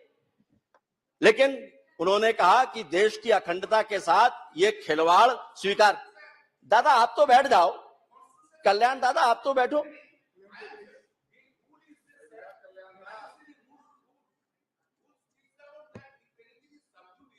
Before the court, that should not be discussed in the parliament. Yes. 370. हम जम्मू कश्मीर पर चर्चा नहीं कर रहे हैं, हम केवल इसके इतिहास की जानकारी दे रहे हैं। We will go on the record and expense. और हमने ये देखा, अगर कुछ गलत हो, और हम सभी इस बात के गवाह हैं कि इसी सदन में माननीय प्रधानमंत्री जी के नेतृत्व में माननीय अमित शाह जी जब धारा 370 और 35A के खात्मे का बिल लेकर आए, तो इतिहास में दर्ज होने वाली बहस भी इसी सदन में हुई थी। और जिसका जवाब देते हुए, दादा परेशान मत होइए, कोई भी ऐसी बात नहीं हो रही है। आप अपने इस हथियार का उपयोग सारे वक्तव्यों में करते हैं, लेकिन तभी करते हैं जब बात यहां से रखी जाती है। जब वहां से बात होती है तब आपके हथियार बाहर नहीं निकलते। और इसका जवाब देते हुए माननीय गृह मंत्री जी ने कहा था कि देश की एकता और अखंडता के लिए अपना सर्वस्व तो क्या, जान भी निछावर करनी पड़ी तो वो कर देंगे। कश्मीर भारत का अखंड और अटूट हिस्सा है। और आज धारा 370 और 35A की समाप्ति के साथ जम्मू कश्मीर विकास की नई इबारत लिख रहा है। महोदय, अब जो बात मैं कहना जा रहा हूं इनको शायद अच्छी नहीं लगेगी, लेकिन स्वस्थ लोकतंत्र के लिए आवश्यक है स्वस्थ विपक्ष का होना। स्वस्थ लोकतंत्र केवल सत्ता की जिम्मेदारी नहीं है, सत्ता पक्ष की जिम्मेदारी नहीं है, उसमें जिम्मेदारी और भागीदारी बराबरी से कैसी है, यह मैं आपको अभी बता देता हूं। हम सभी को याद होगा, इतिहास में रिकॉर्ड में मिल जाएगा, दादा तो जरूर ढूंढ निकालेंगे उसको। जब हम संसदीय परंपरा के 75 वर्षों की बात कर रहे हैं तो संसद के माननीय सदस्य मधु लिमय जी के नाम का उल्लेख भी मैं करना चाहूंगा। इंदिरा गांधी जी ने जब लोकसभा में बजट पेश किया, वो आर्थिक लेखानुदान था, और भाषण जब समाप्त हुआ तो मधु लिमय जी ने तत्काल व्यवस्था का प्रश्न उठाया, लेकिन स्पीकर ने उनको अनुमति नहीं दी, सदन उठ गया।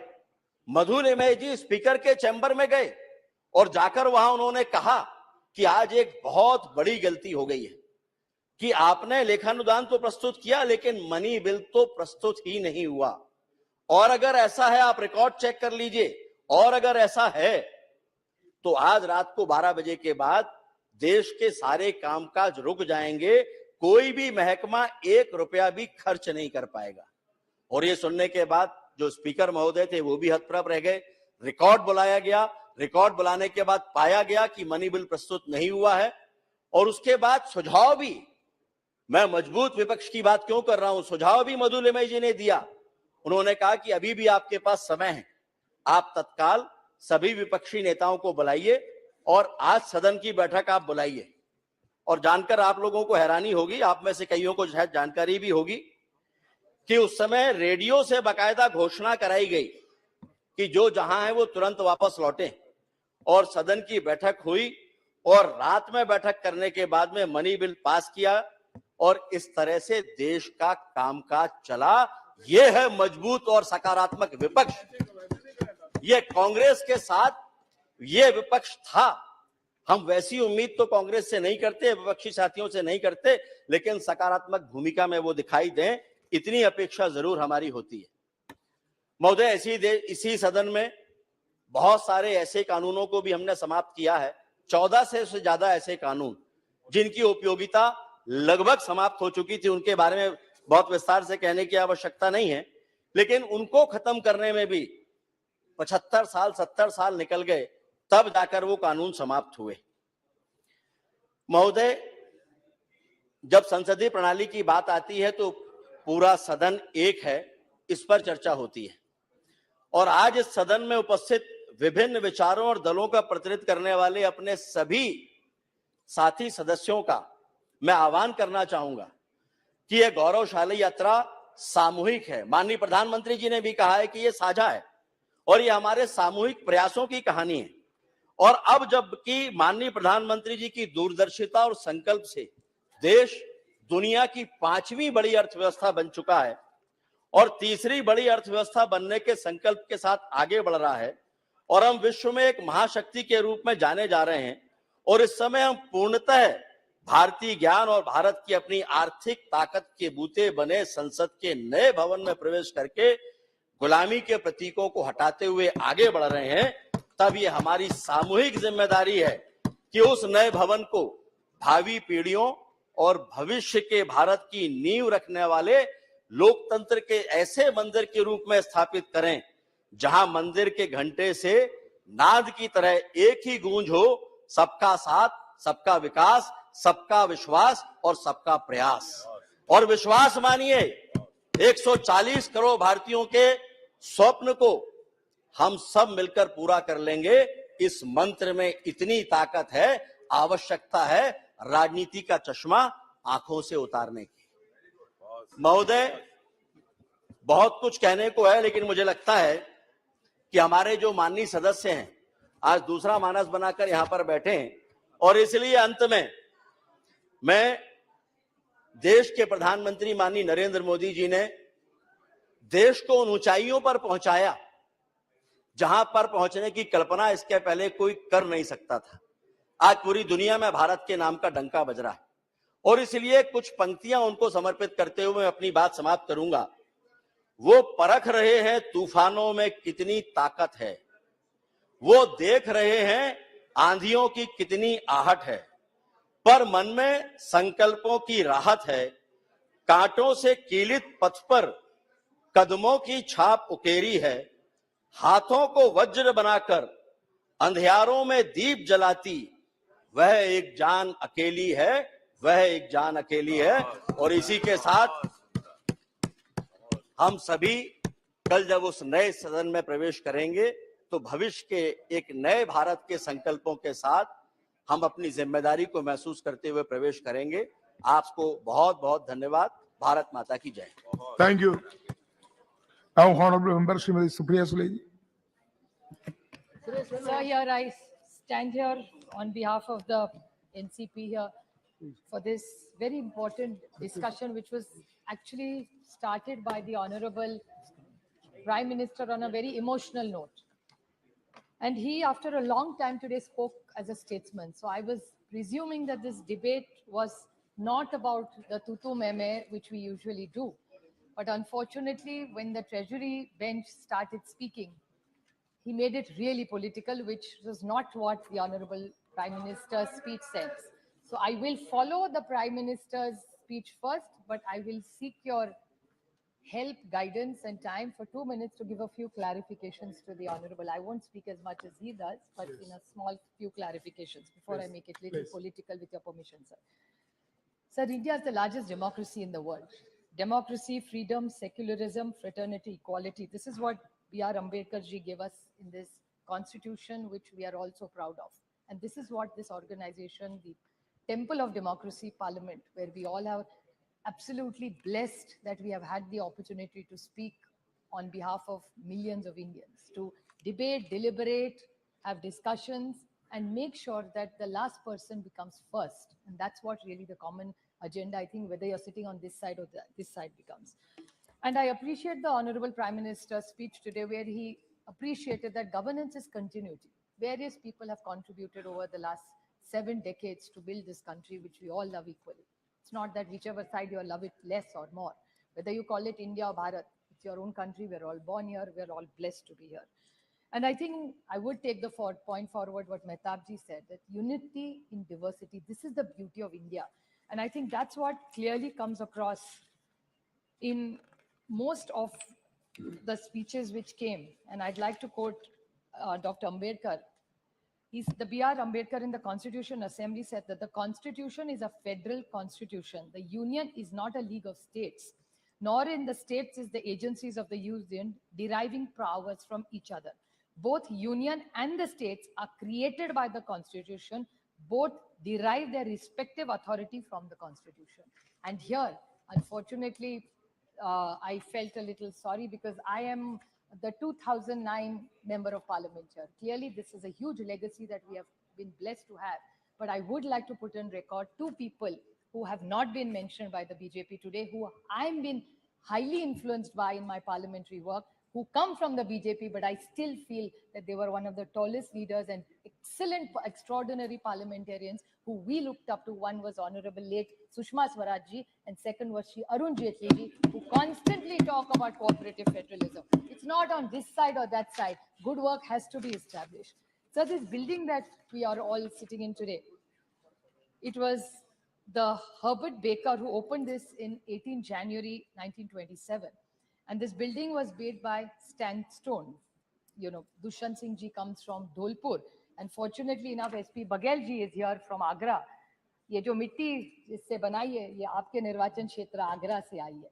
So Agra and Dholpur have contributed substantially to build this building. So we should thank the contribution of Agra and Dholpur for this, and thousands of Indian artisans who we are so proud of, which teach us about our legacy, have contributed for this work.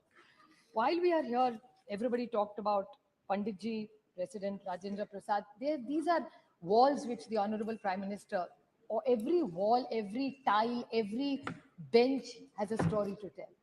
They can't articulate it, but they have so many stories, decisions, controversies that these walls of this beautiful parliament have seen. And I would definitely like to put on record that besides, of course, all the prime ministers, which the Honorable Prime Minister said, but there were people like C. Ram Gopalachari ji, Sarvapalli Radhakrishna ji, Sardar Patel, Y.B. Chavan, C.D. Deshmukh, Madhu Dandote, Pranab Mukherjee ji. In this debate will be completely complete if we don't talk about Radha Mukherjee, who we all learned so much from here while we were sitting here, sir. While we talk about various, lot of debate has gone about which bill. They did a lot of good work, we did a lot of good work. So nobody can take away from each other here. But I definitely like to make a few suggestions while we are here. See, sir, the average age, this is something for us to deliberate, which I'd like to highlight. These are just observations and suggestions for us to deliberate as a team. That the average age of today's parliament is much older than when we really started. And this is one of the youngest countries. So this is something we, whichever side you sit on, must think about this factor for sure.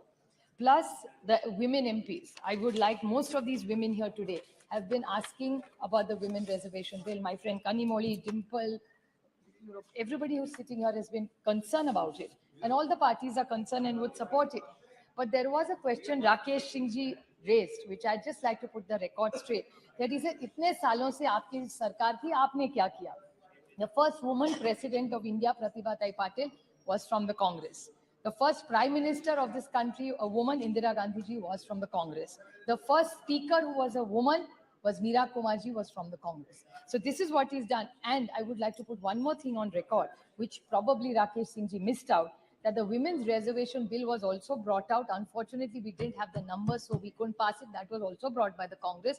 And the late Rajiv Gandhi ji and the then Chief Minister of Maharashtra, Sharad Pawar, were the first people who brought 33% reservation in every panchayat in this country. I'm very proud to say that Maharashtra was the first state to bring it to 33%, and then we raised it to 50%. So this is what has been done for women. And I take this opportunity that since we are all thinking here, deliberating here, 50% of India's population is women. So why don't we all deliberate in the new building, and maybe the first decision that the Honorable Prime Minister can take is ask, and we all support him if he brings in the reservation for women in Parliament and in assemblies. We all wholeheartedly support it. So there is another small observation which I would like to make. Please don't take it negatively. But this is the first session, as I mentioned, which has no deputy speaker. This must be the only session since independence where there has been no deputy speaker. So only term which has not had a deputy. So I wish Meghwalji was just here, but I would like to bring it to his and Prahladji's notice that he should take this issue up, that naye building mein ja rahe, so please, even if it's for a few months, we don't know when you're announcing election, but this is a record that there has been no deputy speaker in this term. So this is not something I think any of us should support. And Lok Sabha seatings, sir. This is another suggestion I'd very humbly like to make, that the Lok Sabha seatings keep going up and down. In 1956 was the longest, which is 151 days. So why can't we have more days? We are all happy to, whatever we get elected for, to come here and deliberate and make sure we serve the nation. So isn't there something we can, Supreme Court also works, and sometimes these ordinances which this government constantly brings, this is a record, the amount of ordinances this government has got. So why don't we have more parliament dates? Why does government need to bring so many ordinances? And if there are such hurry, call for parliament. You, instead of having 4 sessions, have 6 sessions. What is the problem? The other thing is the number of voters have gone up. So constituencies are becoming huge now. So is that something that the government would, this is a very positive suggestion I'd like to make the government. The constituencies are going from 23 lakhs to 25 lakhs. Impossible for an MP to manage even with the MP lakhs that we get. So is there something that we can all deliberate in and see? Because anyway, there are more seats coming there. Can there be another suggestion is stronger committees? The committees are wonderful. They do very good work. But can we have stronger committees, give them more authority? Could that be another suggestion? Another suggestion I'd like to make is question hour, sir. Question hour is something even Om Birla ji has always recommended in our all party meetings, that can we find a consensus that that's 1 hour I would like to recommend as an MP. I would write, that's one place we can really take the government to task. So can we unanimously suggest this, that no question hour, whoever sitting on which side should be disrupted. So this is something we should all consider, I think. Even when you're here. Even when you're here. We have seen him in the, many times, sir. So another suggestion I'd like to make is private members bill. Private members bill, don't be hubris. Private members bill, sir. It is, a lot of MPs work very hard and do a lot of work to bring those bills, but they're almost toothless.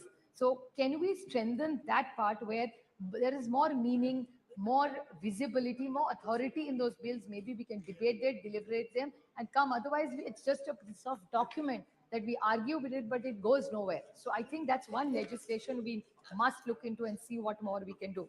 Sir, even the opposition, I know it's a numbers game, but many times they are in a treasury bench. They get hours to discuss. Their ministers speak for 90 minutes sometime. And we are the opposition. So if Rakesh Singh ji really wants, वो कह रहे थे सक्षम opposition चाहिए, like Madhu Dandavate ji, हमें और थोड़ा वक्त दे दीजिए. We will make some very good suggestions which will be productive. I have only not criticized. I have only given you suggestions.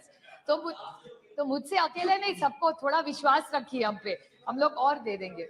Sir, I think another thing which we need to do is the media. The Honorable Prime Minister was very gracious to the media today. And he said that the media we need to encourage for the time they put in. The media is not allowed here. So why can't we see what more visibility or what better way we can work with the media? Sir, another point I'd like to make is the support team, the secretarial, library and research work. With new technology coming in, is there more ways we can find out where the research team can work better with every parliamentarian here, where the funds need to go up? India has a large budget. So why not we spend more money on the research and the library, more for research people in this thing? I think that would really make a lot of help and support to all the members of parliament, sir. Sir, another point I would like to bring to your notice is that Maharashtra has contributed substantially to the chair. I mean, the Honorable Prime Minister was very kind to take Malvankar ji's name, but I would like to put it on record that Shivraj Patil ji, Manoj Joshi sir, Sumitra Mahajan ji, he mentioned, but she was Miss Maharashtra, Mrs. Madhya Pradesh. So she was our daughter from Maharashtra who got married into Madhya Pradesh. So we have had a long legacy of very good parliamentary work. So I feel that Maharashtra has contributed substantially, and we're very proud to be integrated in this temple of democracy, for it to be fair and to be just. That's which our constitution wants. Now, Rakesh ji's two small points I'd like to clarify. He talked about Bhrashtachar. Rakesh ji, I'm completely with you. आप भ्रष्टाचार के लिए कौन सी भी inquiry लगा दीजिए. We will support you 100% because I remember the Honorable Prime Minister coming to Maharashtra आए थे और तब एनसीपी के बारे में उन्होंने एक स्टेटमेंट किया था प्राइम मिनिस्टर जी ने, it's a naturally corrupt party.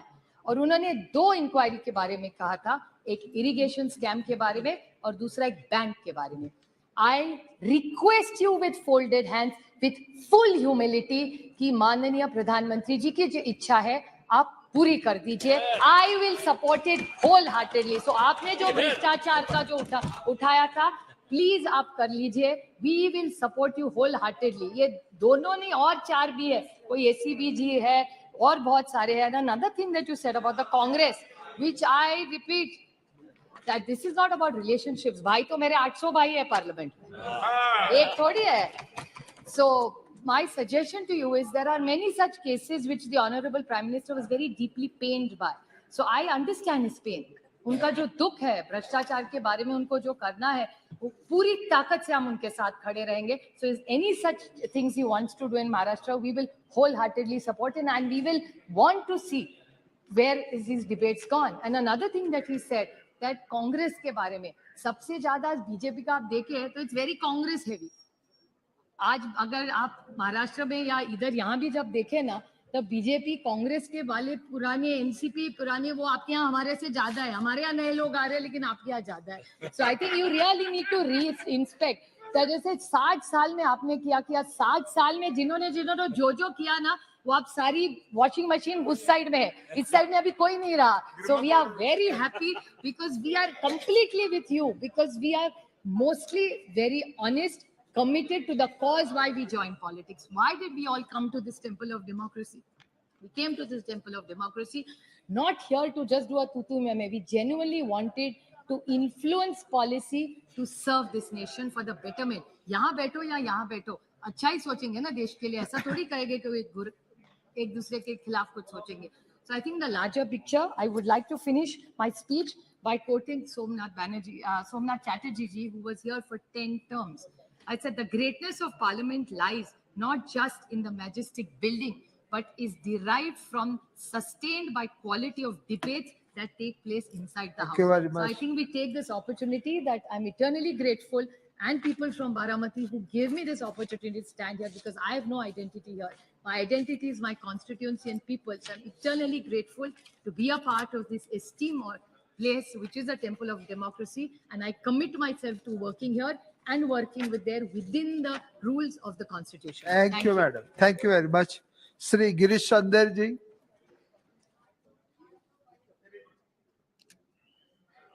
महोदय, आज मुझे संविधान सभा से अब तक 75वें वर्षों की संसदीय यात्रा, अब तक उपलब्धियां, अनुभव, स्मृतियां और सीख पर चर्चा में भाग लेने के लिए इस ऐतिहासिक दिन पर अवसर प्रदान किया। मैं आपका आभार व्यक्त करना चाहता हूं। आपके साथ साथ बहुजन समाज पार्टी के राष्ट्रीय अध्यक्षा आदरणीय बहन जी का भी आभार व्यक्त करना चाहता हूं। महोदय, आज हम धन्य हैं कि हमारे बीच बाबा साहब डॉक्टर भीमराव अम्बेडकर साहब का जन्म हुआ, जिन्होंने उस जमाने में अपने इस भारत देश में फैली कुरीतियां, भेदभाव, ऊंच नीच, सामाजिक, आर्थिक, शैक्षणिक विषमताओं को समाप्त करने के लिए जीवन के अपने अंतिम समय तक कार्य करते रहे। हमारे प्रदेश में तो एक कहावत भी है, जाके पैर न फटे बिबाई, सो का जाने पीर पराई।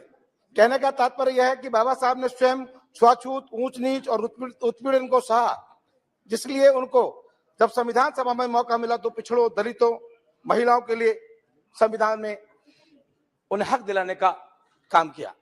महोदय, लेकिन बाबा साहब अम्बेडकर साहब ने संविधान सभा की अंतिम सभा की बैठक में यह भी कहा था कि संविधान कितना भी अच्छा क्यों ना हो, लेकिन उसके मानने वाले लोगों की नियत साफ नहीं है तो संविधान कभी अच्छा नहीं हो सकता। बाबा साहब ने इस संविधान को लिखकर 1950 में जब बाबा साहब संविधान को सौंप कर निकल रहे थे, उस वक्त में कांग्रेस के अध्यक्ष आचार्य कृपलानी हुआ करते थे। तो आचार्य कृपलानी ने कहा कि अम्बेडकर तुम आज बहुत खुश हो। बोला हाँ, आज मैं बहुत खुश हूं क्योंकि मैंने इस देश के अंदर पहले राजा के देव परिवार में ही राजा पैदा होता था, मैं इस देश के अंदर भिखारी के परिवार में भी राजा पैदा करने की व्यवस्था मैंने संविधान में लिखने का काम कर दिया है। देश में राजा के घर में राजा पैदा नहीं होगा, एक गरीब परिवार में भी राजा पैदा होने की व्यवस्था इस देश के अंदर मैं लागू करने का काम करता हूं। कृपाली जी ने कहा कि आपका समाज तो गरीब है, कमजोर है, अशिक्षित है, लाचार है, कमजोर है। हम उनका वोट पैसे के अभाव से लेने का काम करेंगे। हम आपके समाज का वोट उनको डरा कर लेने का काम करेंगे। उनका वोट हम खरीदने का भी काम करेंगे। लेकिन बाबा साहब ने आचार्य कृपलानी जी को एक बात कही, ये बात सही है आपकी कि मेरा समाज गरीब है, कमजोर है, पिछड़ा है, शोषित है, अशिक्षित है, लाचार है, लेकिन एक बात याद है कृपलानी जी, जिस दिन मेरा समाज अपने वोट की कीमत को समझ जाएगा तो तुम्हें भी लाचार बनाने का काम करेगा। और साथ ही जब अब उनका समाज ने वोट का महत्व समझा, अब वोट का महत्व समझने के बाद 1952 में जो पहला चुनाव हुआ, इस देश में जिस व्यक्ति ने देश का संविधान लिखा हो, देश में गैर बराबरी की व्यवस्था को खत्म किया हो, इस देश में समतामूलक समाज की स्थापना की हो, इस देश के अंदर भाईचारा कायम किया हो, इस देश में सभी को बराबरी का हक दिया हो, इस देश में राजा की वोट की कीमत एक तो भिखारी के वोट की कीमत भी एक करने का काम किया हो, ऐसे व्यक्ति को जब चुनाव में गए तो उस वक्त में कांग्रेस में जवाहरलाल नेहरू जी की हवा थी, उनका संदेश था पूरे देश में। लेकिन बड़े दुख की बात है कि ऐसे नेता को हराने के लिए जवाहरलाल नेहरू जी ने उनका विरोध करके और उनके पीए कजरोलकर को चुनाव जिताकर बाबा साहब को चुनाव हराने का काम किया। ये कितने दुख की बात है कि जो आज परम पूज्य बाबा साहब अम्बेडकर साहब की बातें तो करते हैं, लेकिन बाबा साहब के साथ जो शोषण कांग्रेस ने किया, मैं समझता हूं किसी और ने शोषण करने का काम नहीं किया। बाबा साहब अम्बेडकर साहब तो पहले चुनाव में हारे, कजरोलकर में हारे, तो मैं बधाई देना चाहता हूं उस मुस्लिम समाज के उस व्यक्ति को जो बंगाल से चुनाव जीत कर आए थे। खलीकुज्जुमा साहब चुनाव जीत कर आए थे, खलीकुज्जुमा साहब ने इस्तीफा दिया और इस्तीफा देने के बाद बाबा साहब को चुनाव जिताकर संविधान भेजने का लोकसभा में काम किया और बाबा साहब फिर उसके बाद यहाँ कानून मंत्री बने। लेकिन सरकार में रिमोट किसके हाथ में था? आज इधर के लोग बड़े रिमोट की बात करते हैं, लेकिन उस वक्त भी रिमोट किसके हाथ में था? कानून मंत्री थे। बाबा साहब चाहते थे देश के अंदर कि अगर पुरुष को प्रधान देश माना जाता है देश, पुरुषों को और अधिकार हो तो महिलाओं को भी पूर्ण अधिकार इस देश के अंदर मिलना चाहिए। ये बाबा साहब इस देश के अंदर हिंदू कोड भी लेकर आए और हिंदू कोड भी लाकर देश में उन्होंने व्यवस्था दी कि देश के अंदर महिला चपरासी बनेगी तो देश के अंदर महिला अधिकारी बनने का भी काम करेगी। ये देश में महिला प्रधान बनेगी तो देश की प्रधानमंत्री भी एक महिला बनेगी। ऐसी व्यवस्था परम पूज्य बाबा साहब अम्बेडकर साहब ने हिंदू कोड बिल में व्यवस्था देने का काम किया था। लेकिन दुर्भाग्य है उस वक्त की सरकार ने बाबा साहब को इतना परेशान करने का काम किया, उन्होंने अंत में आकर कानून मंत्री से इस्तीफा कांग्रेस को देने का काम किया। दुर्भाग्य की बात है। लेकिन साथियों, उसके बाद बहुजन समाज पार्टी के राष्ट्रीय अध्यक्ष इस देश में बाबा साहब ने आर्टिकल 340 में पिछड़ों को 27% का आरक्षण दिया। 341 और 342 में SC ST को 15% 7.5% का आरक्षण देने की बात कही। 1952 में सरकार बनी, बाबा साहब ने अनुसूचित जाति अनुसूचित जनजाति के लोगों के लिए तो आरक्षण दिलाने की व्यवस्था कर दी। जब उन्होंने पिछड़ों की बात कही तो कांग्रेस ने कमीशन काका कालेकर के नाम से कमीशन बनाने का काम कर आरक्षण देने की बात नहीं करी। जो 27% आरक्षण मिलना चाहिए था, काका कालेकर की कमीशन बनाने का काम कर दिया। उसके बाद मंडल कमीशन को बनाने का काम। लेकिन 1989 में देश में फिर लोकसभा का 9वीं लोकसभा का चुनाव हुआ। उसमें बहुजन समाज पार्टी के राष्ट्रीय अध्यक्ष आदरणीय बहन कुमारी महती जी, जिस जनपद से मैं चुनकर आया हूं, आदरणीय बहन कुमारी महती जी उसी 89 में बहुजन समाज पार्टी की राष्ट्रीय अध्यक्ष लोकसभा 9वीं लोकसभा चुनकर आई। जब 9वीं लोकसभा में चुनकर आई, उस वक्त में बीपी सिंह देश के प्रधानमंत्री बनने वाले थे। लेकिन उनके पास 3 वोटों की कमी पड़ रही थी, 3 सांसदों की कमी थी। माननीय काशीराम साहब से बहन कुमारी महती से आदरणीय बीपी सिंह जी मिले। उन्होंने कहा कि आप हमें 3 वोटों का समर्थन दे दो, पत्र हमें दे दो, इस देश के प्रधानमंत्री पे मैं पहुंच जाऊंगा। तो परम पूज्य बाबा साहब माननीय काशीराम साहब ने कहा ठीक है। बोले इसके बदले कोई मंत्री ले लो, मंत्री पद ले लो। बोला मुझे मंत्री पद नहीं चाहिए, मैं चाहता हूं इस देश में मेरी 3 मांगे, अगर इस बात अगर आप मांगेंगे तो मैं आपको समर्थन पत्र दे दूंगा। कि बड़ी खेद की बात है कि कांग्रेस के इतने लंबे समय से इस देश के अंदर कांग्रेस की सरकार ने नाचने वालों को, गाने वाले को, खेलने वालों को तो भारत रत्न की उपाधि सम्मानित करने का काम किया। लेकिन जिस व्यक्ति ने देश का संविधान लिखा उसे भारत रत्न की उपाधि सम्मानित करने का काम कांग्रेस ने नहीं किया। मैं चाहता हूं, मैं समर्थन आपको दे दूंगा, लेकिन आपको सबसे पहले परम पूज्य बाबा साहब अम्बेडकर साहब को भारत रत्न की उपाधि से सम्मानित करना पड़ेगा। बीपी सिंह जी ने कहा ठीक है, मैं आपकी शर्त को मानता हूं। दूसरी हमारी मांग है कि देश धर्मनिरपेक्ष देश के नाम से जाना जाता है। इस देश पे सबको बराबरी का अधिकार है, संविधान के तहत सबको बराबरी का हक है। ये देश सभी धर्मों का सम्मान करता है, इसलिए किसी भी धर्म को ये इजाजत नहीं कि दूसरे धर्म का शोषण इस देश के अंदर करने का काम कोई व्यक्ति करे। और तीसरी मांग माननीय काशीराम साहब ने कहा कि जो मंडल कमीशन की रिपोर्ट ये देश में अभी तक लागू नहीं हुई। परम पूज्य बाबा साहब अम्बेडकर साहब ने संविधान में 27% का आरक्षण इन पिछड़े समाज के लोगों को दिया है। मैं चाहता हूं देश के अंदर कि मंडल कमीशन की रिपोर्ट लागू हो और पिछड़े समाज को तो आर्टिकल 340 में ये व्यवस्था दी थी कि 27%, चाहे वो नौकरी में हो, चाहे वो राजनीतिक में हो, उनको हक और अधिकार मिले। बीपी सिंह जी ने जब उस वक्त हाँ कर दी, प्रधानमंत्री बन गए, परम पूज्य बाबा साहब अम्बेडकर साहब को भारत रत्न की उपाधि से सम्मानित कर दिया। लेकिन जब मंडल कमीशन की रिपोर्ट को लागू करने की बात आई तो बीपी सिंह जी भी हिबा वाली करने लगे। उन्होंने मंडल कमीशन की रिपोर्ट को लागू नहीं किया। माननीय काशीराम साहब ने कहा अगर आप मंडल कमीशन की रिपोर्ट लागू नहीं करोगे तो मैं वोट के अभाव में धरना दूंगा। उन्होंने वोट के अभाव में धरना दिया और कहा बीपी सिंह जी से कि देश हमारा, राष्ट्र तुम्हारा नहीं चलेगा, नहीं चलेगा। ये नारा माननीय श्री काशीराम साहब ने देने का काम किया था और कहा था बीपी सिंह जी की सरकार में कि हम वोट से लेंगे पीएम और सीएम और आरक्षण लेंगे एसपीडीएम, ये नारा दिया।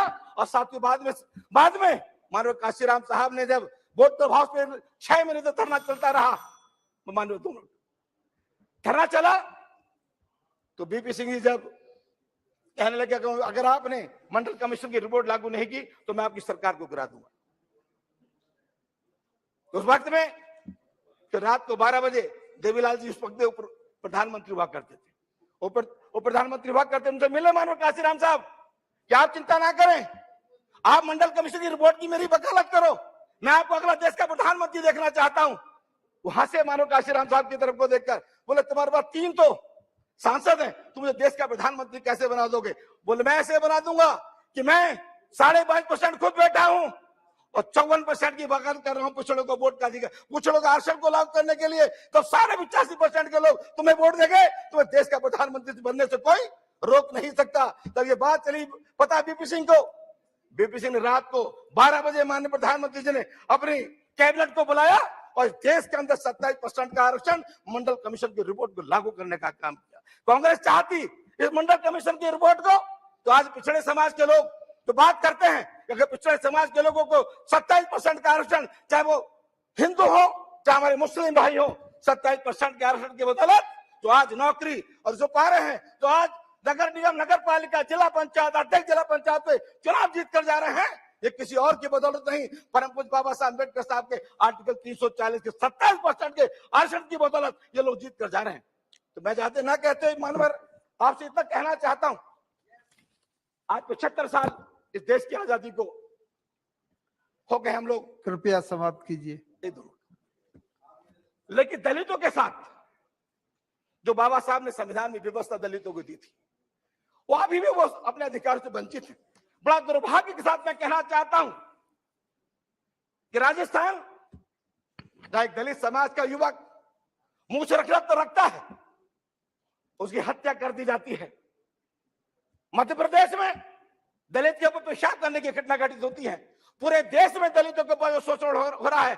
तो मैं आपके माध्यम से सरकार से कहना चाहता हूं कि ये देश में अगर आप चाहते हैं कि तरक्की बढ़े, तो आप दलितों के शोषण को रोकने का काम करो, दलितों को उनके बराबरी का अधिकार में लाओ और दलितों की लड़ाई को अपनी लड़ाई की लड़ो, वो भी आपके अपने परिवार के हैं।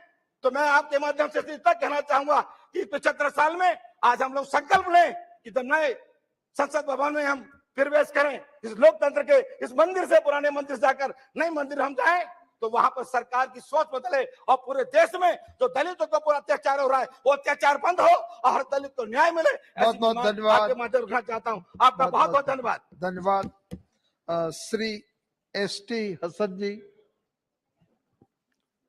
बहुत बहुत शुक्रिया सर, आपने मुझे इस डिबेट में बोलने का मौका दिया। 70 साल का इतिहास सुबह से हम लोग सुन रहे हैं। अच्छी बातें भी हैं, मीठी भी हैं, खट्टी भी हैं, सभी कुछ है। हमने प्रधानमंत्री जी का पहली बार सकारात्मक भाषण भी सुना, जिसमें पहली बार हमने देश के एक बहुत बड़े राजनीतिक इंसान जवाहरलाल नेहरू जी की तारीफ इस दल से पहली बार सुनी। वो फ्रीडम फाइटर जो 9 साल तक जेल में रहे और उन्होंने देश को उस वक्त संभाला था जब हमारे देश में गाड़ियों में लकड़ी के पहिए चला करते थे। साइंस टेक्नोलॉजी में हम कहीं नहीं थे। धीरे धीरे हम आगे बढ़े और हम इस दौर में आ गए कि जहाँ सोफिस्टिकेटेड गाड़ियां और हर तरह की सुविधाएं हमें मैसर हैं। ये हमारी तरक्की होती चली गई। सर, मैं जब पहली बार सदन में आया, मैं तो पहली बार का सांसद हूं, मैंने सदन का शेप देखा, मुझे बापू का वो रंग बिरंगी गुलदस्ता याद आ गया। यहाँ पे हर धर्म के लोग, हर जाति के लोग, हर भाषा बोलने वाले लोग, हर रंग के लोग मौजूद थे और इस गुलदस्ते की खूबसूरती मैंने इस पार्लियामेंट के अंदर देखी।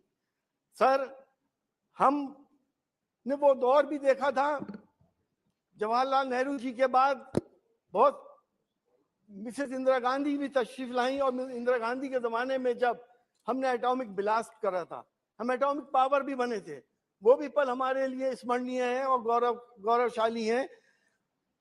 इसी तरह से हमारे देश ने इंसानियत की हमेशा खिदमत करी और 1971 में जब बराबर के मुल्क में ईस्ट पाकिस्तान के अंदर इंसानियत पे जुल्म हो रहे थे तो हमारी प्रधानमंत्री जी ने अपनी फौजें उतार दी और उस मुल्क को इन आफतों से और इन जुल्मों से बचा लिया था।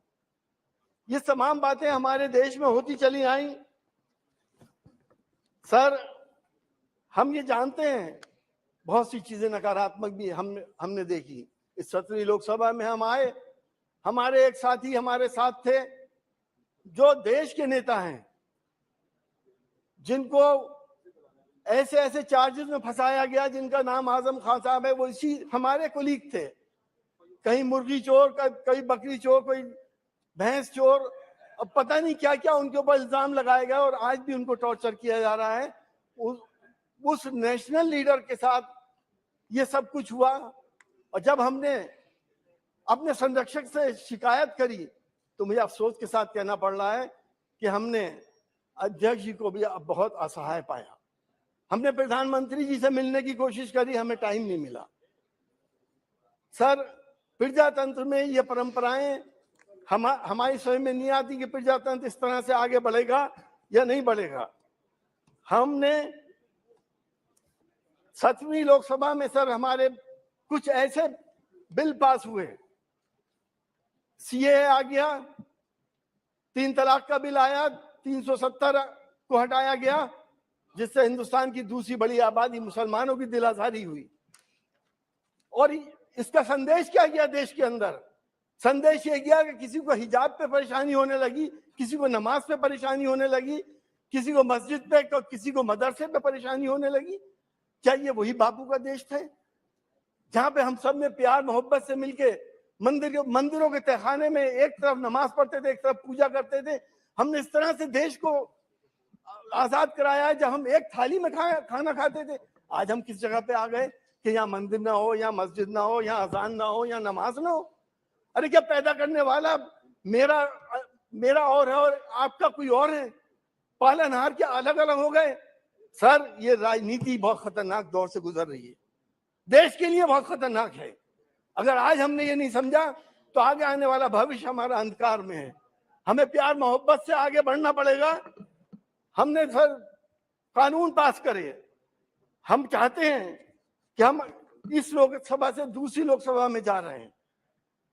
हम चाहते हैं कि हमारा प्यार मोहब्बत, सांप्रदायिक सौहार्द, सर्वधर्म समभाव और वासुदेव कुटुंबकम के फंडामेंटल पे हम आगे बढ़ें, तभी हम दुनिया में महाशक्ति बन सकते हैं। हम नई पार्लियामेंट के अंदर सर चाहते हैं कि वुमेन रिजर्वेशन बिल आना चाहिए। समाजवादी पार्टी उसकी पक्षधर है, लेकिन समाजवादी पार्टी चाहती है कि SC, ST और OBC और मुस्लिम्स का भी उसके अंदर अलग से रिजर्वेशन हो। और ये रिजर्वेशन पार्टियों के ऊपर लागू हो, इलेक्शन कमीशन के ऊपर नहीं लागू होना चाहिए। पार्टियां अपने हिसाब से वुमेन्स को टिकट दें। कहीं ऐसा ना हो कि जहां जहां हमारे बड़े बड़े नेता खड़े होते हैं, अगर इलेक्शन कमीशन उनसे नाराज है तो उसको महिला डिक्लेयर कर दे। सर, हम चाहते हैं कि नई पार्लियामेंट के अंदर प्लेस ऑफ वर्शिप एक्ट को और स्ट्रेंथन किया जाए ताकि एक सांप्रदायिक सौहार्द बने। लोग मौका उठा रहे हैं देश के सांप्रदायिक सौहार्द बिगाड़ने का। अगर प्लेस ऑफ वर्शिप एक्ट को आप और स्ट्रेंथन करेंगे, प्लीज सुन लिए, स्ट्रेंथन करेंगे तो हम प्यार मोहब्बत से, एकता से और सांप्रदायिक सौहार्द गंगा जमनी तहजीब से अपनी नस्लों को ये तहजीब दे के चले जाएंगे। वरना हमारी नस्लें, यकीन जानिएगा, हमें कभी याद नहीं करेंगी। वो हालात पैदा ना हो जाएं। आज देश की दूसरी बड़ी आबादी मुसलमान बहुत फिक्रमंद है, बहुत परेशान है कि हमारी नस्लों का आगे क्या होगा, कहाँ हमें इंसाफ मिलेगा और कहाँ हमारी बात सुनने वाला कोई होगा या नहीं होगा। हालांकि मैंने देखा इस पार्लियामेंट के अंदर, मैं धन्यवाद देता हूँ अपने ट्रेजरी बेंच वालों को कि जब भी हमने कोई समस्या, लोगों की समस्या की बात करी तो इन्होंने हमारी मदद करी। जब भी हमने कोई क्वेरीज करी तो इन्होंने हमारी मदद करी। हमारे मनभेद हरगिज नहीं है, हमारे मतभेद जरूर हैं। वो हम पार्लियामेंट के अंदर हैं, बाहर हम सब एक हैं। सर, G20 हुआ, हमें खुशी है कि देश का नाम आगे बढ़ा। ऐसे आयोजन पहले भी बहुत हुए थे और होते रहने चाहिए। G20 से हमें किसी बात की कोई परेशानी नहीं है। नॉन अलाइंड मूवमेंट भी हुआ था यहाँ पर, उसकी भी बहुत बड़ी एक इवेंट हुई थी। सर, मैं आपसे ये कहना चाहता हूं कि हमारे देश के फंडामेंटल है सर्वधर्म समभाव, वासुदेव कुटुंबकम। अगर हमने इसको नहीं बचाया तो फिर हम देश को नहीं बचा पाएंगे। बहुत बहुत शुक्रिया। बहुत बहुत धन्यवाद। श्री मनीष तिवारी जी। सभापति महोदय, आपका बहुत धन्यवाद कि आपने मुझे ये जो हमारा संसदीय सफर रहा है पिछले 7 दशकों का, उसके ऊपर जो इस सदन में चर्चा हो रही है उसमें भाग लेने का मौका दिया। 9 दिसंबर 1946 को पहली बार भारत की जो संवैधानिक सभा है उसकी बैठक यहीं इसी सेंट्रल हॉल में हुई थी, पर उसका एक परिप्रेक्ष्य था। अगस्त 1945 में दूसरे महायुद्ध की समाप्ति हुई।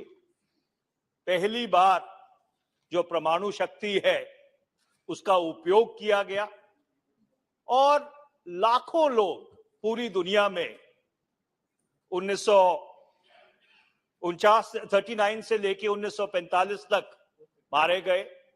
और उस परिप्रेक्ष्य में जब भारत के आजादी का संग्राम चल रहा था, इस संविधान सभा की बैठक हुई। पर वो जो संघर्ष था जिसने उस संवैधानिक सभा को जन्म दिया, वो संघर्ष 90 वर्ष पहले शुरू हुआ। 1857 में जब आजादी की पहली लड़ाई हुई और उसके बाद अंग्रेजी साम्राज्यवादियों ने यह तय किया कि जो भारत की बागडोर है वो ईस्ट इंडिया कंपनी से उन्होंने अपने हाथ में ले ली, तो एक संघर्ष का दौर शुरू हुआ। और वर्ष 1885 से जो भारत के स्वतंत्रता संग्राम का इतिहास है वो लगभग कांग्रेस पार्टी के इतिहास के साथ समानांतर चला। निर्णायक मोड़ 1920 में आया, पहला महायुद्ध समाप्त होने के बाद, जब महात्मा गांधी जो दक्षिण अफ्रीका से लौट के वापस आए थे 1915 में, उन्होंने असहयोग आंदोलन, नॉन कोऑपरेशन मूवमेंट शुरू किया। उसके बाद 1930 में सिविल डिसोबीडियंस मूवमेंट हुई। 1942 में भारत छोड़ो आंदोलन हुआ और एक लंबे संघर्ष के बाद, जिसमें लाखों भारतीयों ने अपनी कुर्बानी दी और जिस संग्राम का नेतृत्व भारतीय राष्ट्रीय कांग्रेस ने किया था, ये मुल्क 15 अगस्त 1947 को आजाद हुआ। पर उस आजादी के साथ साथ एक आपदा भी आई कि धर्म के नाम पर इस देश का विभाजन हो गया। और जब 14 अगस्त 1947 को यह संविधान सभा दोबारा से उसी सेंट्रल हॉल में मिली जहां पे पंडित जवाहरलाल नेहरू ने वो भाषण दिया था, इंडिया स्ट्राइव्स विद डेस्टिनी, तो भारत के संविधान के जो निर्माता थे उन्होंने ये बात तय की कि एक धर्म के आधार पर विभाजन के बावजूद जिस भारत का वो निर्माण करेंगे, उस भारत में चाहे किसी मजहब से, चाहे किसी जात से, चाहे किसी संप्रदाय से, चाहे गरीब हो चाहे अमीर हो, सबको बराबरी का दर्जा दिया जाएगा। और वो जो मूल भावना थी, उस मूल भावना को उन्होंने भारत के संविधान में पिरोया।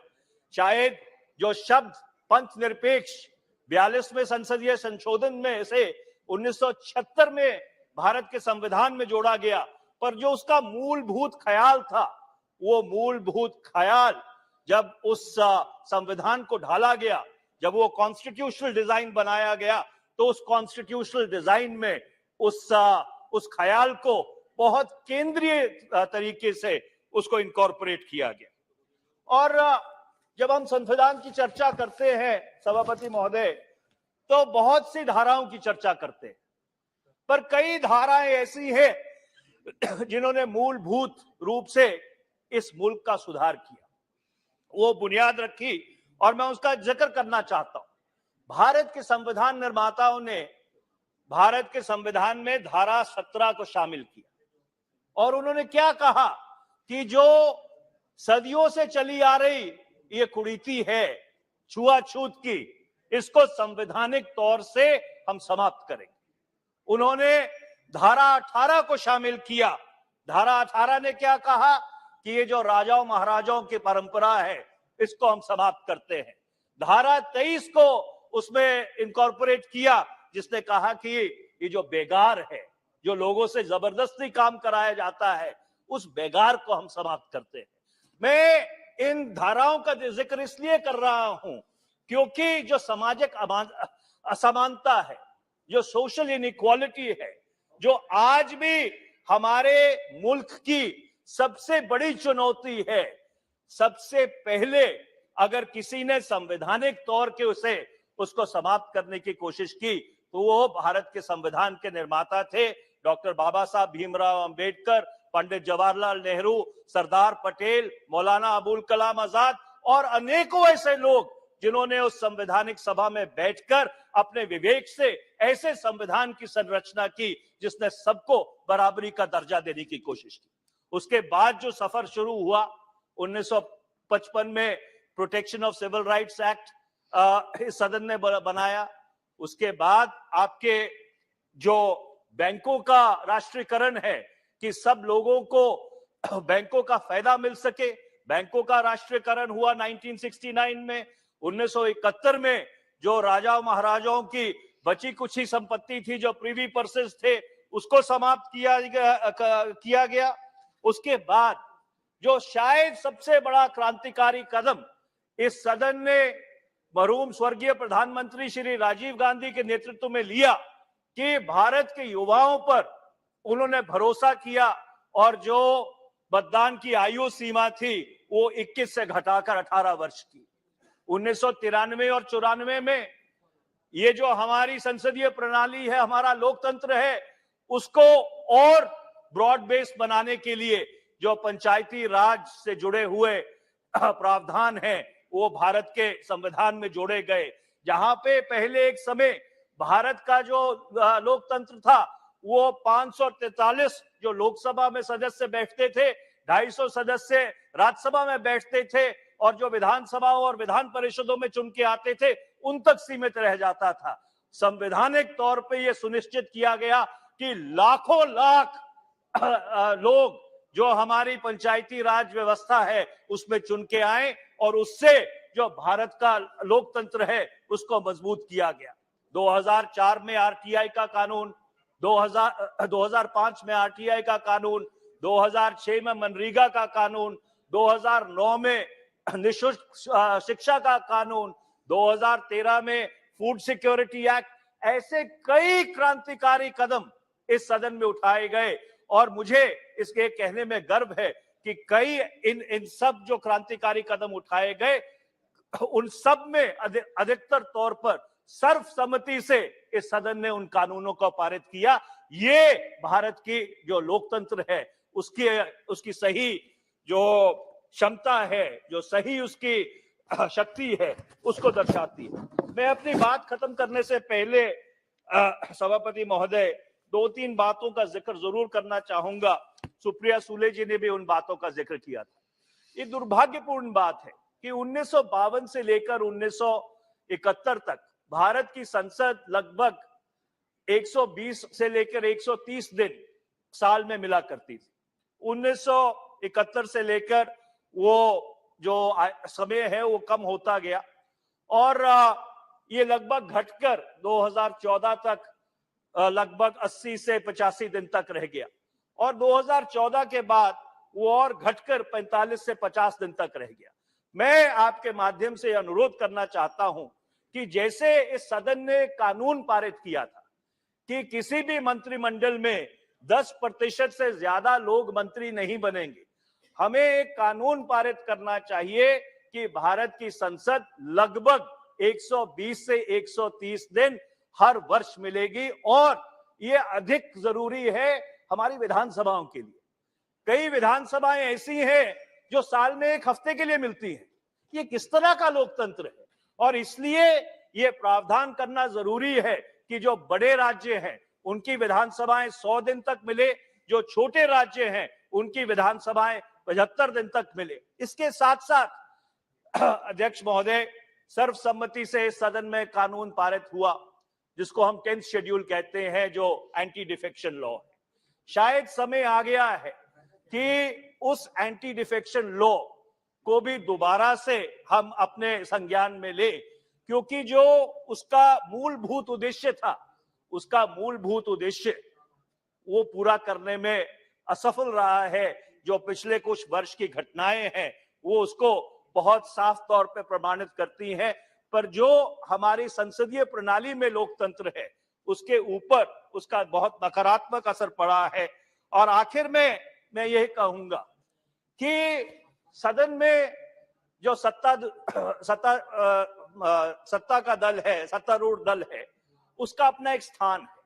ये सदन जरूर जो विधेयक सत्तारूढ़ दल लेके आता है उसको पारित करने में के लिए बना है, पर इसके साथ साथ इस सदन में विपक्ष का भी एक स्थान है। जो विपक्ष के मुद्दे हैं, जो इस देश के मुद्दे हैं, जो शायद जो भी सत्ता पक्ष में बैठा हो, हम भी वहां बैठते थे, आज ये बैठते हैं, कल घटनाक्रम क्या रहेगा, कभी कभी उनके अनुकूल नहीं होते। पर संसदीय प्रणाली हमारी तब मजबूत होगी अगर वो जो सत्तारूढ़ दल के लिए भी चीजें अनकंफर्टेबल हो, वो भी पूरी तरह से इस सदन में उसके ऊपर चर्चा होनी चाहिए। और मैं दुर्भाग्यपूर्ण बात है कि सितंबर 2020 से इस सदन में चीन के ऊपर एक बारी भी चर्चा नहीं हुई है, जो हमारे सामने सबसे बड़ी राष्ट्रीय सुरक्षा की चुनौती है।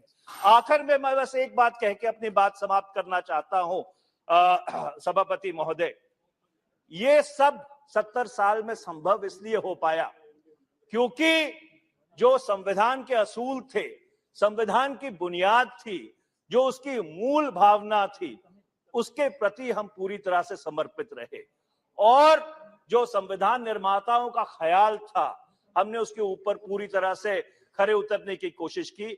मैं ये आग्रह करना चाहता हूं कि इस देश में ये बहस बंद होनी चाहिए कि भारत का जो संविधान है उसकी जगह हम कोई और संविधान लेके आएंगे। इस चर्चा से भारत नकारात्मक रास्ते पर चलता है और भारत का जो लोकतंत्र है वो कमजोर होता है। मैं एक बार फिर से आपका बहुत बहुत धन्यवाद करता हूं। बहुत बहुत धन्यवाद। श्रीमती लॉकेट चैटर्जी। धन्यवाद स्पीकर महोदय। I am greatly honored that you have allowed me to put my views on the auspicious occasion of 75 years of our great parliament journey.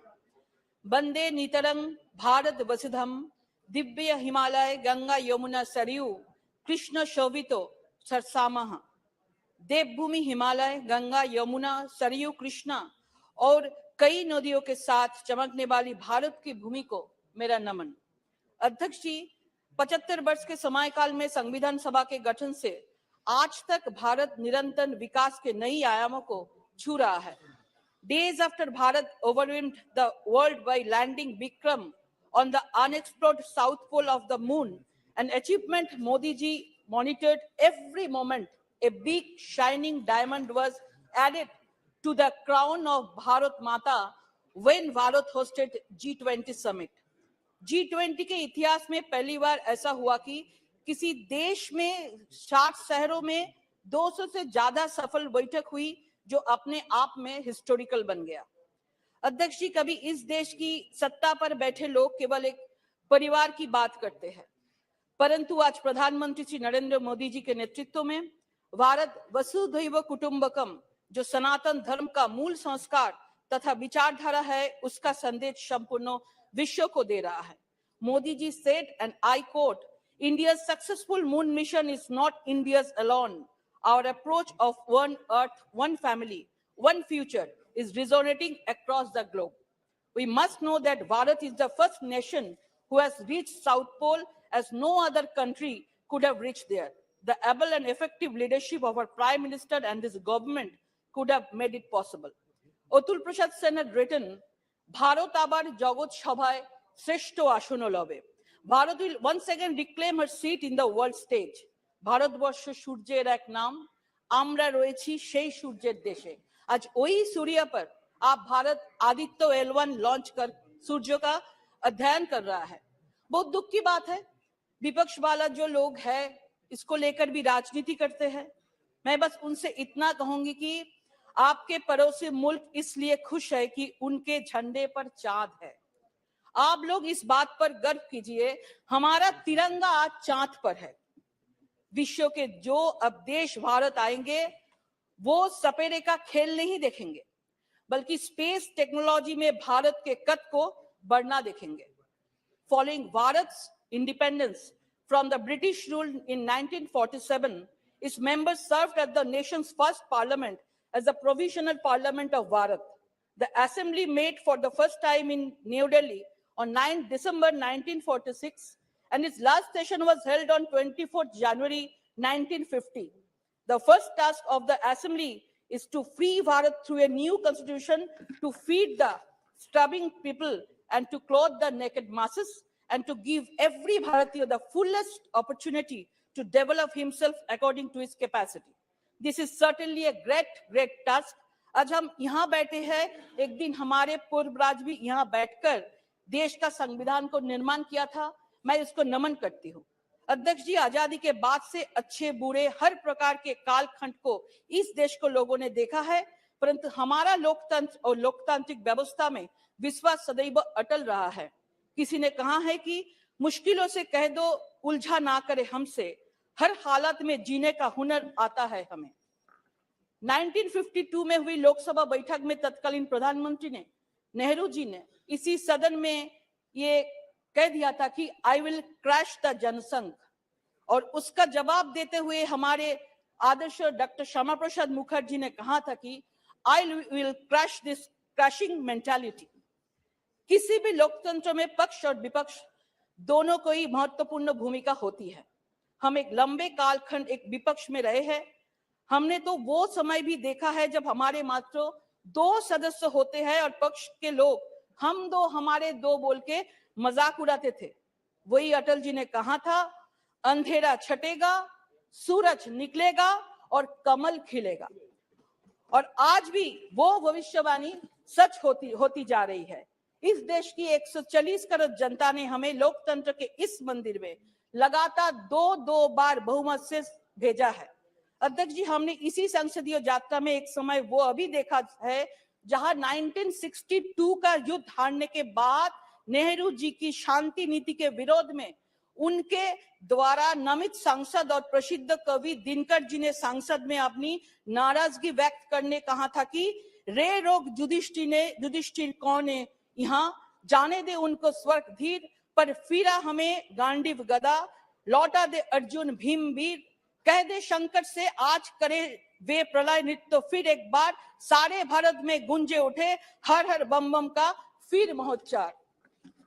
जो विपक्ष आज लोकतंत्र पर बड़े बड़े भाषण करते हैं, वो विपक्ष इमरजेंसी पर क्यों मौन है?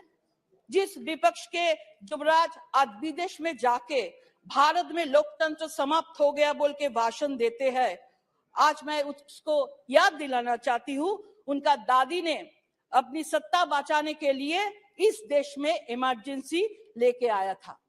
अध्यक्ष जी, 1975 में एक व्यक्ति की सत्ता बचाने के लिए लोकतंत्र का गला घोटने का प्रयास किया गया।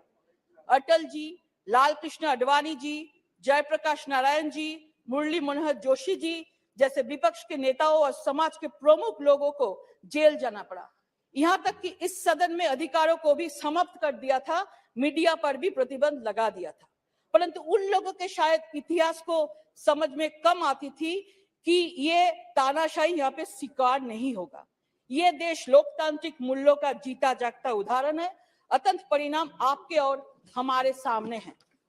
कबीर का एक दोहा है जो शायद वर्तमान में विपक्ष पर सटीक बैठता है, बुरा जो देखन में चला, बुरा ना मिलिया कोई, जो दिल खोजा अपना, मुझसे बुरा ना कोई। अध्यक्ष जी, मुझे कहने में संकोच नहीं है कि 1986 में प्रधानमंत्री राजीव गांधी शाहवानो केस में सुप्रीम कोर्ट के आदेश के केवल राजनीति के कारण इस सदन के माध्यम से पलट दिया था और मुस्लिम महिलाओं को उनके अधिकारों को वंचित कर दिया था। परंतु वो भूल गए थे कि the parliament always made efforts to make upliftment of Nari Shakti, poor and weaker sections of the society.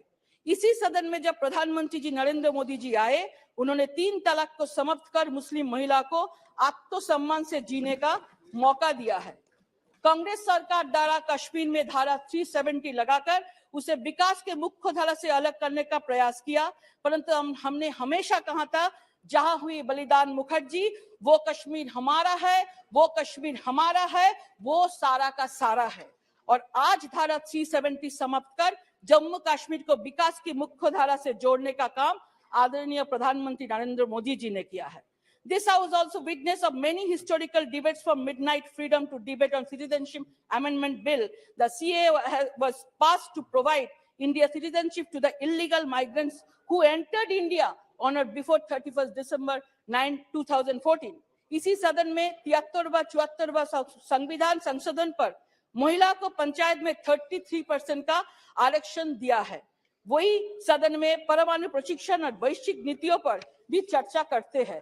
The House passed the 124th Constitution Amendment Bill 2019, providing for people from economically weaker sections to avail of 10% reservation in government jobs and educational institutes. This Parliament approved the Unlawful Activities Amendment Bill 2019, which gives the power to the center and states to declare any individuals as terrorists and confiscate their property. This act definitely a correct procedure to make my country more secure. I also must acknowledge that since last 70 years, this auspicious house has passed many acts which have shaped our country.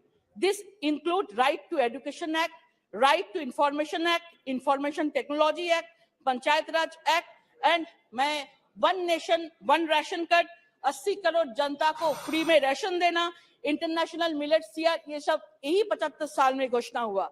जब अटल जी ने नेता प्रतिपक्ष के प्रधानमंत्री PV Narasimha Rao ji ने उन्हें Geneva भेजा था पाकिस्तान को मंसूबे पर पानी फेंकने के लिए, अटल जी राजी हो गए क्योंकि उस समय राजनीति की नहीं देश जरूरी था। तब कांग्रेस ने बोल रहा था कि ये राव साहब का चाल है, लेकिन वाजपेयी जी ने कहा था देश हमारी प्राथमिकता है, राजनीति नहीं। अटल जी जेनेवा गया और देश को जिता के लेके आया। सर, हमारे लिए सबसे पहले देश है, पर कुछ लोगों के लिए देश से बढ़कर एक परिवार है। इसी सदन में देखा है कैसे 1971 में पाक से युद्ध के दौरान वैचारिक मतभेद होते हुए भी कैसे जब राष्ट्र की बात आए तो तब हमारे वरिष्ठ नेता, तत्कालीन नेता विपक्ष अटल जी ने सदन में माध्यम से इंदिरा जी का सरकार को समर्थन किया है। आज का ये विपक्ष समर्थन तो दूर की बात है, सेना के ऊपर भी प्रश्न चिन्ह रखते हैं। However, this house also witnessed the fall of Vajpayee government by only one vote. A BJP prime minister was ousted by the single vote of a Congress chief minister. It was one of the most unfortunate incident in Indian parliament. Sushma Swaraj ji ने एक बार सदन में कहा था कि इस सदन में सत्ता को स्थानांतरण कभी भी गोली और बम से नहीं होगा। पर सर, आज बंगाल में लोकतंत्र के पर्व से हिंसा हो रहा है, लोग मर रहा है। Sir, I represent West Bengal from where Kobiguru Rabindranath comes, where Netaji Subhash Chandra was, 2 minutes, sir, where Netaji Subhash Chandra was flourished, where Swami Vivekananda was born, where Ishwar Chandra Vidyasagar served. My state was the epic center of democratic norms and value. ये हमारे waste Bengal से बहुत सारा senior जनप्रतिनिधि ये 75 सालों में यहाँ पे प्रतिनिधित्व किया। डॉक्टर श्यामा प्रसाद मुखर्जी, एनसी चैटर्जी, हिरेन मुखर्जी, प्रणब मुखर्जी, ज्योतिर्मय बसु, सोमनाथ चैटर्जी, इंद्रजीत गुप्त, प्रियरंजन दासमुंशी, गणिकांत चौधरी, तपन shikdar. When I speak of crisis, one cannot ignore the threats Bharat and the world continues to face. The recent sacrifice of our brave soldiers at Anantnag is a reminder that our enemies are still not ready to backtrack despite the losses they have suffered when Modi ji gave an effective reply to the 2019 Pulwama attack. No Congress government had ever dared to send its soldiers across the LOC to destroy the terrorist camps on Pakistan soil. But Modi ji ने पाकिस्तान को जवाब दिया, तब evidence मांगने लगे। Sir, ये तो वो लोग हैं, एक मिनट, और ना मैं पॉलिटिक्स कर रहा है, लोगों ने वैक्सीन तक भी पॉलिटिक्स किया था। सर, आज कल प्रधानमंत्री जी का जन्म दिवस था, मैं उसको शुभकामना देती हूँ और उनके माध्यम से उनका नेतृत्व में भारत आज विश्व के 5th लार्जेस्ट इकोनॉमी में पहुंच गया है। स्पीकर सर, आज भारत पूरे विश्व का नेतृत्व कर रहा है।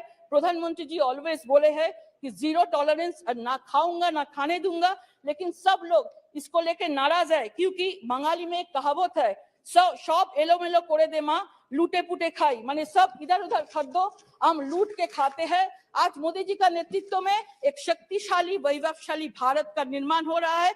मुझे एक गाना याद आ रहा है, भारत आमार भारतवर्ष स्वदेश आमार स्वप्न गो, তোমাতে আমরা লোভিয়া জন্ম, ধন্য হয়েছি ধন্য গো, কিরীটধারিণী তৃষা সিংহ সবুজে সাজানো তোমার দেশ, তোমার উপমা তুমি তোমার রূপের নাহি তো শেষ।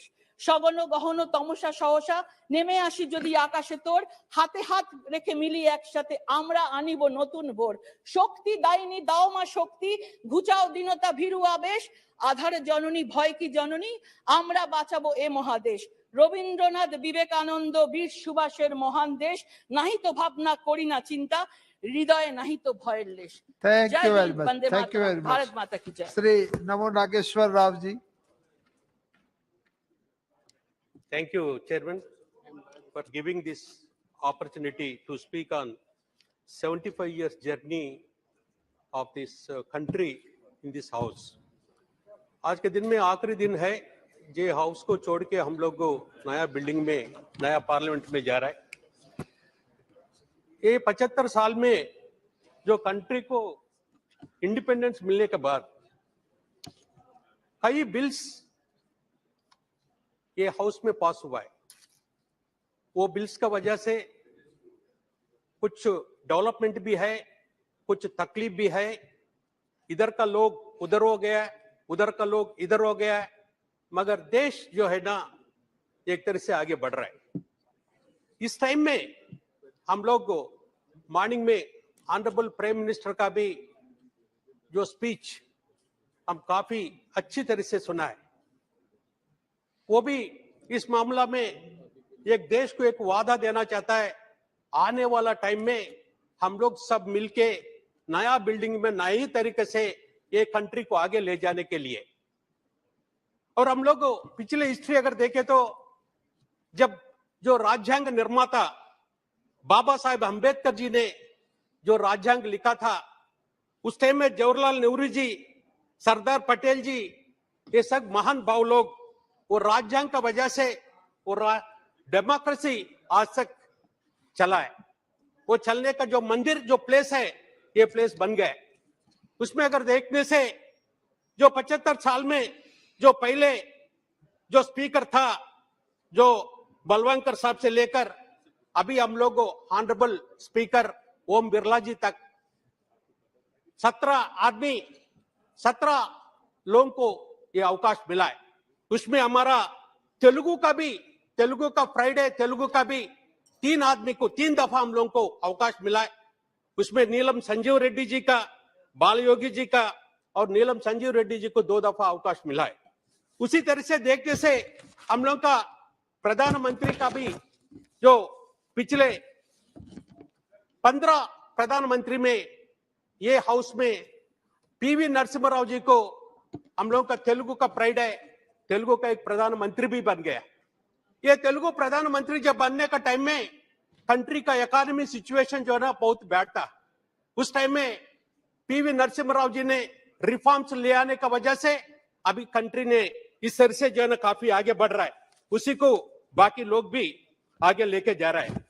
और ये जो नया मंदिर अभी जो हम लोग जो है ना न्यू पार्लियामेंट जब में कल जाने का है, हम लोग का ये डिमांड था जो राज्यांग निर्माता अंबेडकर जी का उस टाइम में जो है ना उसी का वजह से ये जो कंट्री का डेमोक्रेसी में विभिन्न जाति का विभिन्न मत का इस तरह से 75 चलने का बाद अभी जो नया जो बिल्डिंग में जा रहा है उसको अंबेडकर जी का नाम लगाने के लिए हम लोग मांग किया था।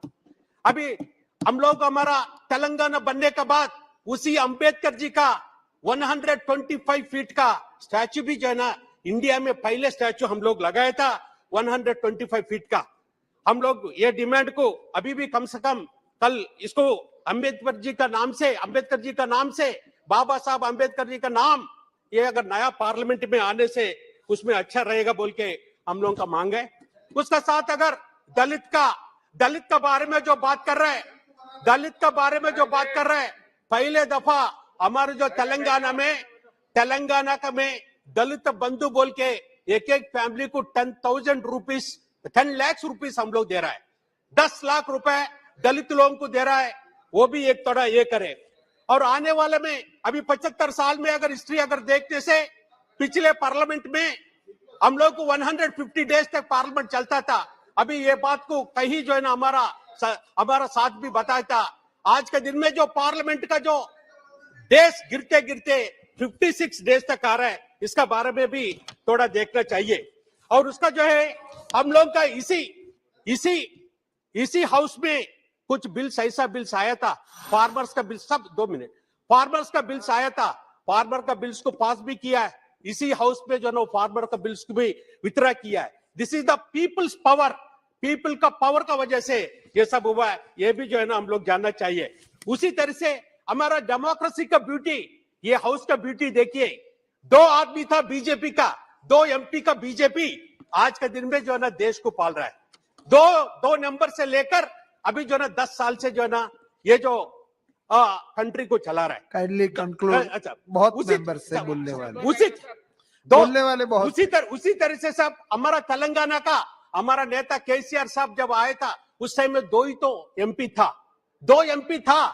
2 एमपी होने के बाद भी इसी हाउस में फाइट करके, इसी हाउस में जो है ना देश का सब लोगों को, हमारा जो डिमांड को, तेलंगाना बनाने का डिमांड को, तेलंगाना को लोगों का इच्छा को सबको बोलने के बाद 2 एमपी होने के बाद भी तेलंगाना को जो ना बना दिया था। यही हाउस में 2014 में एपी रीऑर्गनाइजेशन एक्ट का बिल पास हुआ है, उसी का वजह से तेलंगाना बना है। वो तेलंगाना बनाने का वजह से आज के दिन में मॉर्निंग में तो ऑनरेबल प्राइम मिनिस्टर ने एक बात बता दिया था, but creating of Telangana left bitter memories, मगर ऐसा नहीं था। आज के दिन में तेलंगाना देश में नंबर 1 है, तेलंगाना सब में नंबर 1 है। 24 आवर्स फ्री करंट जो है ना दे रहा है, 24 आवर्स फ्री करंट तेलंगाना दे रहा है। तेलंगाना में पहले दफा पर एकड़ 10,000 का हिसाब से फार्मर को दिया है। उसी तरह से पर कैपिटा इनकम देखे तो we are number 1 in India, per capita power consumption देखे तो we are number 1 India. Dalit Bandhu already बोला है। उसी तरह से हमारा 33 डिस्ट्रिक्ट में 33 मेडिकल कॉलेजेस भी हम लोग लगाए। उस तरह से तेलंगाना हर एक चीज में आगे बढ़ रहा है। उसी का वजह से आने वाला टाइम में जो तेलंगाना का मॉडल को भी जो अच्छा है उसको लगा। बहुत बहुत धन्यवाद, बहुत बहुत धन्यवाद। आखिरी में हम यही बोलना चाहता है, जो वुमेन रिजर्वेशन का बिल बहुत दिन से पेंडिंग है, वो वुमेन रिजर्वेशन का बिल को जरूर जो है ना नया बहुत बहुत धन्यवाद, तो उसको करें। Thank you. एक ही पॉइंट है साहब, ओबीसी का रिजर्वेशन भी जरूर जो ना ये 2 बिल को ये नया पार्लियामेंट में पहले सेशन में लेने से अच्छा रहेगा। Thank you chairman. Thank you. Shri Hasnain Masoodi ji, kindly 5 minutes में। You start with me, this honorable chairman. या अरे आप बैठिए, अरे kindly be seated. Honorable chairman, Parliament occupies key position in a democracy. It is therefore more than appropriate to sit up after 75 years of its journey and trace the high and low points of this journey. Sir, where there have been a number of achievements during last 75 years and important, significant steps in strengthening democracy, there have been low points as well. Sir, as the House is aware, Jammu and Kashmir was not part of the country on 15th August 1947. Jammu and Kashmir in peculiar circumstances joined much after 2.5 months. That was on 27th October 1947. So there was it is this August House that gave special status to Jammu and Kashmir, and it was a decision reached with consensus, without any dissent, without any amendment to the proposal, and without any kind of reservations. Sir, under the Jammu Kashmir, with around 75% Muslim population and contiguity as regards Mountbatten Plan of 3rd June 1947 had to take a different direction. But for more than 70%, but it took a different journey, and as I said, in a particular background. And our party, though not party to our Jammu and Kashmir National Conference, though not a party to the accession, but all the same did favor it, under the belief that it is better, the people of Jammu and Kashmir will be better off if they join a democratic country, a country having belief in secularism and in rule of law. Sir, this is the reason. And there was another reason that Lord Mountbatten, while accepting the accession, had made it conditional and said that in peculiar circumstances, they will go for a referendum. And the country, in its complaint to the UN Security Council in para 6, has also had made it clear that it would like to go for referendum. So the Constituent Assembly thought it proper to put it in paragraph 21 of the Constitution. Be that as it may, this was followed by this House, August House, approved Delhi Agreement of 1952. It was introduced by the Prime Minister on July 24th, 1952, and it was approved by the Parliament after thorough discussion. And Jammu and Kashmir state was given a right to have its own flag, its own constitution, and an elected head of the state. Sir, however, while the Parliament did adhere to the pledges made to the people of Jammu and Kashmir, but unfortunately, the low point was 5th August 2019, when the state was stripped of its special status, and that too without adhering to the Constitution, without any respect for the Constitution, and surprisingly, this House, without adhering to the spirit and letter and spirit of the Constitution, divided it into two union territories. It was unprecedented, in a most undemocratic, and without any precedent, and without the sanction of Article 3 and Article 1 of the Constitution.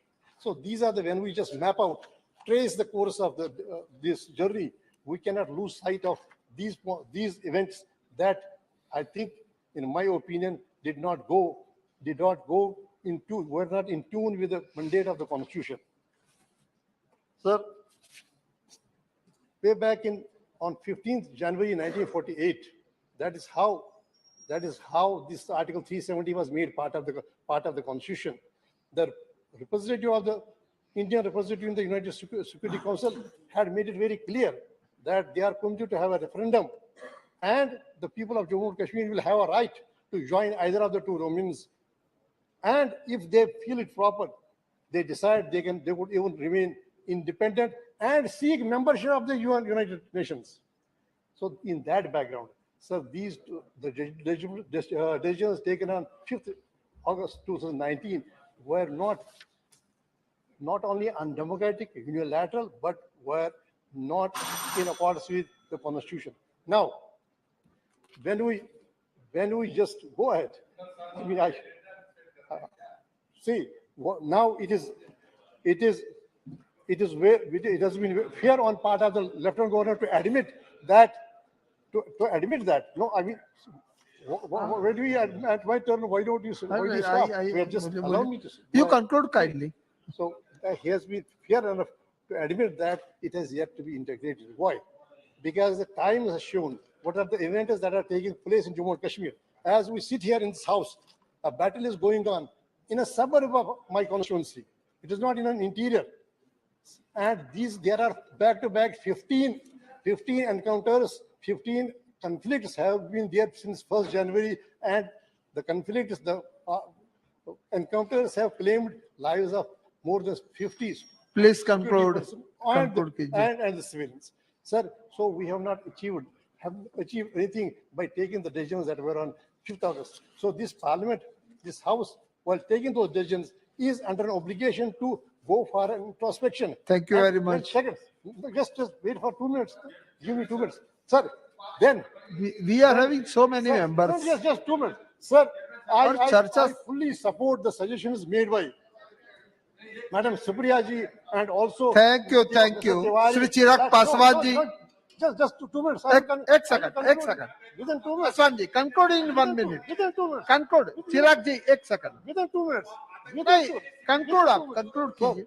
So there is, I mean, whatever is happening on ground demands a shift in approach, and the shift to second is that, see, we of late we have seen in this 17th Lok Sabha, we have seen that the conventional tools of the Parliament, that is like adjourn motion.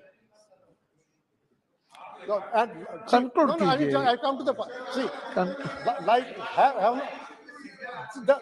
the tools that are known and recognized, universally recognized tools of a parliamentarian that have not been. Thank you very allowed to much. be Shri made Chirag use of. Paswan. Thank you so much, Speaker sir, for giving me this opportunity कि भारतीय संसद की 75 सालों की इस यात्रा पर तमाम सम्मान्य साथी अपने अपने अनुभव, अपनी अपनी यादें, अपनी अपनी उपलब्धियां, उसका जिक्र यहाँ पर कर रहे हैं।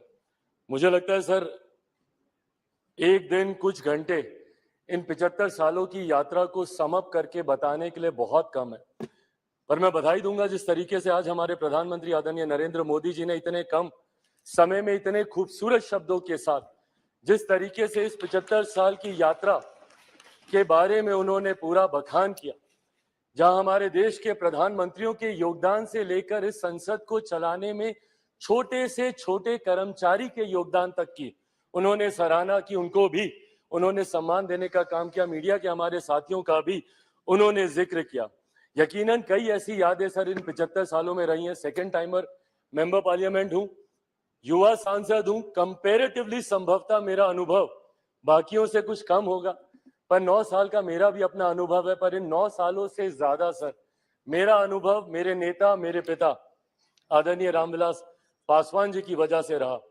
बचपन से जब से होश संभाला, उनके माध्यम से इस संसद की कार्य प्रणाली को समझा, इस संसद की कार्य शैली को समझा, और जब पहली बार इस लोकसभा में आया तो उन्हीं का ही हाथ पकड़ कर आया। आज जब हम लोग नई संसद में जा रहे हैं तो यकीनन कई ऐसी यादें कौंधती हैं और यकीनन एक भावुक क्षण है। महसूस होता है कि जिस जगह पर मुझे मेरे पिता लेकर आए थे, आज एक नई यात्रा की ओर हम लोग जा रहे हैं। पर प्रधानमंत्री जी ने भी उसको भी बहुत खूबसूरती से बताया कि ये हम जैसे जो आज की तारीख में इस लोकसभा में मौजूद है, इस संसद में मौजूद है, राज्यसभा के भी सदस्य, हम लोग ले ये गर्व का लम्हा है, जहां एक तरफ हम लोग इतिहास के भी हम लोग साक्षी रहे हैं, वहीं एक नई ऊर्जा के साथ भविष्य की भी ओर हम लोग जा रहे हैं। तो कड़ी बनने का सौभाग्य हम लोग को मिला इतिहास और भविष्य के बीच, जो यकीनन मौजूद यहाँ पे तमाम सांसदों के लिए एक गर्व की अनुभूति कराता है। सर, आज जब हम लोग यहाँ पर मौजूद हैं, यकीनन हर राजनीतिक दल के पास अपने अपने एजेंडे हैं, और एजेंडे हैं इसीलिए वो राजनीतिक दल है।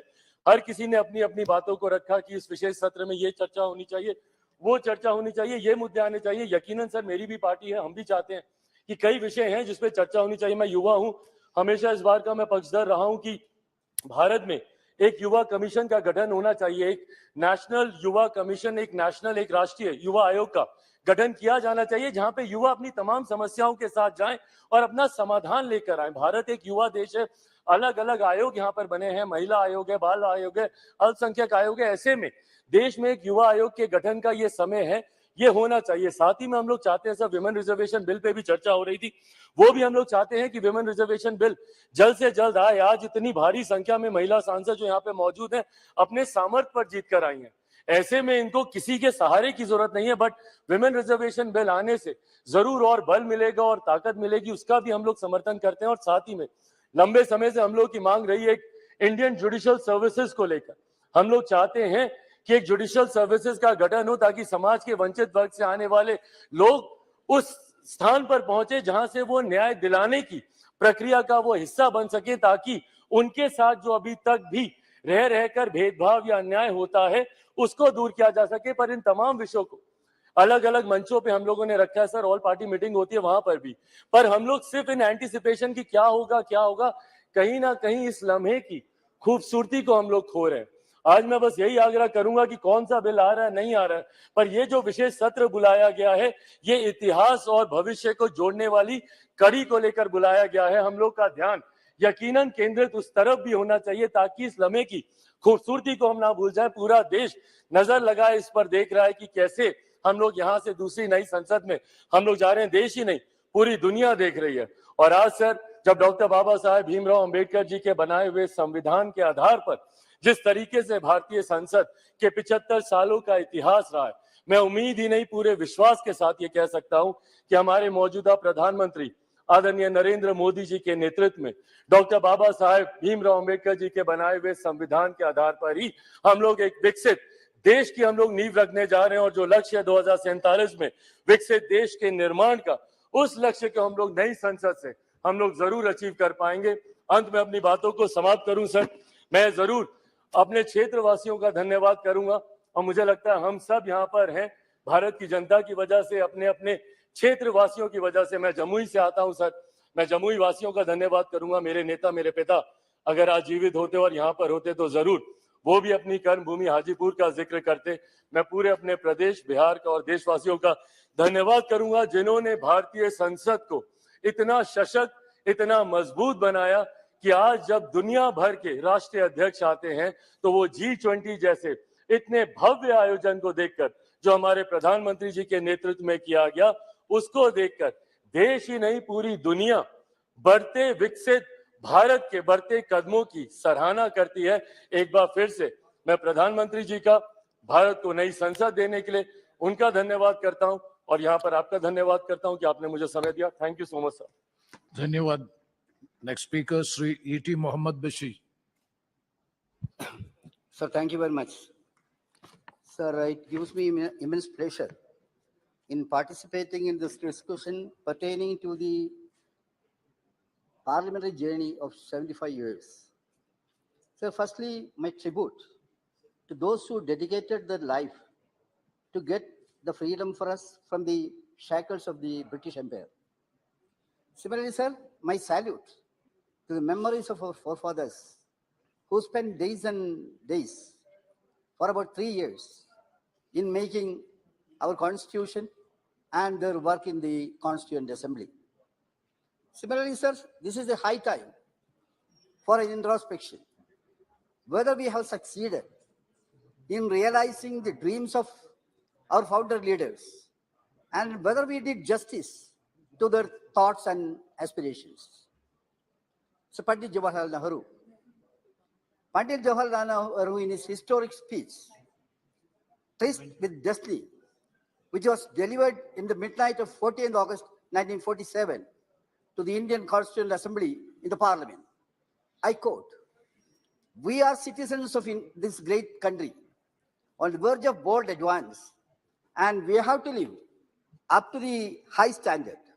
All of us, whatever religion we may belong, and are equally the children of our India, equal rights, privilege, and obligation."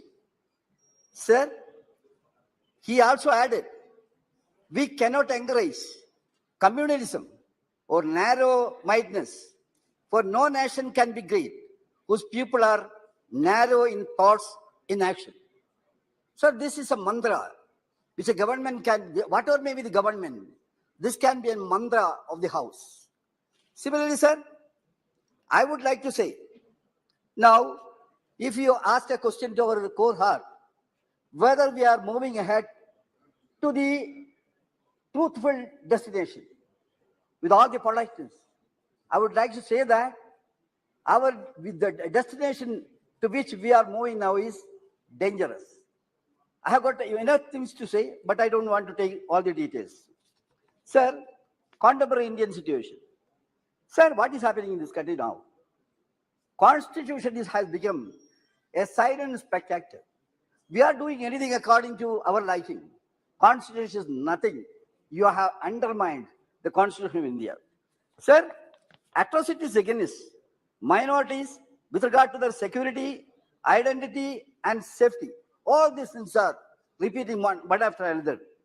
Discrimination and deprivation of SC, ST, and marginalized section, that is also, sir, widening like anything. Human right violation.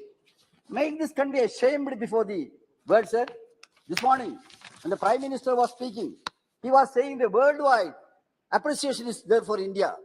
World leaders, they all say many good things about India.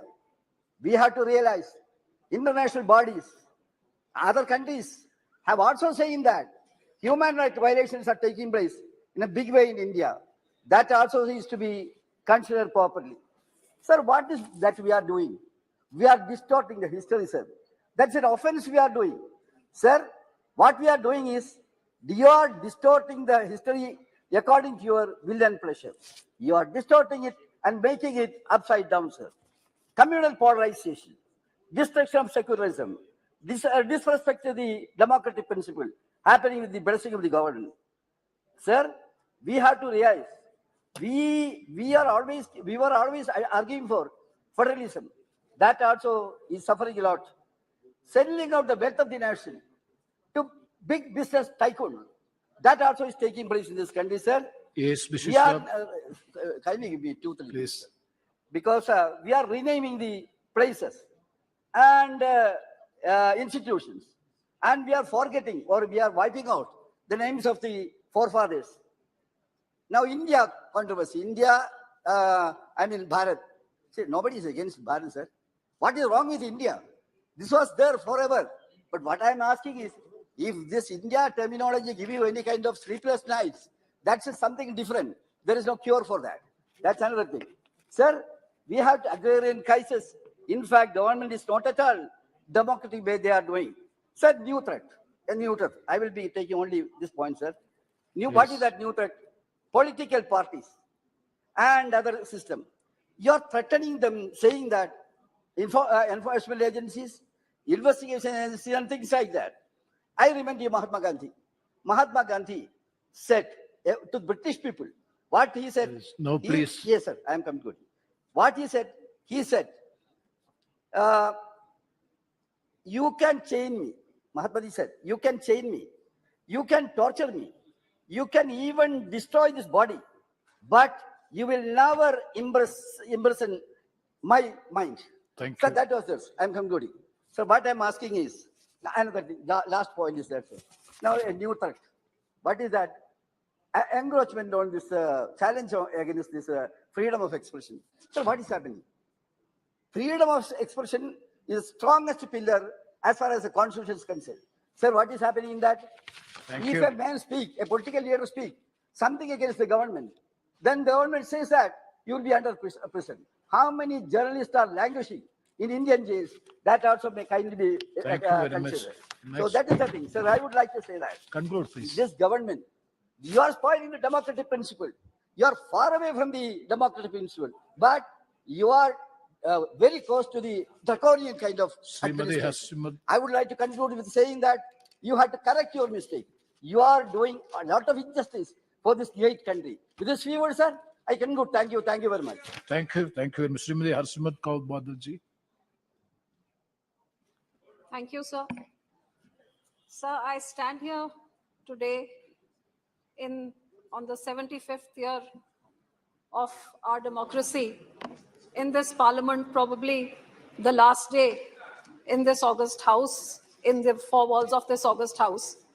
I stand here as a woman that represents 50% of your population.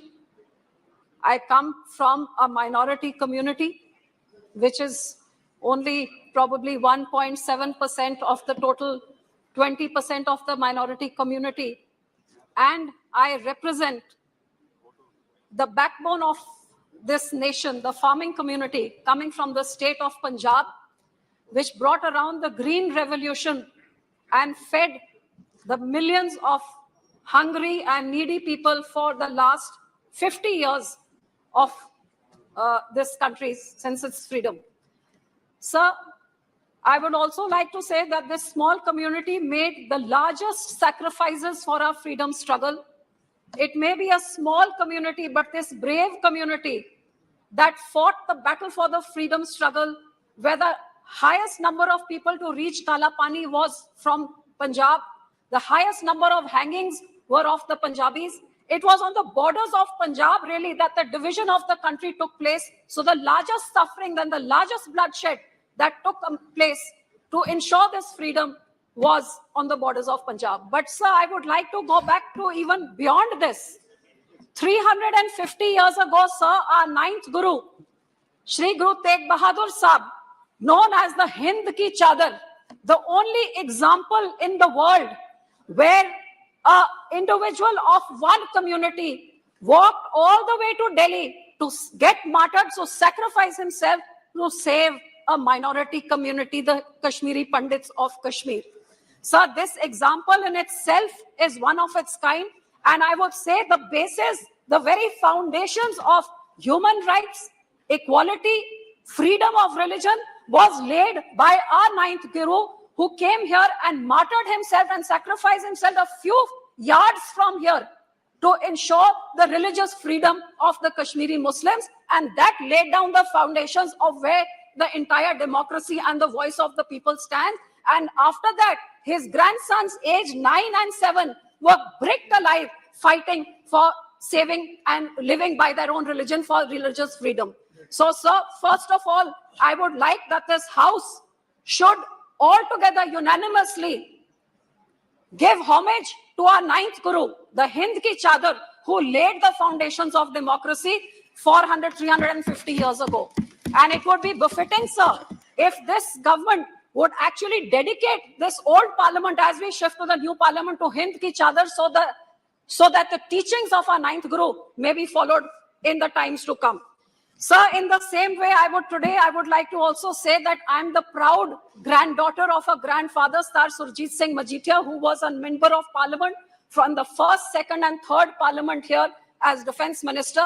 And after that, sir, I had the honor of being the daughter-in-law of Sir Prakash Singh Badal, who was in the 6th parliament here, and someone who walked on the ideals of our great gurus and for parliamentary democracy in true letter and spirit. More powers to the state and inclusiveness, sarbat ka bhala, as what our religion preaches, is what Sir Prakash Singh Badal's life was about, who led the first battle against emergency, which was the biggest dictatorship since Indian freedom.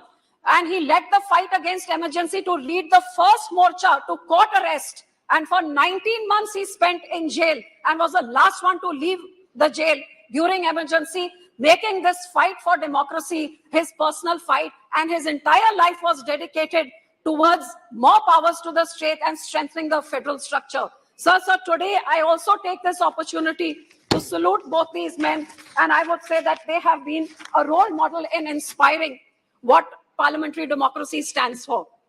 Sir, as a woman, I would definitely like to say that in my time of in the last years of what I have understood of parliament, if there was one thing which I saw in my lifetime, which I never thought that I would even get a chance to voice in this house, was as a young 18-year-old who saw the murder of democracy, the murder of minorities, and the murder of religious freedom in 1984 when the genocide of the Sikhs took place. As an 18-year-old, I was a victim of this. My community was a victim.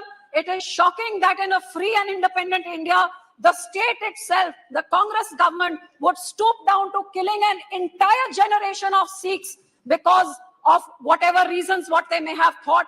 This is the Congress which attacked our holy shrines, which put in tanks and bullets into our Akal Takht Sahib, killed innocent people over there, and then murdered thousands of Sikhs. Sir, this state-sponsored genocide is unheard of in the history of our country. And if this government had ensured justice, which after 40 years we have still not got, if they had ensured justice, maybe bigger tragedies would not have happened. Sir, I also ask this government that before we finish and shut the doors of this parliament, this house needs to unanimously condemn the Sikh genocide. No, sir, very important to see.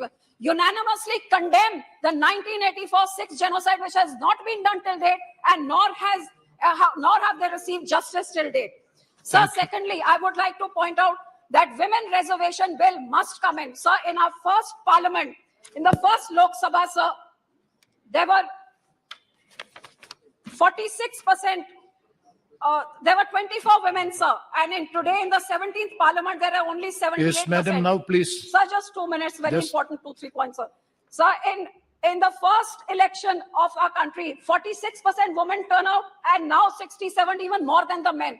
How can women issues be addressed if there is not proper representation? I demand women reservation, sir.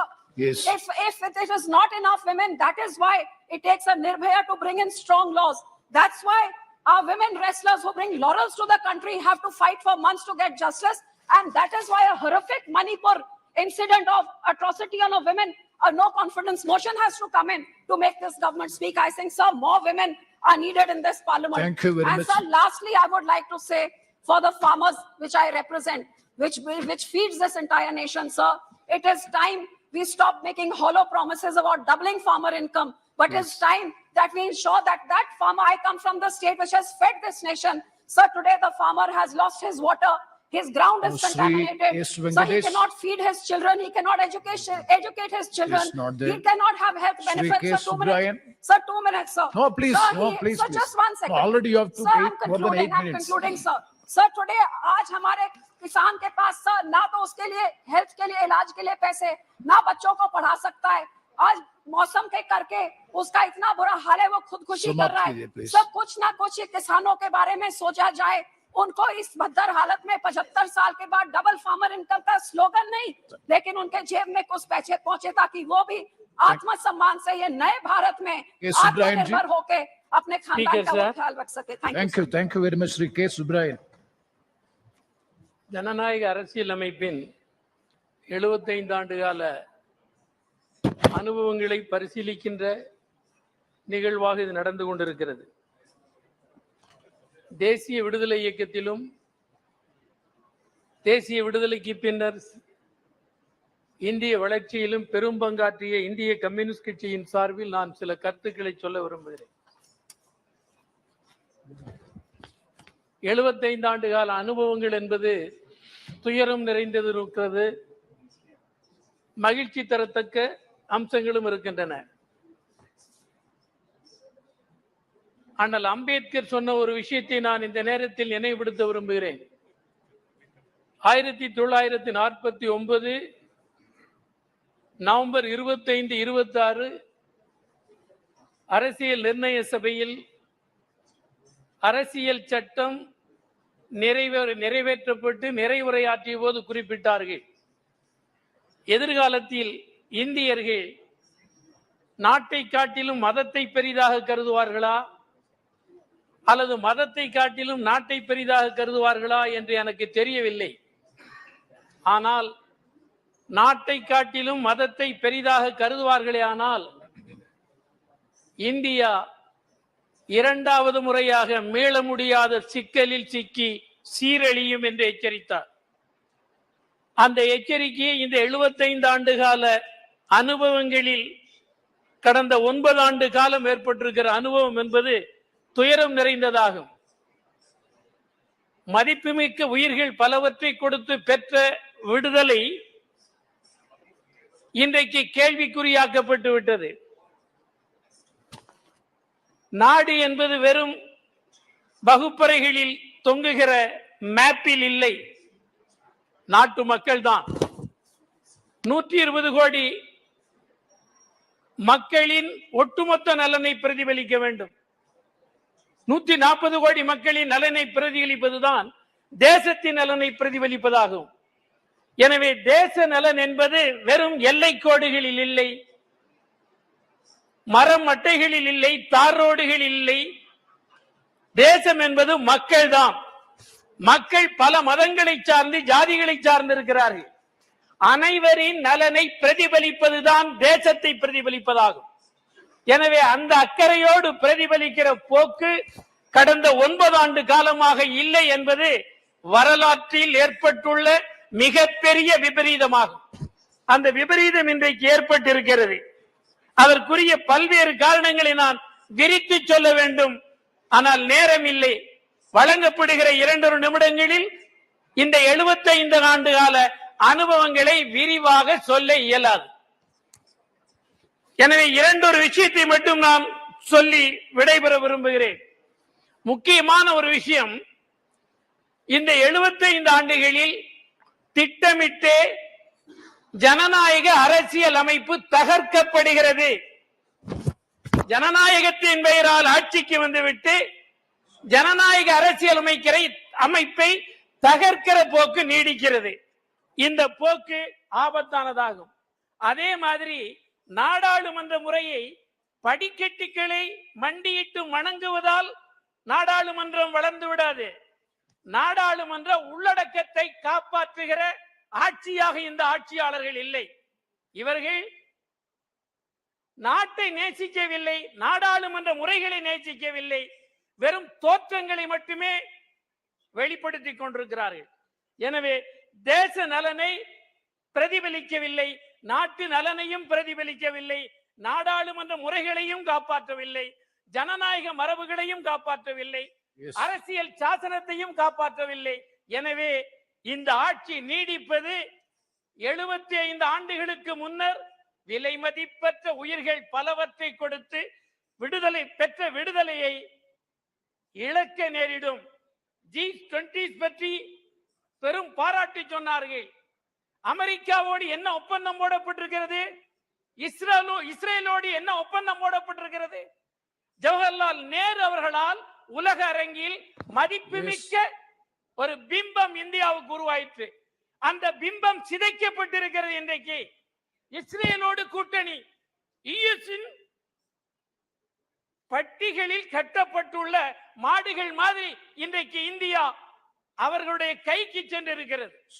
இவற்றிலிருந்து மீட்க வேண்டுமானால் இந்த ஆட்சி ஜனநாயகத்தை காப்பாற்றாது, அரசியல் சட்டத்தை காப்பாற்றாது, நாடாளுமன்ற முறையை காப்பாற்றாது. எனவே இதற்கு விடிவு கொடுப்பதன் மூலம்தான் இந்தியாவை காப்பாற்ற முடியும், இந்திய அரசியலை காப்பாற்ற முடியும், ஜனநாயகத்தை காப்பாற்ற முடியும். நன்றி, வணக்கம். நன்றி, வணக்கம். Sri Jayadev கல்லாஜி.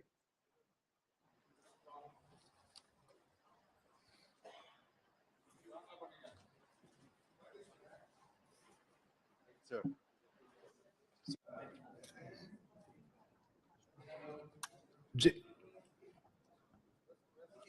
You are in your seat. Okay. Thank you, sir. Sir, it is a momentous day in the history of our parliament. It was a historic day that this House, which witnessed our freedom struggle, witnessed India's tryst with destiny, witnessed the creation of the Indian Constitution, and is now witnessing as we are bidding adieu to this great House, sir. As members of parliament, we have dedicated ourselves to serving our beloved nation.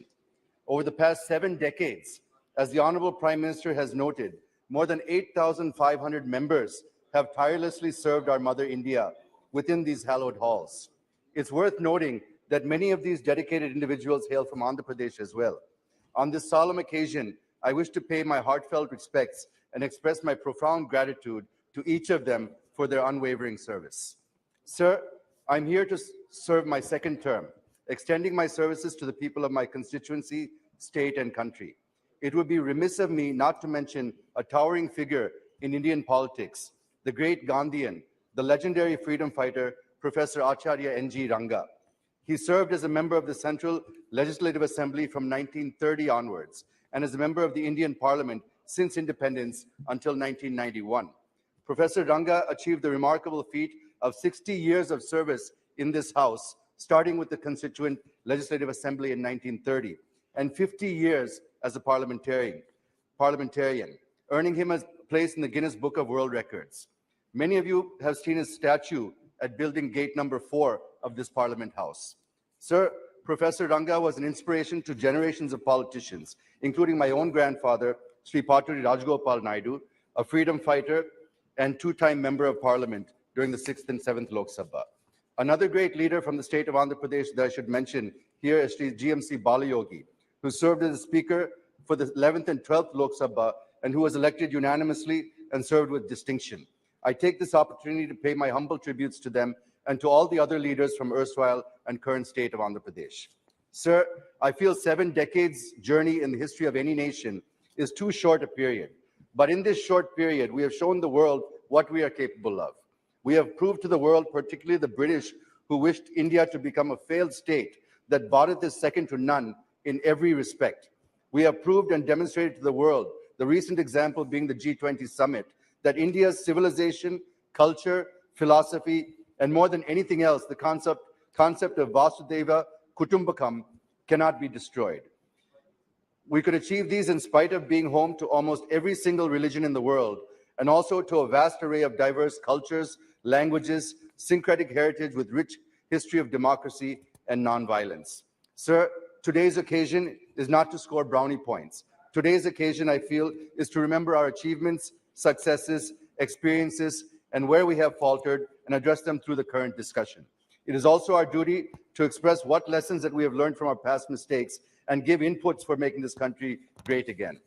Sir, as Modi ji rightly says, that every government Every PM contributed towards the growth, progress, and development of the country. The degree of pace, commitment, and resolve might be different, but everyone contributed whatever they could for the sake of the country. So on this historic occasion, I remember all those great leaders, and I pay tributes on behalf of my Telugu Desam party and on my own behalf. But I would also like to highlight that it was during this period that the bifurcation of Andhra Pradesh was enacted. Sir, this parliament, as the Honorable Prime Minister said in the morning, is a sacred institution, and whatever promise it makes will be sacrosanct. But the commitments made in the AP Reorganization Act and on this floor are yet to be fulfilled, sir. Even the special category status, which was promised on the floor of this House, has not been implemented till date. I only pray that these sacred promises are implemented without any further delay. Sir, the new capital of Andhra Pradesh is in doldrums. Nobody knows what is the capital of Andhra Pradesh today.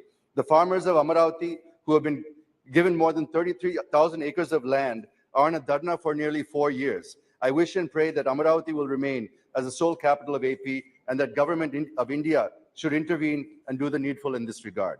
Sir, from 2014, under the leadership of Honorable Prime Minister Shri Narendra Modi ji, there have been many initiatives that have been introduced aimed at making India Atmanirbhar and positioning it as a global power.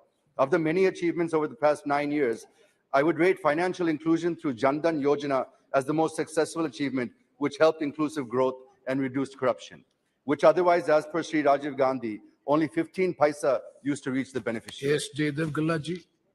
Sir, just give me Please. few more minutes, sir. There are some very important points I want to make.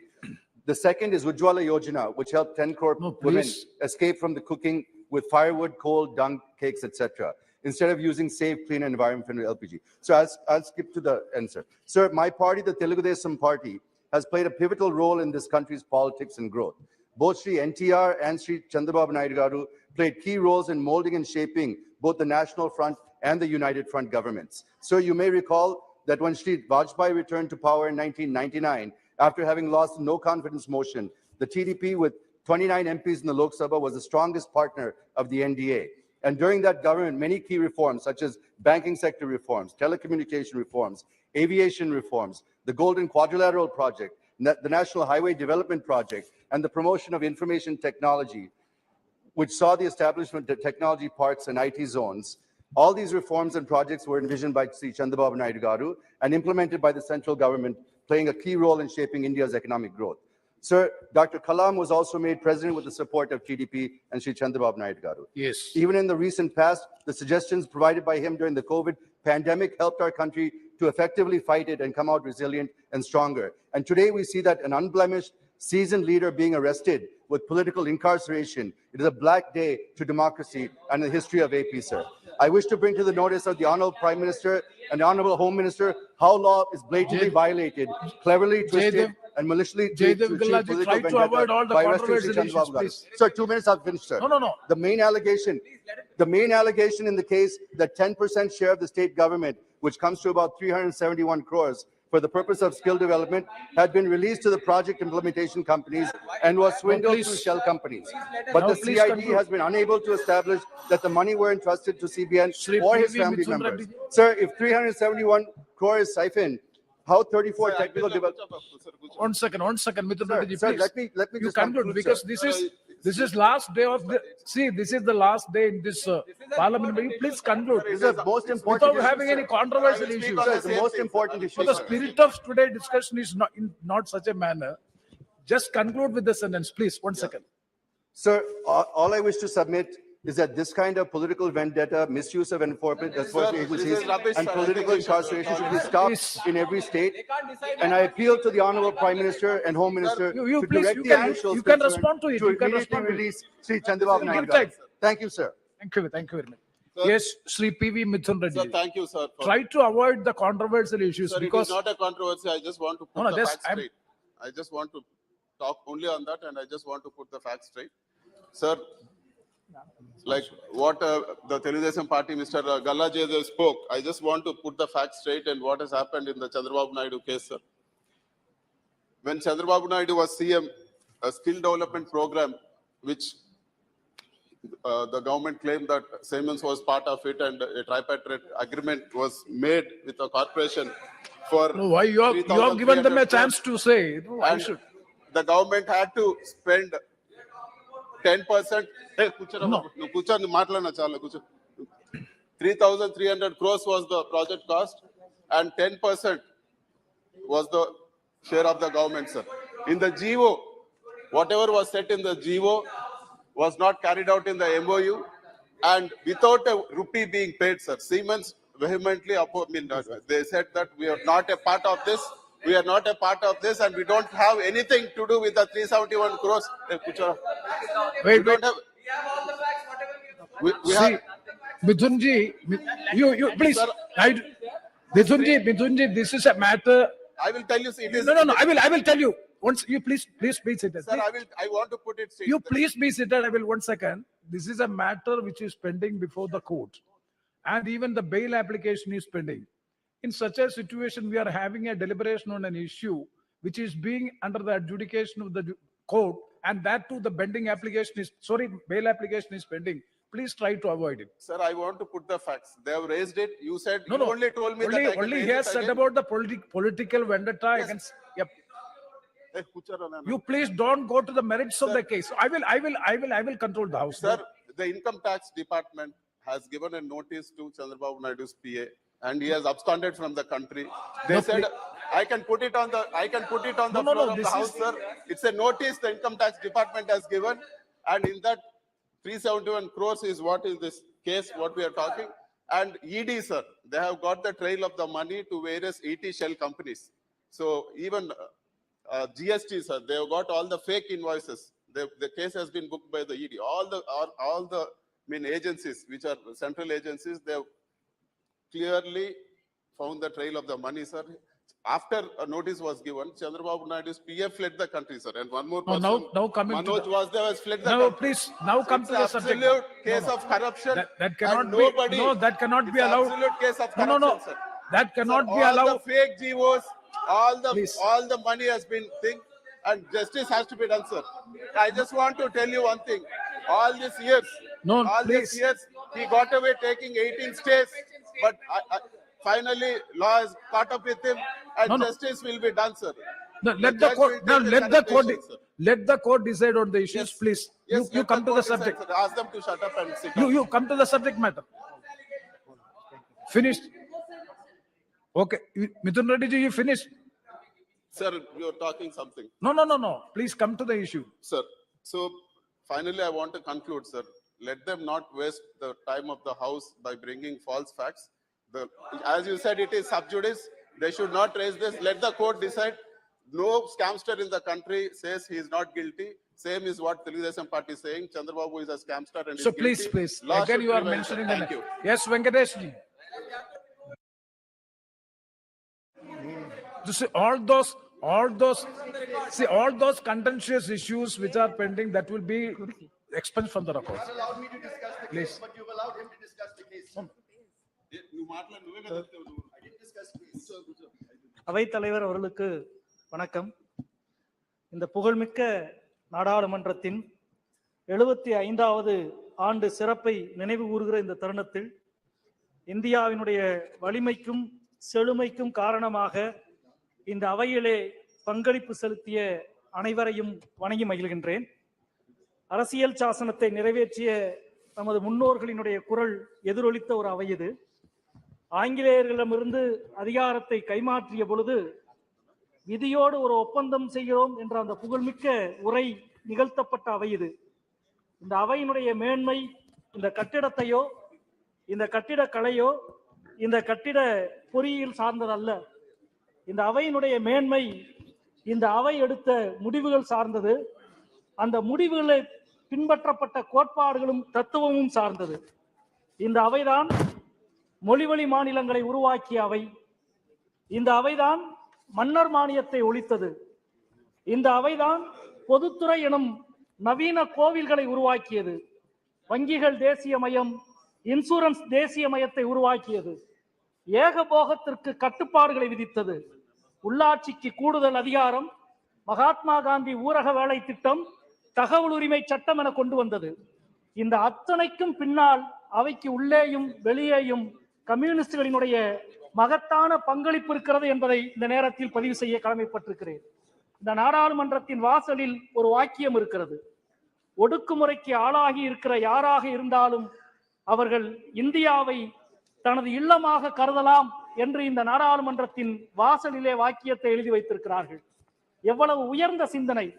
இந்த தேசம் உலகத்திற்கு சொல்ல நினைக்கிற ஒரு சிந்தனை. இந்த சிந்தனையை உருவாக்கிய நம்முடைய முன்னோர்களினுடைய நினைவுகள் சூழ்ந்த ஒரு அவை இது. அரசியல் சாசனத்தினுடைய அமர்வுகள் 1083 நாட்கள் நடந்தது. அந்த விவாதங்களினுடைய நினைவுகள் சூழ்ந்திருக்கிற ஒரு அவை இது. அரசியல் சாசனத்தினுடைய குறிப்புகள் எழுதப்பட்ட ஏடுகளிலே கையெழுத்திட்டிருக்கிற நம்முடைய முன்னோர்கள் எல்லா மொழிகளிலும் கையெழுத்திட்டிருக்கிறார்கள். ஆங்கிலத்தில், உருதுவில், ஹிந்தியில், சமஸ்கிருதத்தில், தமிழிலும் கையெழுத்திட்டிருக்கிறார்கள். திரு மூசி வீரபாக அவர்கள் தமிழிலே கையெழுத்திட்டிருக்கிறார். நான் ஏன் இதை சொல்கிறேன் என்றால், பன்முகப்பட்ட இந்தியா, அனைத்து மொழிகளுக்குமான சமத்துவ இந்தியாதான் நம்முடைய முன்னோர்கள் கண்ட கனவினுடைய அடிப்படை. எனவே தான் இந்த அவை அரசியல் சாசனத்தின் நினைவுகள் மட்டுமல்ல, விடுதலை போராட்டத்தினுடைய தழும்புகள் நிறைந்த ஒரு அவை. பகத்சிங் கர்ஜித்த எதிரொலி. இந்த அவை முழுவதும், இந்த அரங்கம் முழுவதும் விடுதலை போராட்டத்தினுடைய தலைவர்கள் அண்ணல் காந்தி, அம்பேத்கர், நேரு என்று அனைவருடைய சிலைகளும் உருவங்களும் நிறைந்திருக்கிற இந்த அவையை விட்டுவிட்டு நாம் ஒரு புதிய இடத்துக்கு செல்ல இருக்கின்றோம். அரசியல் சாசனத்தின் நினைவுகளை அகற்றிவிட்டு சாணக்கியனின் உருவம் படைத்த ஒரு இடத்தை நோக்கி இந்தியா கொண்டு செல்லப்படுகிறது என்பதை இந்த நேரத்திலே நான் கவனப்படுத்த கடமைப்பட்டிருக்கிறேன். சாணக்கியனுக்கும் ஜனநாயகத்திற்கும் என்ன சம்பந்தம்? தனது முதல் பொது தேர்தலிலேயே அனைவருக்கும் வாக்குரிமை கொடுத்த ஒரு அவை இந்த அவை. உலகத்தின் பல நாடுகள் நூற்றாண்டுகளாக கண்ட கனவை தனது முதல் தேர்தலிலேயே நிறைவேற்ற முடிவெடுத்த இந்த அவையிலிருந்து முடியாட்சியின் கொடூர தத்துவத்தை வார்த்தைகளால் வடித்த சாணக்கியனுக்கு முழு உருவ சிலை வைத்திருக்கிற ஒரு அவையை நோக்கி நாம் நகர்ந்து கொண்டிருக்கிறோம். நண்பர்களே, இங்கே எல்லாம் விடுதலை போராட்டத்தின் நினைவுகள் என்றால் அந்த கட்டிடத்தில் எல்லாமே புராணங்களின் நினைவுகளாக இருக்கிறது, புராண படங்களாக இருக்கிறது. இந்தியா எங்கே செல்லுகிறது என்பது மிக முக்கியமான ஒரு கேள்வி. இங்கே குறிப்பிட்டார்கள், படிக்கட்டை தொட்டு வணங்கிவிட்டு நாங்கள் உள்ளே வந்தோம் என்று. இருக்கலாம். ஆனால் இங்கே இருந்து வெளியே செல்லுகிற பொழுது நீங்கள் எதை விட்டு விட்டு செல்கிறீர்கள்? எத்தனையோ பிரதமர்கள் இங்கே அமர்ந்திருக்கிறார்கள், எதிர்க்கட்சிகளின் கேள்விகளுக்கு பதில் சொல்லி இருக்கிறார்கள், விவாதங்களிலே பங்கெடுத்திருக்கிறார்கள், காது கொடுத்து கேட்டிருக்கிறார்கள். ஆனால் எதிர்க்கட்சிகளினுடைய கேள்விக்கு ஒரு முறை கூட பதிலளிக்காத ஒருவர் என்ற நினைவைத்தான் இந்த அவையிலே விட்டுவிட்டு நீங்கள் செல்கிறீர்கள் என்பதை நான் இங்கே சுட்டிக்காட்ட கடமைப்பட்டிருக்கிறேன். இந்த தேசம் பல பிரச்சனைகளை, இந்த தேசத்தின் பல பிரச்சனைகளுக்கு இந்த அவை முடிவு கட்டி இருக்கிறது கடந்த காலங்களில். ஆனால் சமீப காலத்தில் இந்த தேசத்தின் பல பிரச்சனைகள் இந்த அவையிலே இருந்து துவங்குகிறது என்ற வருத்தமும் வலியும் இங்கே சூழ்ந்திருக்கிறது. இந்த வலியை நீக்கி ஜனநாயகம் என்பது நாடாளுமன்றம் என்பது புதிய கட்டடம் அல்ல, அது பின்பற்றுகிற கோட்பாடும் அந்த ஜனநாயகத்துக்கு அளிக்கப்படுகிற மதிப்பிலும் தான் அதன் உயிர் இருக்கிறது. அந்த உயிரை நீங்கள் காப்பாற்றுவீர்கள் என்ற நம்பிக்கை அல்ல, 140 கோடி மக்களும் காப்பாற்றுவார்கள் என்ற நம்பிக்கையோடு புதிய அரங்கை நோக்கி நாங்கள் அடியெடுத்து வைக்கிறோம். நன்றி, வணக்கம். श्रीमती अनुप्रिया पटेल जी।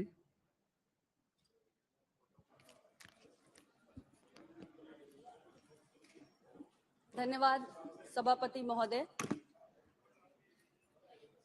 16वीं लोकसभा के सदस्य के रूप में उत्तर प्रदेश के मिर्जापुर से मुझे सबसे पहली बार इस पवित्र और गौरवशाली सदन का सदस्य बनने का अवसर प्राप्त हुआ और 17वीं लोकसभा में एक बार पुनः मैं यहाँ पहुंची। 9 वर्षों से ज्यादा का समय यहाँ पर व्यतीत किया है और यादों का एक लंबा सिलसिला जुड़ गया है और अतीत की चंद यादें ऐसी होती हैं जिनसे कभी हमारा नाता नहीं टूटता। अध्यक्ष जी, आज इस पुराने संसद भवन में हम सभी साथियों का अंतिम दिन है और हम सभी के लिए ये भावुक कर देने वाला क्षण है। ये पुरानी संसद जो देश की नीति के मार्गदर्शन की एक शानदार विरासत संजोए हुए है, आज के बाद से ये इतिहास में दर्ज हो जाएगी और हम सभी कल एक नए आधुनिक सुविधाओं से लैस एक भव्य नए संसद भवन में प्रवेश करेंगे। अध्यक्ष जी, भले ही इमारत बदल रही हो, लेकिन हम में से किसी का भी दायित्व बदलने वाला नहीं है। आज जो इस पुरानी संसद भवन में बैठकर हमने किया है, कल वही लोकतंत्र को मजबूत करने का दायित्व हमें नए संसद भवन में भी उसी उमंग और उत्साह के साथ निभाना है। इस अवसर पर संविधान सभा से लेकर अब तक 75 वर्षों की यात्रा में हमारी क्या उपलब्धियां रही, क्या स्मृतियां रही, क्या हमारे सबक लिए हमने, क्या अनुभव प्राप्त किए, इस विषय पर ये जो चर्चा आयोजित की गई है, ये अत्यंत महत्वपूर्ण है। कहा जाता है कि किसी भी लोकतंत्र के परिपक्व होने में 150 से 200 साल का समय लगता है, लेकिन भारत आज अपने लोकतंत्र के आजादी के 75 वर्ष पूरे कर चुका है। तो उस दृष्टि से देखा जाए तो हमारे देश का लोकतंत्र भी अपने शैशवावस्था में ही है, लेकिन इस शैशव काल में ही हमने ऐसी तमाम उपलब्धियां प्राप्त की हैं जो हमें गौरवान्वित करती हैं, हतप्रभ करती हैं। कई खट्टे मीठे अनुभव हैं, कई हमारे पास मूल्यवान स्मृतियां हैं और कई गहन सारयुक्त हमारे पास सबक भी हैं जो इतने वर्षों के लोकतंत्र की इस यात्रा में हमने प्राप्त किए हैं। अध्यक्ष जी, अगर मैं स्मृतियों की बात करूं तो हमारा यह पुराना संसद भवन ये अपने भीतर संजोए हुए है उन स्मृतियों को जब संविधान के निर्माण के लिए एक जीवंत बहस हुई। इसी संसद भवन के माध्यम से 1955 में अस्पृश्यता के खिलाफ कानून बना और 90 के दशक में मंडल कमीशन लागू हुआ। यहीं से जीएसटी का नया वन नेशन वन टैक्स का कानून आया। तो बहुत सारी ऐसी यादें ये पुराना संसद भवन अपने अंदर संजोए हुए है। यदि उपलब्धियों की मैं बात करूं तो ये वो संसद भवन है जिसने देश को एक परमाणु शक्ति के रूप में उभरते हुए भी देखा है, तो आज देश को चांद के दक्षिण ध्रुव पर उतरते हुए भी देखा है। ये वो संसद भवन है जो भारत को दुनिया की 5वीं सबसे बड़ी अर्थव्यवस्था बनते हुए देखने का भी साक्षी बना है और G20 के अध्यक्ष के रूप में कोविड-19 पैंडेमिक के उपरांत एक विभाजित दुनिया के बीच में भारत को एक यूनिफायर की भूमिका में उभरते हुए भी देखने का सौभाग्य इसी संसद को प्राप्त हुआ है। अध्यक्ष जी, यदि मैं अनुभवों की बात करूं तो हमने 1962 के चीन से मिली हार का भी अनुभव प्राप्त किया है। इस पुराने संसद भवन ने देश पर 70 के दशक में जो आपातकाल थोपा गया उसको भी देखा है और इससे हमने कई महत्वपूर्ण सबक भी प्राप्त किए कि भारत को अपने सैन्य सामर्थ्य को बढ़ाने की जरूरत है और ये सबक भी प्राप्त किया कि भारत का लोकतंत्र इतना मजबूत है कि यदि उसे खत्म करने का कोई भी प्रयास किया गया तो वो भविष्य में घातक ही सिद्ध होगा। ऐसे महत्वपूर्ण सबक हमने प्राप्त किए।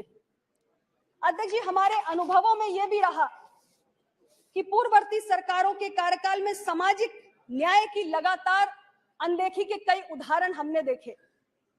दशकों तक ओबीसी को यानी अन्य पिछड़ा वर्ग को सरकारी नौकरियों में भागीदारी देने की अलग अलग रिपोर्ट्स जो आई समय समय पर, उनको जानबूझकर दबाकर रखा गया। 90 के दशक में मंडल कमीशन तो लागू हुआ, लेकिन उसकी सिफारिशों में जो अनेक खामियां रही उसको लंबे समय तक पूर्ववर्ती सरकारों के समय में दूर नहीं किया गया। आज वर्तमान समय में मोदी जी की सरकार के नेतृत्व में देश के पिछड़े समुदाय के हित में कई महत्वपूर्ण फैसले लिए गए जिनकी समय समय पर हमने चर्चा की है।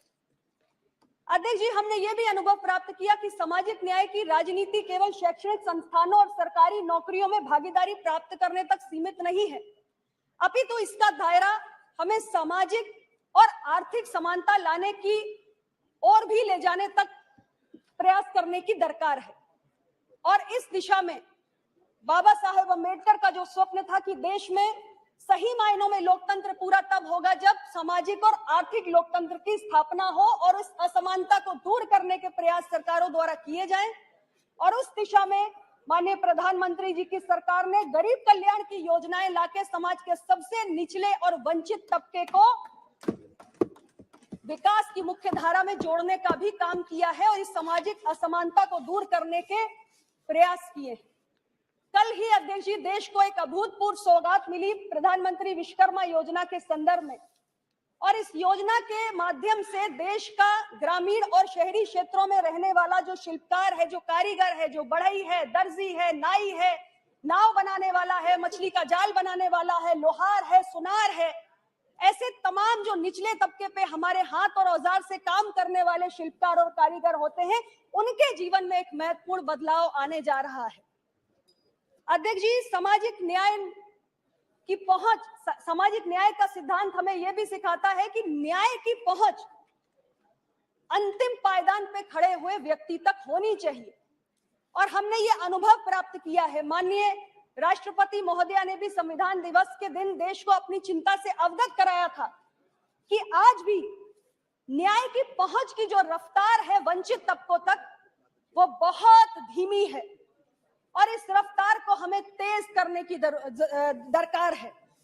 न्याय की सुलभता समाज के दबे कुचले तबकों तक हो, इसको सुनिश्चित करने के लिए अभी हमें बहुत प्रयास करने हैं।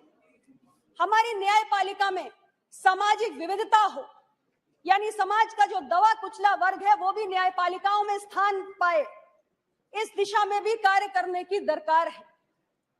और ये सब चिंताएं तब दूर होंगी, ये सब प्रयास तब हमारे और मजबूत होंगे जब हम सब मिलकर उस तंत्र को मजबूत करने का प्रयास करेंगे जिसके माध्यम से हम इस लक्ष्य को प्राप्त कर सकते हैं। अध्यक्ष जी, बाबा साहेब अंबेडकर ने कहा था कि मजबूत से मजबूत माने जाना वाला संविधान फेल हो सकता है और कमजोर से कमजोर समझा जाने वाला संविधान सफल हो सकता है यदि इसको लागू करने वाला तंत्र मजबूत हो। और कहीं ना कहीं उस तंत्र को अभी हम उतना सुदृढ़ नहीं कर पाए हैं, इसीलिए ओबीसी के लिए बैकलॉग वैकेंसीज को फिलअप करने की जो समस्या है वो लंबे समय तक बनी रही। न्यायपालिकाओं में हम सामाजिक विविधता को लाने के प्रयास जिस हद तक हमें करने चाहिए उस हद तक इतने वर्षों में हम नहीं कर पाए। तो आज के इस दिन पर हम सबको ये संकल्प लेना चाहिए कि हम इस तंत्र को निरंतर मजबूत करने के लिए काम करेंगे। और माननीय प्रधानमंत्री जी के शब्दों में मैं कहना चाहती हूँ कि यही समय है, सही समय है कि हम सब मिलकर अपने संविधान निर्माताओं और देश की आजादी के लिए मरने मिटने वालों की मंशा के अनुरूप संविधान को जो मजबूती से इस देश के अंतिम पायदान पे खड़े हुए व्यक्ति तक पहुंचा सके, उस मंशा के अनुरूप हमें इस तंत्र को मजबूत करना है। हम सब एक नई उमंग, नए उत्साह, नई ऊर्जा के साथ इस पुराने संसद भवन की यादों को अपने दिल में रखते हुए कल नए संसद भवन में प्रवेश करें, लोकतंत्र की मजबूती के लिए काम करें। आज के इस ऐतिहासिक अवसर पर, इस यादगार लम्हे पर मैं इस पुराने संसद भवन को सादर प्रणाम करना चाहती हूँ जिसने मुझे इतना कुछ सीखने का अवसर दिया है और राष्ट्र की प्रगति में योगदान देने का एक मुझे सौभाग्य यहाँ से प्राप्त हुआ है। आपका बहुत बहुत धन्यवाद। Shri A Raja ji. Sir, Please take care of the time. 5 thank you minutes. very much for the opportunity that has been offered to me. Sir, this day is a very important and glorious, remarkable day in history. Sir, putting centuries in the capsule is the method to weigh the events of history, which was adopted by the various history researchers, those who are having researchers in the various fields. Sir, I think that today, 75 years freedom that has been put into a capsule, and the capsule is being viewed in various prospects. It is not a qualitative analysis or quantitative analysis. It is an analysis which will help us how this country can be put in the bigger orbit in the future. Sir, I will take only few minutes. Sir, today I was astonished, surprised, shocked by hearing the speeches of Prime Minister Honorable Modi ji. Why I am shocked? Why I am surprised?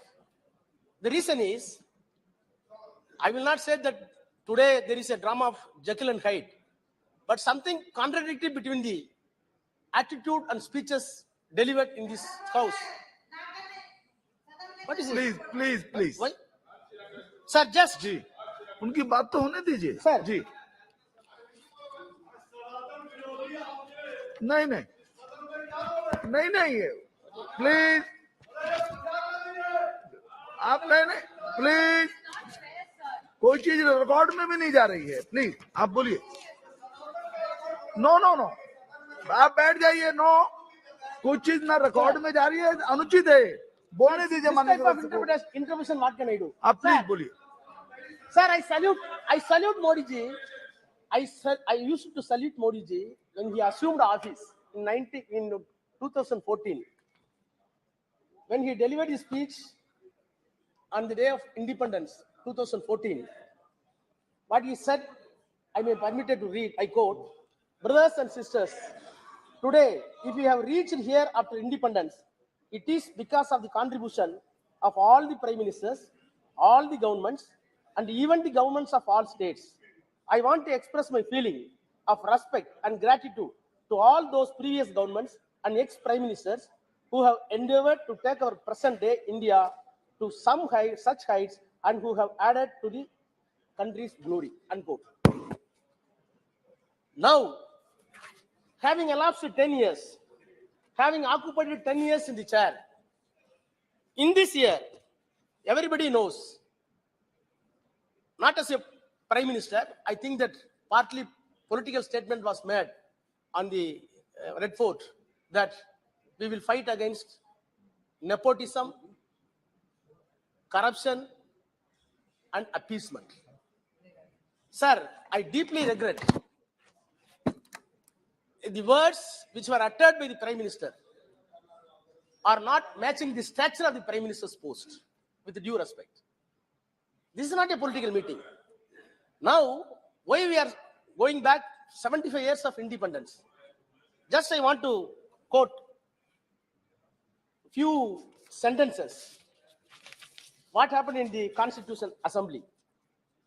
Sir, by quoting the two documents of the Prime Minister's speech, I think that I can draw an inference, even I can draw conclusions that the Prime Minister's attitude and the government's attitude, Treasury bench's attitude in this house throughout 10 years is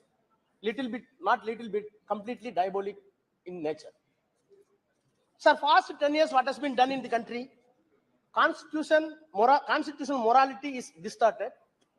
Democratic governance is disrupted. Social harmony is under threat.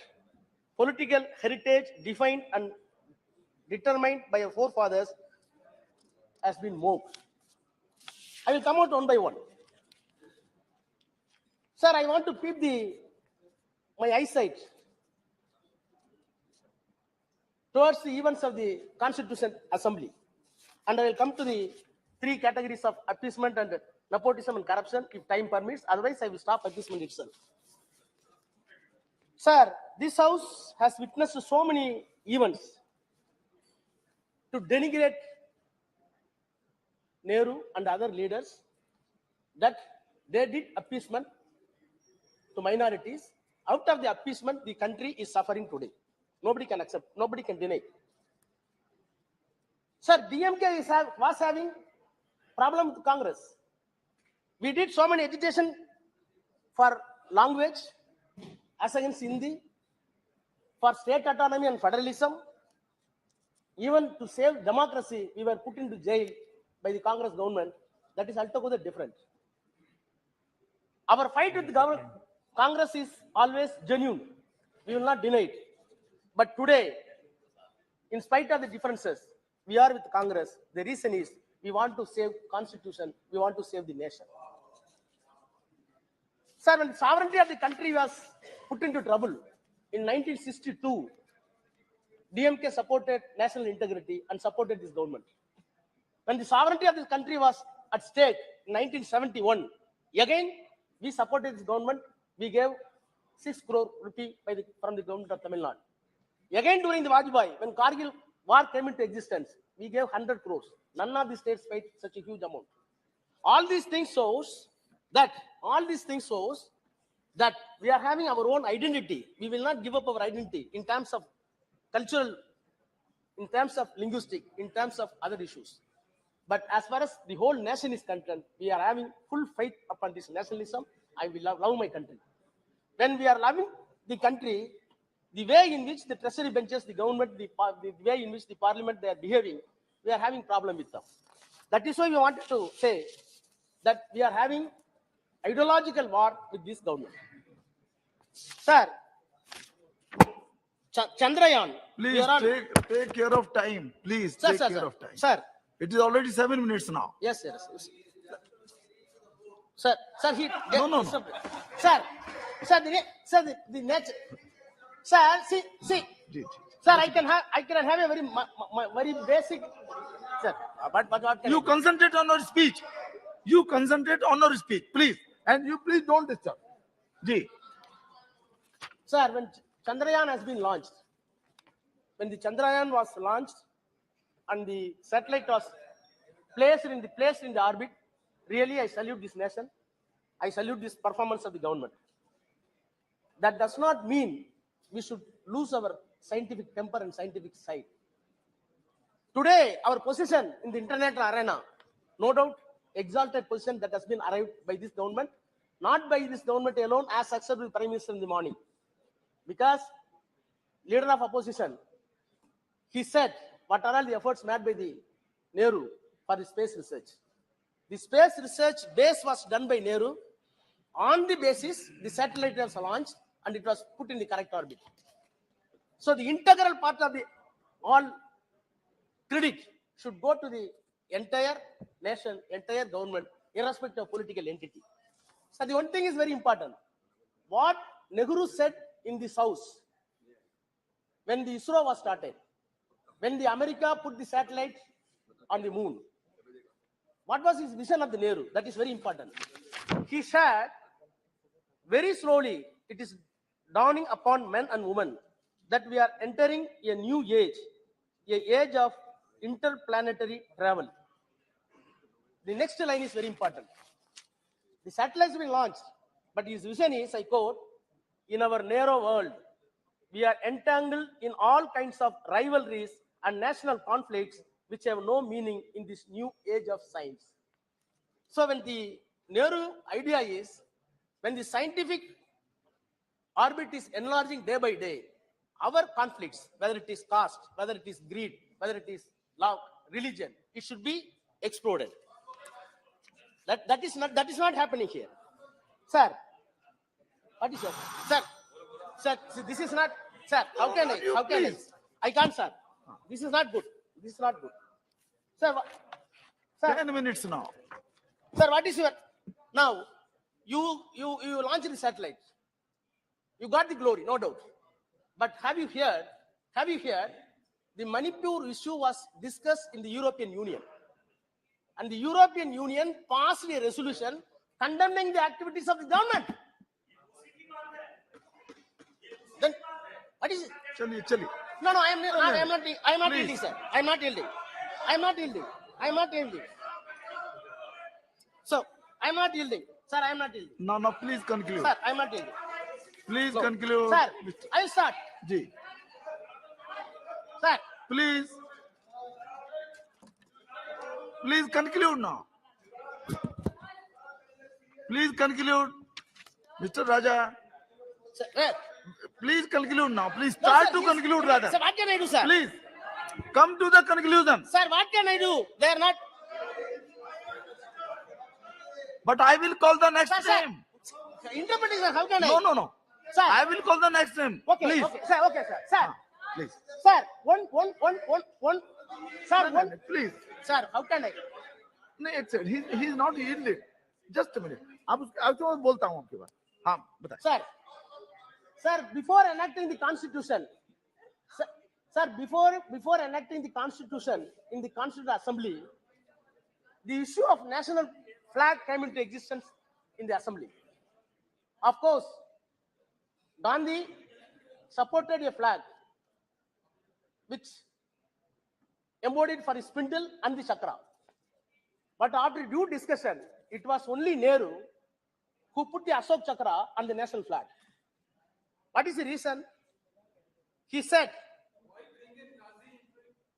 why? he suggested. It is there. It is there. Spindle.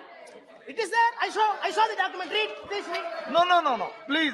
Don't involve Don't yourself. say that. No. Please. No. Only to the chair. I am Only to the chair. suggested.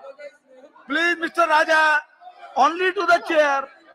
Only to the chair, please. Sir, what I am saying? And No. conclude. Sir, Gandhi suggests with the spindle. No. देखिए, Mr. Raja. With the spindle. that's Mr. all. Raja, you are a knowledgeable person. You can talk, you can speak for hours. Sir. But there is a limitation of time. Please conclude. You Sir, can talk so many things. Please. Sir, when the flag was, sir, when the flag was. No. What can I do? No. Shri Ravishankar जी क्या संक्षेप में बिल्कुल I will just speak three lines, sir. जी Just to put the record straight. We है mike on है जी we are going to the new house, sir. As the Honorable Prime Minister set the tone, it ought to have been one of amity and also nostalgia and recalling the events. In this discussion, to mention about the resolution of the European Parliament condemning India, is it fair? Is it just? That's the point. Sir, it should be put. Sir, it should be put. Let me speak, sir. Sir, the second point is, Chandrayaan was initiated by Atal Bihari Vajpayee government, sir, and fructified under Narendra Modi government, sir. I am happy Mr. Raja talked about he believes in India. If he believes in India, is he going to say sorry for the language of Sanatan Dharma which he has used publicly? Shri Arun साहब जी no आप नहीं no Shri Arun साहब जी नहीं बात खत्म बैठिए आप please बैठ जाइए I have told you I will call the next name no you took your time Shri Arun साहब जी बोलिए प्लीज नो आप बैठ जाइए नो अरुण साहब जी श्री अरुण साहब जी यू प्लीज स्टार्ट अरुण साहब जी आप बोलिए अरुण साहब जी बोलिए आप बोलना शुरू कीजिए नो अरुण साहब जी बोलिए माननीय सभापति जी राजा बैठिए सनातनी विरोधी है क्या पॉइंट ऑफ ऑर्डर है सनातनी विरोधी है राजा बैठिए आप भी बैठिए हिंदू धर्म के खिलाफ बोलता है बैठ जाइए क्या जी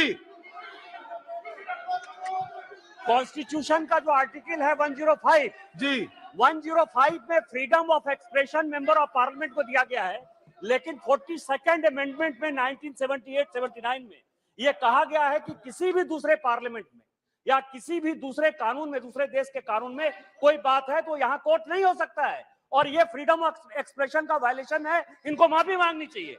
यूरोपियन यूनियन में जो बातें हुई है ये आर्टिकल 105 है सर, जिसके आधार पर हम बोलते हैं। ठीक है देख लेंगे इसको। आप केवल 1 मिनट में अपनी बात please mister Raja. Yes you are very senior member. I have been repeatedly जी please Sir, interpretation. Only 1 minute Sir, placing. whatever you want to say only 1 minute Sir, 1 minute, sir. बैठिए Placing the आप बैठिए no आप बैठ जाइए please आप बोलिए। Placing the flag to the assembly, I quote, Nehru says, now because I have mentioned the name of Ashoka, I should like you to think that the Ashokan period in Indian history was essentially an international period of Indian history. It was not a narrowly national period. It was a period when India's ambassador went abroad to faraway countries and went abroad not in the way of an empire or imperialism, but an ambassador of peace and culture and goodwill. Therefore, this flag I have the honor to present to you is not, Thank you. I hope, Thank you. empire or imperialism, but it is a flag for freedom and amity and prosperity Okay. and coexistence Thank of you, thank all you. communities and all religions. Thank you sir. Shri Piyush ji क्या कह रहे हैं माननीय मंत्री जी माननीय अध्यक्ष please साहब, आप बैठिए ना, आप बैठ जाइए। बहुत please दुर्भाग्य की बात है कि जब इतनी सार्थक चर्चा चल रही है, जब माननीय प्रधानमंत्री जी ने आज का विषय रखा और उस विषय को नई ऊंचाइयों तक लेके गए कि पूरा सदन एक स्वर में हमारे 75 वर्ष के कार्यकाल, देश के कार्यकाल का, आजादी के बाद के कार्यकाल, देश में जिस प्रकार से संविधान सभा से शुरू होकर आज तक जो उपलब्धियां रही हैं, जो देश में हमारी खुश खबरियां, यादें रही हैं, अच्छी यादें जुड़ी हुई है इस सदन के साथ, और आगे के लिए क्या हम पाना चाहते हैं, जब एक उसके ऊपर विस्तार से सार्थक चर्चा चल रही है और लगभग मैं मानता हूं कि सभी दलों ने इस बात का सम्मान रखा, सदन का सम्मान रखा, इस चर्चा की गरिमा को संभाला, तो बहुत दुर्भाग्यपूर्ण है कि एक ओछी राजनीति, बहुत छोटे स्तर की राजनीतिक ब्राउनी पॉइंट स्कोर करने के लिए कुछ मान्य सदस्य इस डिबेट के स्तर को भी गिरा रहे हैं और इस सदन की गरिमा को भी बहुत बुरी तरीके से हर्ट कर रहे हैं। मैं समझता हूँ मेरे मित्र वरिष्ठ सांसद हैं, इन्होंने दूसरे विदेशी देश में, वहाँ की परंपराएं अलग है, वहाँ का काम करने का ढंग अलग है, वहाँ पे कोई सरकारी स्तर पर ऐसे रेजोल्यूशंस नहीं हुए, कभी हुए भी नहीं है, कभी हो भी नहीं सकते, और हमारे देश के अंदरूनी मामलों में कोई विदेशी ताकत कुछ बोलने जाए ऐसा संभव ही नहीं है और भारत कभी ऐसा होने भी नहीं देगा। ये दुर्भाग्य है कि एक मानसिकता, कमजोरी की मानसिकता कुछ लोगों में वर्षों से रही है। ये गुलामी की मानसिकता को ही खत्म करने के लिए ये देश अब बड़े बड़े ऊंचे कदम उठा रहा है। G20 की प्रेसिडेंसी में भी हमने देखा भारत का मान सम्मान गौरव आज नए शिखर पर है। ऐसी परिस्थिति में हम सदन से तो एक स्वर में एक अच्छा संदेश भेजे। आखिरी दिन है यहाँ, कल सेंट्रल हॉल में फंक्शन के बाद नए सदन में प्रवेश करेंगे। ऐसी परिस्थिति में हम, मुझे लगता है इस गरिमामयी वार्तालाप को और ऊंचा लेके जाए, बजाय के कुछ सांसद, कुछ विदेशी ताकतें अगर जो देश विरोधी है, हमारे देश विरोधी है, ऐसे कुछ वक्तव्यों को लेके हम आपस में एक बटे हुए संसद के रूप में पेश हो, ये बहुत ही दुर्भाग्यपूर्ण है। मैं आपसे अनुरोध करता हूं इस प्रकार के वक्तव्य जो स्टेटमेंट्स दिए उनको एक्सपंज किया जाए। ये इस गरिमामयी आज की सभा की बैठक का हिस्सा ना बने तो मुझे लगता है इतिहास में एक अच्छा जी जी जी, धन्यवाद। श्री अरुण साहब जी,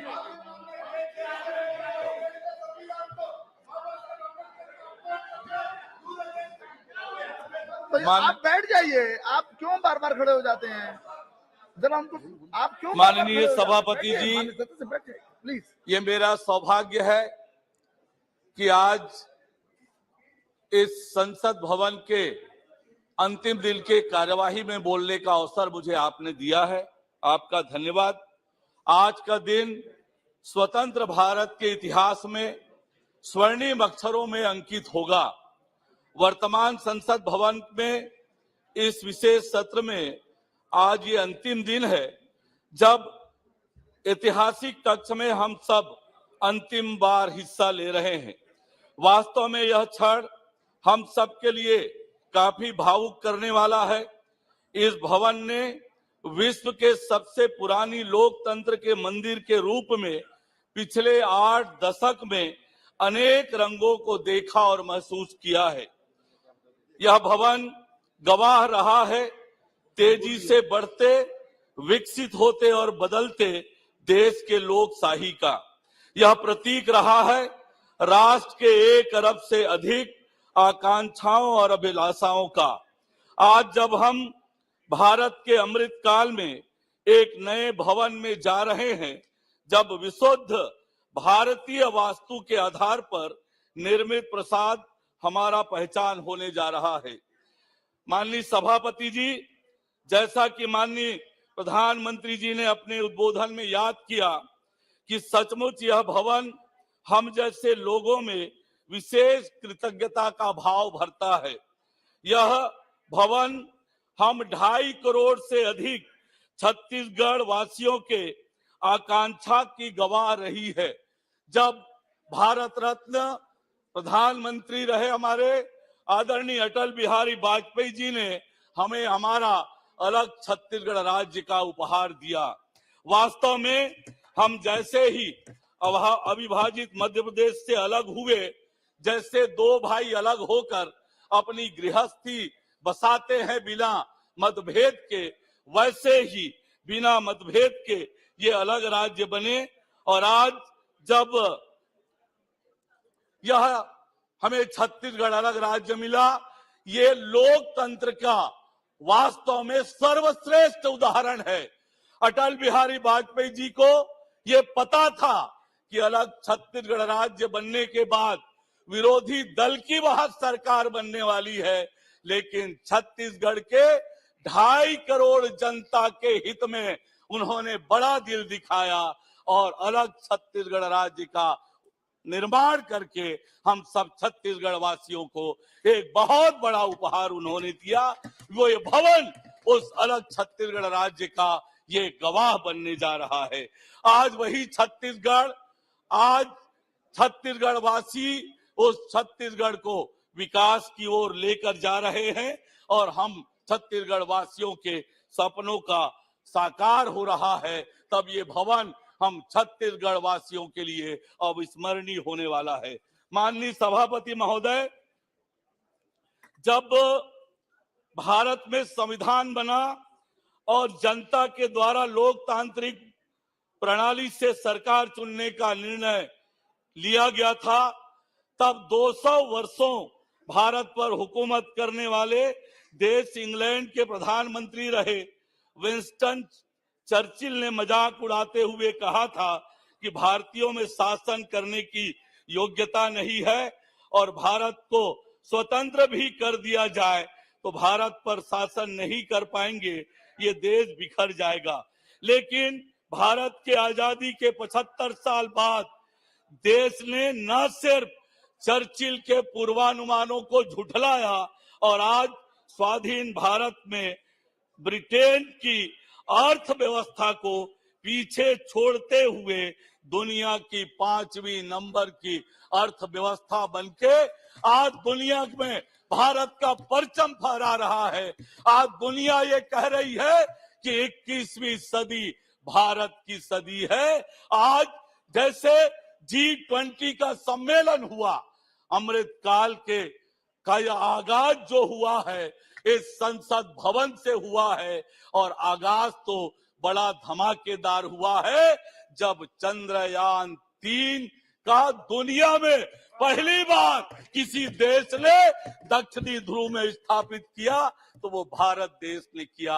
आज जब अमृत काल में यह देश प्रवेश कर रहा है, आजादी के बाद पहली बार एक आदिवासी परिवार की बेटी देश का मार्गदर्शन कर रही है, ये भारत की ताकत आज बनी है। और इसलिए आज इसी सदन में धारा 370 को समाप्त करके सरदार पटेल के उन सपनों को नरेंद्र मोदी जी ने साकार किया है। एक भारत श्रेष्ठ भारत का सपना आज साकार होते हुए इस भवन के माध्यम से दिख रहा है। आज जब देश अमृत काल में प्रवेश कर रहा है, संसद भवन का नया अपना स्वयं का भवन में हम कल प्रवेश कर रहे हैं, वो हम सब के लिए ऐतिहासिक दिन होने वाला है। आज जिस प्रकार से भारत देश गरीबी के खिलाफ निर्णायक लड़ाई लड़ रहा है, देश आज भ्रष्टाचार के खिलाफ माननीय नरेंद्र मोदी जी के नेतृत्व में निर्णायक लड़ाई लड़ रहा है। आज गरीबों को मुख्य धारा में लाने का काम आज प्रधानमंत्री माननीय नरेंद्र मोदी जी के नेतृत्व में हो रहा है। ये भवन गवाह है डॉक्टर श्यामा प्रसाद मुखर्जी के सपनों को साकार करने का। ये भवन गवाह है पंडित दीनदयाल उपाध्याय के एकात्म मानववाद और गरीब कल्याण के सपनों को साकार करने का। ये आधार इसी भवन से बना है। तो आज 2047 तक एक शक्तिशाली भारत, एक समृद्ध भारत, एक आत्मनिर्भर भारत के निर्माण की नींव इस भवन में रखी गई है। देश का 140 करोड़ की जनसंख्या आज प्रधानमंत्री माननीय नरेंद्र मोदी जी के नेतृत्व में देश की तरक्की और विकास में अपने आप को सहभागी बना के इस संकल्प के साथ कि मां तेरा वैभव अमर रहे, मां हम दिन चार रहे न रहे। जय हिंद, जय भारत। श्री असदुद्दीन जी। एक ही फोटो हमारे इस हॉल में है, किसी ने जिक्र नहीं किया ये फोटो किसकी है। ये विठल भाई पटेल जी का। जी जी जी जी। और आज जितने सारे वक्तव्य हम दिए, हम भी दिए हैं, हम ये इनको स्मरण करना जी चाहिए। जी जी ठीक है। और उसके साथ भी ठीक है, उसके साथ भी और एक नाम हमारी तरफ से जिक्र होने की आवश्यकता है, वो है सच्चिदानंद सिन्हा जी का, जो पहले अध्यक्ष थे हमारे संविधान प्रणयन सभा का। जी जी ठीक। वो अस्वस्थ पड़े हो गए, फिर राजेंद्र बाबू उसका बने। चलिए श्री जी जी श्री असदुद्दीन ओवैसी जी। जी बहुत शुक्रिया सर, आपने मुझे आज एक तारीखी बहस पर बोलने का मौका दिया। मोहतरम जनाब, इस ऐवान के 75 साल के पार्लिमानी सफर की तकमील पर हम बहस कर रहे हैं। मैं सबसे पहले अपनी जानिब से खराज अकीदत पेश करना चाहूँगा मौलाना हिफ्जुर रहमान साहब को, जो पहली और दूसरी पार्लियामेंट के मेंबर थे, मेरे कायद सालार मिल्लत सलाहुद्दीन ओवैसी को, सुलेमान सेठ साहब को और मौलाना बनात वाला साहब को। जनाब मोहतरम, इस ऐवान की नाकामियों का भी जिक्र हमको करना जरूरी है। 75 साल का तारीखी सफर इस ऐवान ने मुकम्मल किया। ये ऐवान एक इमारत नहीं है मेरी नजर में, ये ऐवान इस वतन अजीज का एक दिल है, जो बाहर जो गरीब और मजलूम अवाम की तकलीफ को महसूस करे, इसीलिए मैं इसको दिल कहता हूं। मैं आपके सामने 15 मिसालें पेश करूंगा जहां पर इस ऐवान ने अपनी नाकामी का सबूत पेश किया। एक उस वक्त जब दिल्ली की सड़कों पर सिखों का नस्लकशी की जा रही थी। एक उस वक्त जब 6 दिसंबर को बाबरी मस्जिद की शहादत हुई। आ रहा हूं भागलपुर, जिसमें रेशम के कारोबार को खत्म किया गया, मुसलमानों को दफना दिया और वहां पर फूल गोभी उगना शुरू हो गई। एक उस वक्त नाकामी साबित हुई जब मुजफ्फरनगर और गुजरात में नस्लकशी की गई। एक उस वक्त सर जब हम देखते हैं कि मुंबई की सड़कों पर इंसानियत का नंगा नाच हुआ। एक उस वक्त जब इस ऐवान में टाडा पोटा का काला कानून बनाया गया, यूएपीए का कानून बनाया गया, आफ्सपा का कानून बनाया गया, जिसको 1 साल के लिए बनाया गया था। 58 में हम 2023 में आ गए। एक उस वक्त नाकामी साबित हुई जनाब, जब हम देख रहे हैं कि आज ये जो दिल है, भारत का दिल है, हिंदुस्तान का, इंडिया का दिल है, आज गरीबों में, मजलूमों में, मुसलमानों में, कश्मीर की आवाम में, दलितों में, आदिवासियों में इस ऐवान की मोहब्बत और एतमाद खत्म हो रहा है, कम हो रहा है। इसीलिए जनता सड़कों पर आकर एहतजाज कर रही है, क्योंकि उनको लग रहा है कि ये इमारत बन चुकी है, हमारा दिल नहीं है। चाहे CAA का प्रोटेस्ट हो, चाहे किसानों का प्रोटेस्ट हो, चाहे शेड्यूल कास्ट के रिजर्वेशन का मसला हो। इसीलिए मैं आपके जरिए हम तमाम को मुतनब्बे करना चाह रहा हूं कि अगर हम रोडों पर इंसाफ करना जनता को अलाउ करेंगे, इस ऐवान को दिल नहीं रखेंगे, तो याद रखिए ये हमारी पार्लियामानी जमहूरियत के लिए बड़ा नुकसानदेह साबित होगा। और नुकसानदेह इसलिए भी होगा कि क्या हमको अपने ख्वाब गफलत से, अपनी जिम्मेदारियों से निभाने के लिए क्या भगत सिंह को आके बैठना पड़ेगा ऊपर कि देखो तुमने 75 साल में कैसा कानून बनाया और किसको कहां तक पहुंचा दिया। स्पीकर जनाब, इसीलिए मैं कह रहा हूं कि हम तमाम को अपनी जिम्मेदारियों को निभाना पड़ेगा। ये इमारतें ईंट से बनी हुई जरूर हैं, मगर ये इस इमारत में दिल है। इस इमारत को दिल के तौर पर बरकरार रखना पड़ेगा। स्पीकर सर, एक और मिसाल दे रहा हूं जहां पर इस ऐवान की नाकामी है। सर, अब तक लोकसभा के कितने 899 मेंबर कामयाब हुए। अब बताइए सर, पार्लियामेंट्री जमहूरियत में, शराकतदारी की जमहूरियत है, रिप्रेजेंटेटिव फॉर्म ऑफ डेमोक्रेसी में 8,992 में कितने मुसलमान कामयाब हुए? कितने सर? 520, जबकि 1070 को इस ऐवान का मेंबर होना चाहिए था। कितना डिप्रीविएशन है सर? कितना डिप्रीविएशन है? 92% डिप्रीविएशन है। इस मौजूदा पार्लियामेंट में स्पीकर साहब सिर्फ 26 हैं। 14% मुसलमान और सिर्फ 4.8 उनका रिप्रेजेंटेशन है। बताइए, हम वोट डालने वाले बन गए, वोट लेने वाले नहीं बने। या तो हकीकत यह है कि आप वोट डालना नहीं चाहते उनको, आप सबको वोट डालेंगे, मगर जहां पर मुसलमान आएगा वो कामयाब नहीं होगा। बताइए, जब दिल में एक 14% आबादी की नुमाइंदगी नहीं होगी तो आप क्या फैसले करेंगे? क्या इस ऐवान को हम कहेंगे कि ये रिप्रेजेंटेटिव फॉर्म ऑफ डेमोक्रेसी है? स्पीकर साहब, मैं आपको एक और मिसाल देना चाह रहा हूं। बाबा साहेब अंबेडकर ने सही कहा था, अंग्रेज उस जमाने में पार्लियामेंट बुलाते थे टैक्स बढ़ाने के लिए। हम उसी रास्ते पर जा रहे हैं, हम उसी रास्ते पर जा रहे हैं। हम तो बाबा साहेब अंबेडकर को हमने सच साबित कर दिया। स्पीकर सर, आखिर में मैं आपको बताना चाहूंगा कि आज आप देखिए कि चाणक्य ने क्या कहा था। चाणक्य ने सही कहा था। चाणक्य ने सही कहा था कि जब राज चलाने वाले व्यापारी हो जाएंगे तो उस राज के लोग भिखारी हो जाएंगे। आज ये वक्त आ चुका है सर, आज ये वक्त आ चुका है कि क्या first pass the post system इस देश के लिए सही है या फिर हम प्रोपोर्शनल फॉर्म ऑफ रिप्रेजेंटेशन को फॉलो करेंगे। First pass the post system, जिसके पास एक मजहब का वोट होगा, जिसके पास दौलत होगी, वही इस ऐवान में आ रहा है। इसीलिए हम कह रहे हैं कि आप इस जमहूरियत की नाक, कहीं ये जमहूरियत कमजोर ना हो जाए, मुझे इस बात का डर है सर। आखिर में मैं खत्म करने से पहले एक बहुत बड़े शायर ने कहा था, उस पर खत्म करना चाहूंगा कि अभी चिरागे सरे राह को कुछ खबर ही नहीं, अभी चिरागे सरे राह को कुछ खबर ही नहीं, अभी गिरानिए शब में कमी नहीं आई, अभी गिरानिए शब में कमी नहीं आई, निजात दीदे दिल की घड़ी नहीं आई, चले चलो कि मंजिल अभी नहीं आई। स्पीकर साहब, आखिर में याद रखिए एक बात को मैं सबसे कह रहा हूं कि पिच बदलने से गेम नहीं बदलता, गेम को बदलना पड़ेगा। आप पिच बदल रहे हैं, वरना याद रखिए जब तक हम अपने जमहूरी उसूलों पर, रूल ऑफ लॉ पर, संविधान पर अटूट अमल नहीं करेंगे, वरना याद रखिए कहीं नई इमारत भी हिटलर की राइक्सटैग की इमारत ना साबित हो जाए। बहुत बहुत शुक्रिया सर। ये नहीं, ये श्री अरविंद सावंत जी। बहुत बहुत धन्यवाद सर। माननीय चेयरमैन सर, आज एक बड़ा ऐतिहासिक क्षण है। मैं भावुक भी हूं क्योंकि कभी सपनों में नहीं देखा था कि इस सदन में हम आएंगे।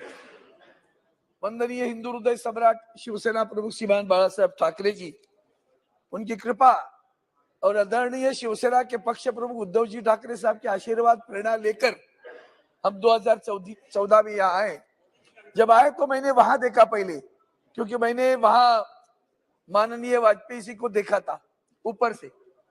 मैं किसी यूनियन की लीडरशिप करता था और उनका वो त्यागपत्र शब्द आज भी मेरे मन में है। वो भाषण मैंने पूरे ध्यान से सुना था। उनके बहुत सारे वाक्य मेरे मन में है।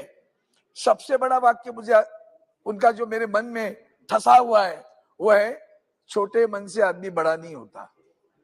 और दुर्भाग्यवश हम किस माहौल में जी रहे वो अगर देखोगे, तो इसलिए बोला मैंने कि 2014 में जब हम चुनकर आए तो उद्धव जी ठाकरे साहब थे, बाला साहब नहीं रहे थे। उनकी वजह से हम आए।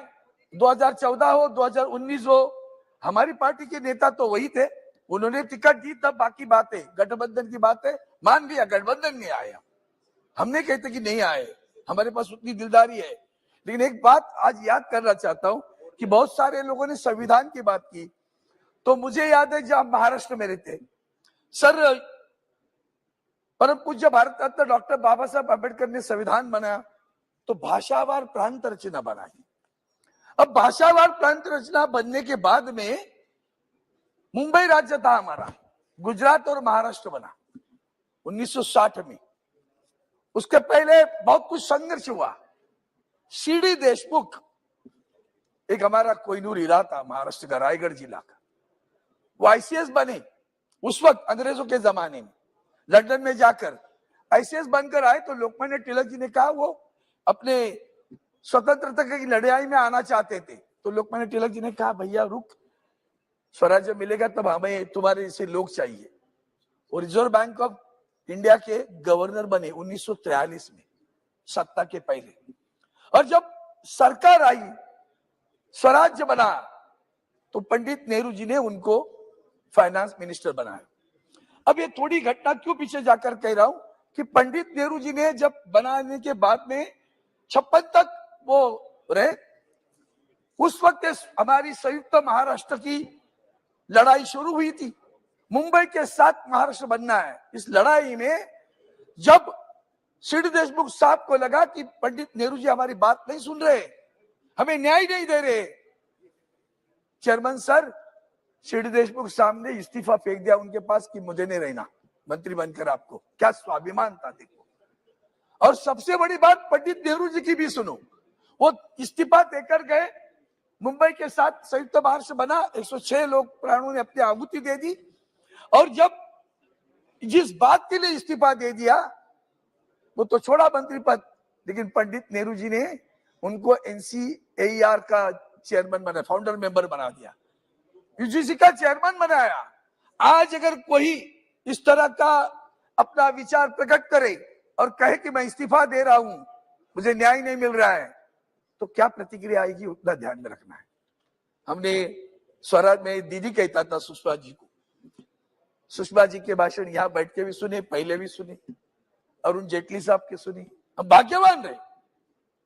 भाग्यवान रहे कि एक छोटा टेक्सटाइल मिल के एरिया में रहने वाला छोटे परिवार का बेटा यहाँ आकर सांसद बना, आदरणीय मोदी साहब के सरकार में मंत्री भी बना, 5 महीना मंत्री भी रहा, तो दोनों सदन में जाने का सौभाग्य भी मुझे मिला, वहां भी जाए यहाँ भी जाए। लेकिन आज जिस तरह से आदरणीय प्रधानमंत्री जी ने सुबह जो बात की ना, वो सही बात है। बाकी राजनीति में ज्यादा नहीं जाना चाहता आज मैं, आखिरी दिन है इस इमारत का, आखिरी दिन वो वहां उन्होंने माथा टेका था, वो भी याद है मुझे। लेकिन जिस तरह के माथा टेका था 2014 और 19 का समय बड़ा अच्छा था। 19 के बाद में हम जो सामने देख रहे हैं वो इतना बुरा लग रहा है सर।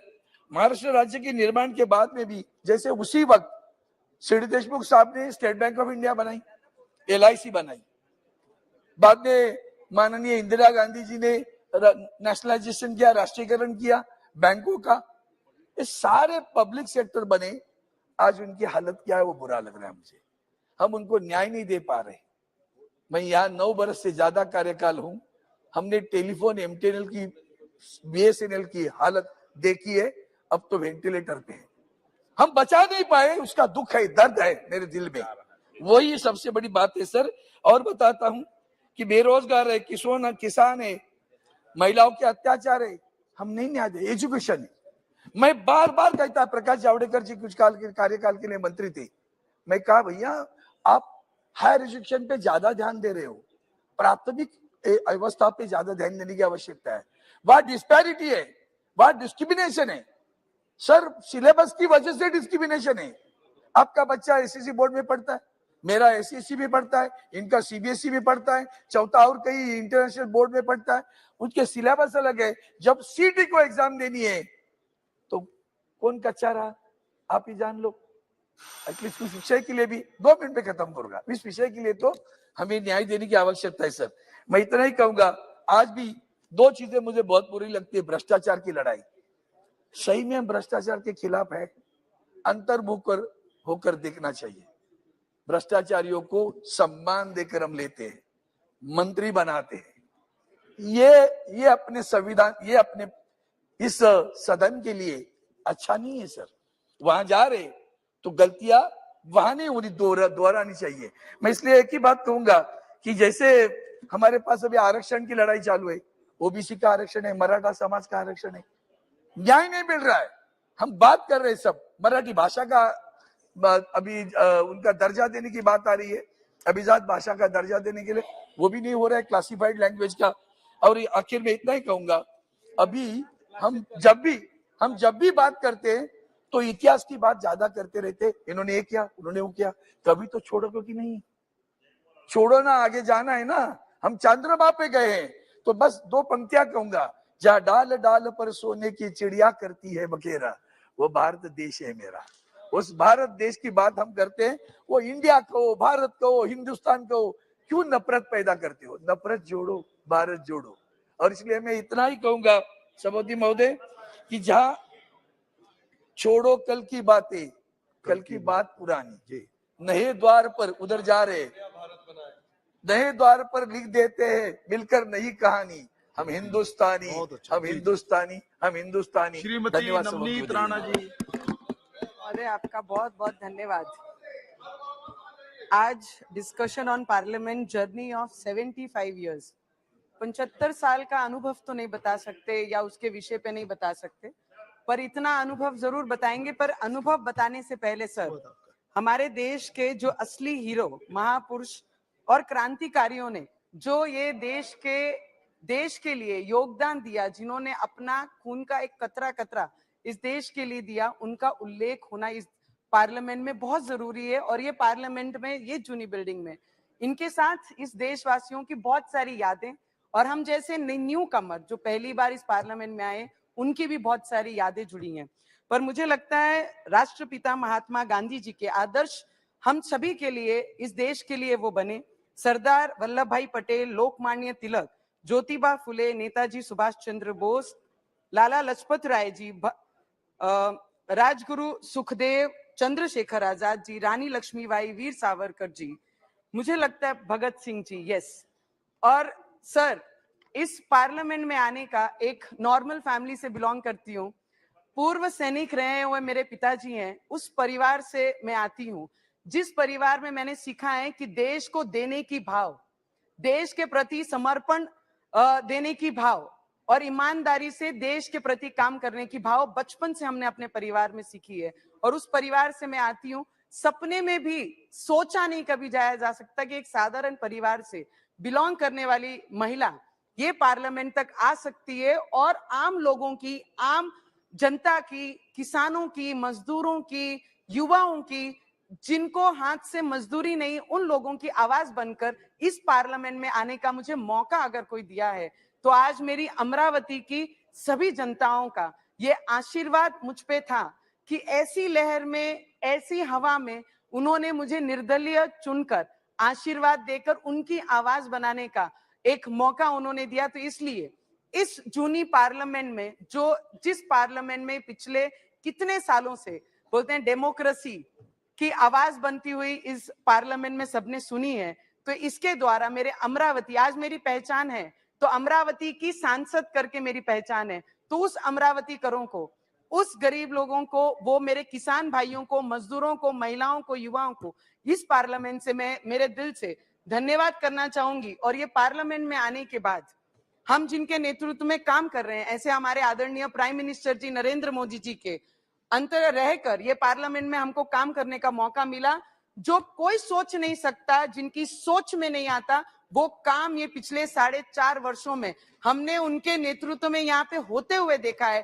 370 हो या महिलाओं को घर देने के विषय में हो, हर चीज में, हर स्टेप उनसे सीखते हुए ये पार्लियामेंट ने आगे कदम बढ़ाया है।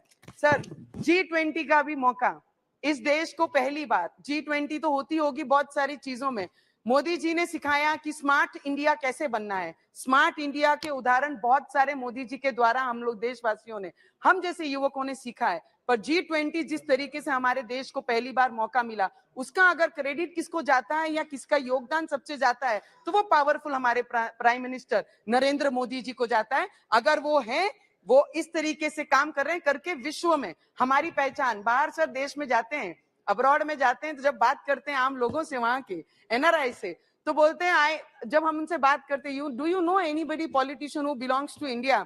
तो वो बोलते हैं, नहीं, we don't know much names but we know one name, that is Modi. तो मुझे लगता है तब प्राउड फील होता है कि मैं उस देश की नागरिक हूं और उस पार्लियामेंट को रिप्रेजेंट कर रही हूं, जिन्होंने इसके पहले जितने राजनेता हुए हैं उनके नाम उन्हें पता नहीं है, पर आज पिछले 9 वर्षों से जिनका योगदान, जिनका विश्व भर में अपनी पहचान, हमारे देश की पहचान बनाने का काम हमारे प्राइम मिनिस्टर जी ने किया, उनका आवाज, उनका नाम हर एक कोने में है।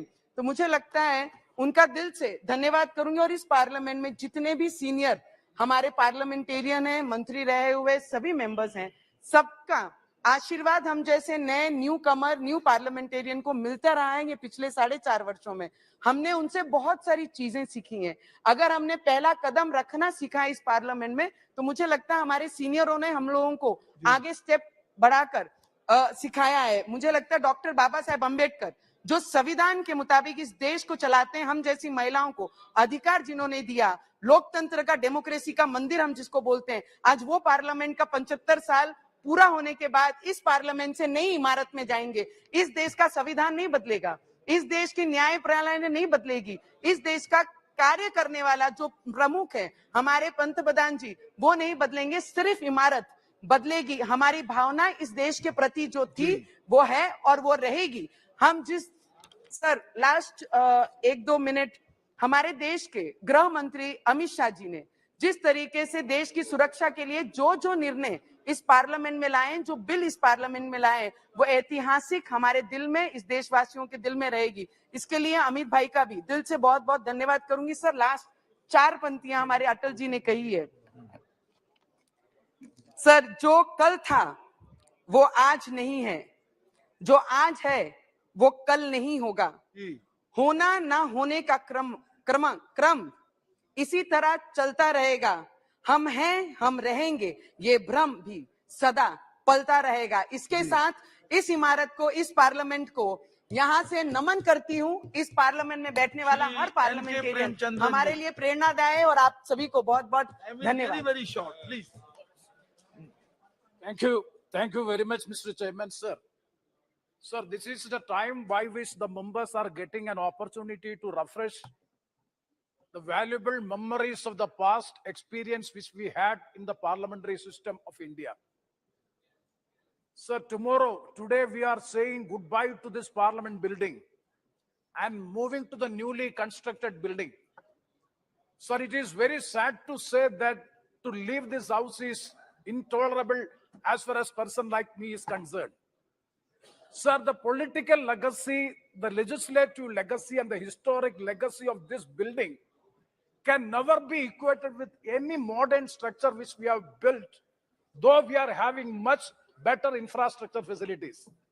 So anyway, we are thankful to all the opportunities which we have received out of this chamber or out of this parliament building, and we would like to refresh that memories at this juncture. And I'm thankful to the honorable speaker as well as the government for affording such an opportunity to refresh the memories of our parliament experience.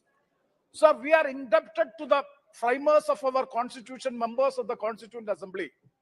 Why? Because the lengthiest drafted constitution, written constitution framed by the framers of the constitution, that is the members of the Constituent Assembly, we, the generations after generations, are indebted to the framers of the constitution. Why? Because all the legislations of the independent India is on the basis of the constitution. That is the first legislative document is the Constitution of India. In independent India, the first legislative document is the Constitution of India. So definitely we are committed and dedicated and indebted to the forefathers or the framers of the Constitution. I know if you go through the procedure and practice of the Constituent Assembly, each and every article of the Constitution was well discussed, and each article after discussion at the time of adoption was replied by Dr. Baba Saheb Ambedkar and clarified the position, then only it was accepted. That was the precedent and the convention which we have started at the time from the Constituent Assembly.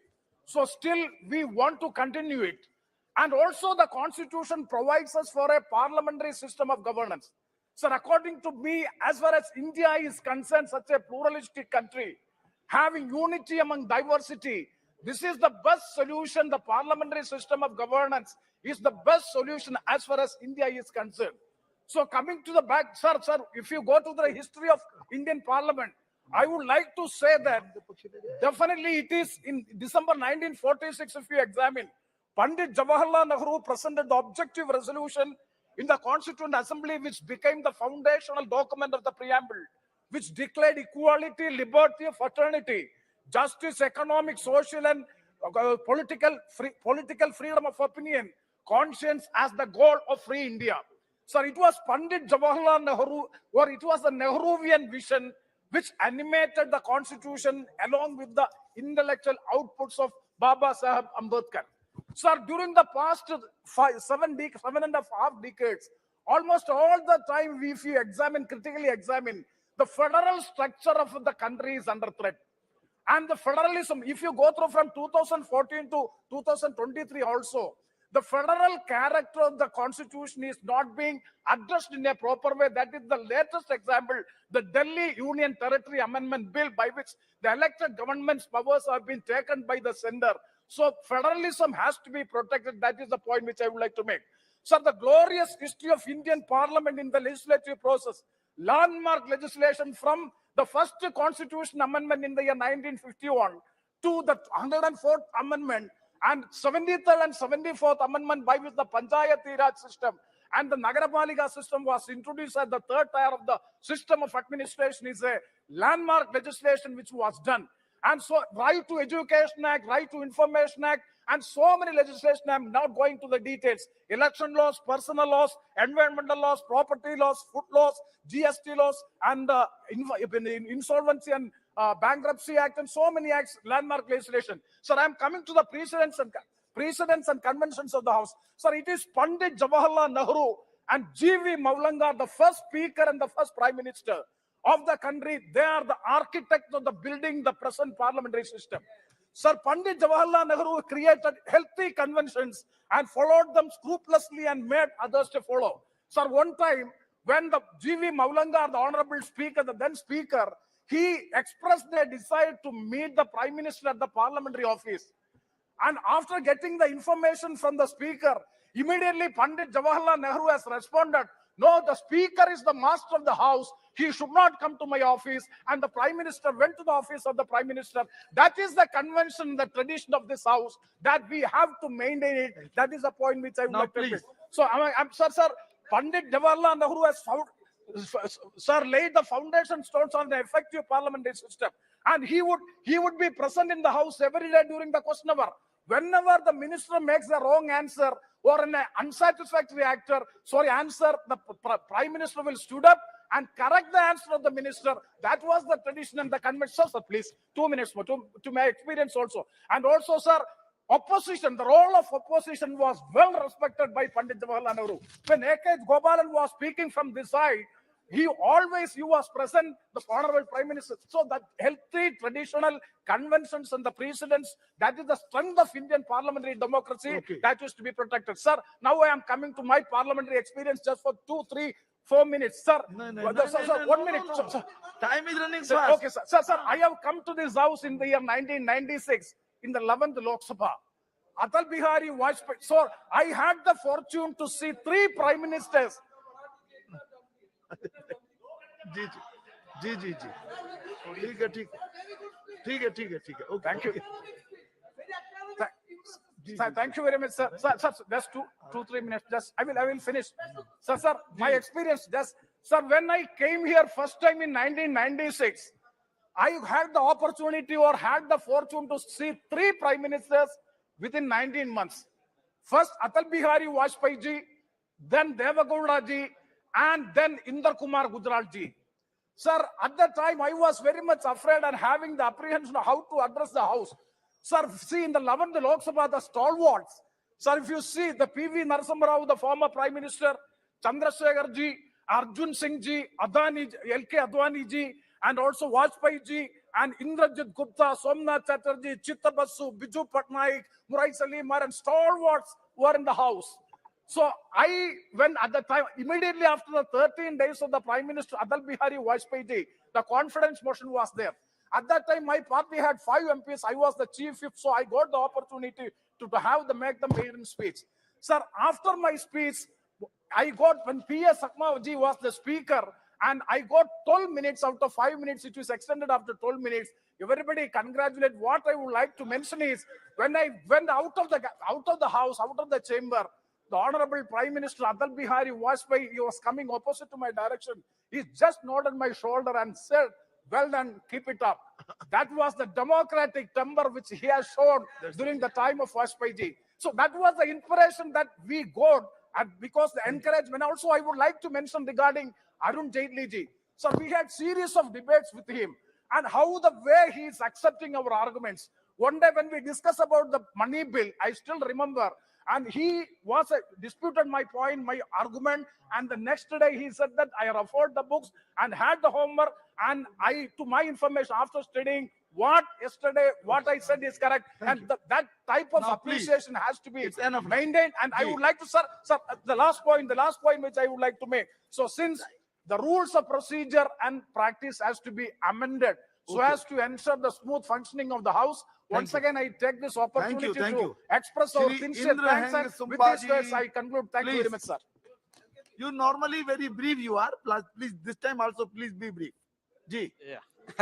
माननीय सभापति जी, सर्वप्रथम म आज मेरो आफ्नो मातृभाषा नेपालीमा बोल्न चाहे, किनकि यो भाषालाई सदनमा बोल्न पाउने अनि देशभरि नै यसलाई अफिसियल ल्याङ्ग्वेजको रूपमा चलाउन पाउने भनी धेरै लामो सङ्घर्षको बादमा 1992 मा मात्र नेपाली भाषालाई 8 शेड्युलमा अन्तर्भुक्त गरियो र आज नेपाली भाषामा बोल्न पाउँदा म गर्व मान्छु र यो ऐतिहासिक क्षणमा सिक्किमको जनसमुदाय अनि सम्पूर्ण सिक्किमेली जनसमुदाय प्रति म आभार व्यक्त गर्न चाहन्छु। आज उहाँहरूको आशीर्वादले सिक्किमलाई प्रतिनिधित्व दिएर आज सदनमा आउने मैले मौका पाएको छु र लास्ट 4 इयर्समा सदनमा बसेर प्रतिनिधिको रूपमा जति पनि सिक्किम अनि सिक्किमे जनसमुदायको इस्युजहरू मैले राख्ने मौका पाएँ। यसको निम्ति म माननीय स्पिकर ओम बिरलाजीलाई म धेरै धेरै धन्यवाद दिन चाहन्छु। यो संसदीय प्रणालीको विषयमा सिक्किम जोडिएको केवल आज 1975 सालदेखि यता मात्र सिक्किम एक पूर्ण राज्यको रूपमा भारतमा गाभियो र त्यस समय यही संसद भवनमा यही बसेका नेतृत्वगणले सिक्किमलाई एउटा स्पेशल स्ट्याटसको रूपमा लिएर सिक्किमलाई आफ्नै संस्कृति, आफ्नै संस्था, आफ्नो आइडेन्टिटीलाई बचाउनको निम्ति स्पेशल स्ट्याटस, स्पेशल प्रोभिजन कन्स्टिट्युसनमा लगाइदिएको छ र ती समयमा जो पनि प्रतिनिधित्वहरू यहाँ थिए, जो पनि संसद सदस्यगण यहाँ हुनुहुन्थ्यो, उहाँहरू सबैलाई स्मरण गर्दै म उहाँहरूप्रति पनि आभार व्यक्त गर्न चाहन्छु र मेरो जति पनि मभन्दा अघि जति पनि सांसद सदस्यहरू यहाँ थिए सिक्किमबाट, उहाँहरूको आफ्नै योगदान रहेको छ सिक्किमलाई यहाँसम्म पुर्याउन अनि भारत र सिक्किमको बीचको सम्बन्धलाई अझै मजबुत बनाएर लैजान र सिक्किमले आफ्नो देश भारतको निम्ति योगदान दिनको निम्ति जो जति पनि काम गर्नुपर्नेमा मभन्दा अघि आएको सांसद सदस्यहरूको पनि धेरैभन्दा धेरै योगदान रहेको छ। आज उहाँहरूलाई पनि म स्मरण गर्न चाहन्छु र जो जति पनि सांसद सदस्यहरू आज पनि हुनुहुन्छ उहाँहरूको पक्षबाट पनि म यहाँ स्पिकर साहबलाई अनि संसद भवनका सम्पूर्ण सदस्यगण हामी सबैजनालाई म धन्यवाद दिन चाहन्छु र मलाई लाग्छ हाम्रो संसद यो पुरानो संसद भवनबाट हामी नयाँ भवनमा गए तापनि हाम्रो दायित्व, हाम्रो रेस्पोन्सिबिलिटी चेन्ज हुँदैन र हाम्रो जति पनि पार्लियामेन्ट्री कन्स्टिट्युएन्सीका कन्स्टिट्युएन्ट्सहरू छ, जति पनि हामीलाई विश्वास गर्ने जनसमुदाय छ, उहाँहरूको निम्ति नै हामीले काम गर्नु छ र हिजोसम्म भारत 1947 देखि आजसम्ममा जति डेभलपमेन्ट भएको छ त्यो डेभलपमेन्ट आज हामी देख्दैछौँ। हिजो देश कहाँ थियो र आज one of the most powerful कन्ट्रिजहरूमा इन्डियालाई गनिन्छ। आज हामीले G20 को यहाँ G20 समापन भयो र त्यहाँ पनि विभिन्न देशका नेताहरूले भारतलाई साथ दिएको हामीले देख्यौँ। चन्द्रयानको सक्सेस हामीले देख्यौँ र जब हामी नयाँ भवनमा जान्छौँ मलाई लाग्छ हामीले अझै योभन्दा ठुल्ठुला सपनाहरूलाई पुरा गर्ने हाम्रोमा दायित्व आउँछ र हामी सबै सांसद सदस्य मिलेर हामी यसलाई अघि बढाउन सक्छौँ। श्री हनुमान बेनीवाल जी। सभापति महोदय, सबसे पहले तो मैं आपको धन्यवाद दूंगा कि आज आपने जो बहुत ऐतिहासिक महत्वपूर्ण दिन है आज इस पार्लियामेंट का, संविधान सभा से अब तक के 75 वर्षों तक की यात्रा, उपलब्धियां, अनुभव, स्मृतियां और सीख पर चर्चा हो रही है। स्वागत महोदय, प्रधानमंत्री जी सहित तमाम पक्ष विपक्ष के विद्वान सांसदों ने अपनी बात रखी और हम भी हमारा सफर बताते हैं कि विधानसभा के अंदर थे, 3 बार विधायक बने, इच्छा थी कि एक बार लोकसभा को भी देखें, कई बार बाहर से देखते थे और पहला चुनाव जब 14 के अंदर लड़ा, चुनाव हार गए और दोबारा एनडीए गठबंधन के साथ हम आए। खाली एनडीए गठबंधन में हमें बीजेपी का ही फायदा नहीं मिला, हमारा फायदा इनको मिला और इनका फायदा हमें मिला। ये गठबंधन हुआ था। एक मिनट आप विषय पर आइए, विषय पे कम है समय। आज तो आखिरी दिन है, 2-3 मिनट जी समय तो हमारे जब पहली बार हम यहाँ आए, घड़ी आज भी चल रही तो है। हमें लगा सभापति महोदय कि पहली बार आए जब लगा कि पार्लियामेंट में जाएंगे, हम तो विधानसभा के अंदर थे, रोज हल्ला होता था, विधानसभा के अंदर सस्पेंड भी होते थे, विधानसभा का बहिष्कार भी होता था, बाहर भी निकाला जाता था। लेकिन यहाँ भी ये स्थिति देखी कि कितना कितना समय हंगामे की भेंट चढ़ गया। पिछली बार जब पार्लियामेंट का सेशन था तो उसके अंदर लास्ट 2-3 दिन तक चर्चा चली। ये बात पहले भी बैठ के हो सकती थी और पूरा देश देखता है पार्लियामेंट चलेगी। जब सांसद पार्लियामेंट के लिए रवाना होता है और जब पार्लियामेंट चलती है तब बेरोजगार, किसान, तमाम वर्गों के लोग एमपी के पास आते हैं कि हमारा मुद्दा लोकसभा के अंदर रेज करो। उनको लगता है कि लोकसभा के अंदर कोई बात उठ जाएगी तो हो सकता है कि सरकार ध्यान दे देगी, उसका समाधान हो। ये उनके होती है कि लोकसभा के अंदर ही मामला उठे। दुर्भाग्य से पिछला सत्र चला गया और आज मैं आपको एक जो एक छोटी सी सारणी की तरफ आपका ध्यान आकर्षित सभापति महोदय, जब पहला पार्लियामेंट था, पहली संसद का जब गठन हुआ वो चली थी 677 दिन 5 साल के अंदर, 5वीं चली थी 613, 8वीं 485, 16वीं चली थी 331 और 17वीं जो लोकसभा है अभी इसमें नवंबर, दिसंबर और जनवरी फरवरी का जो आपका है वो बाकी है।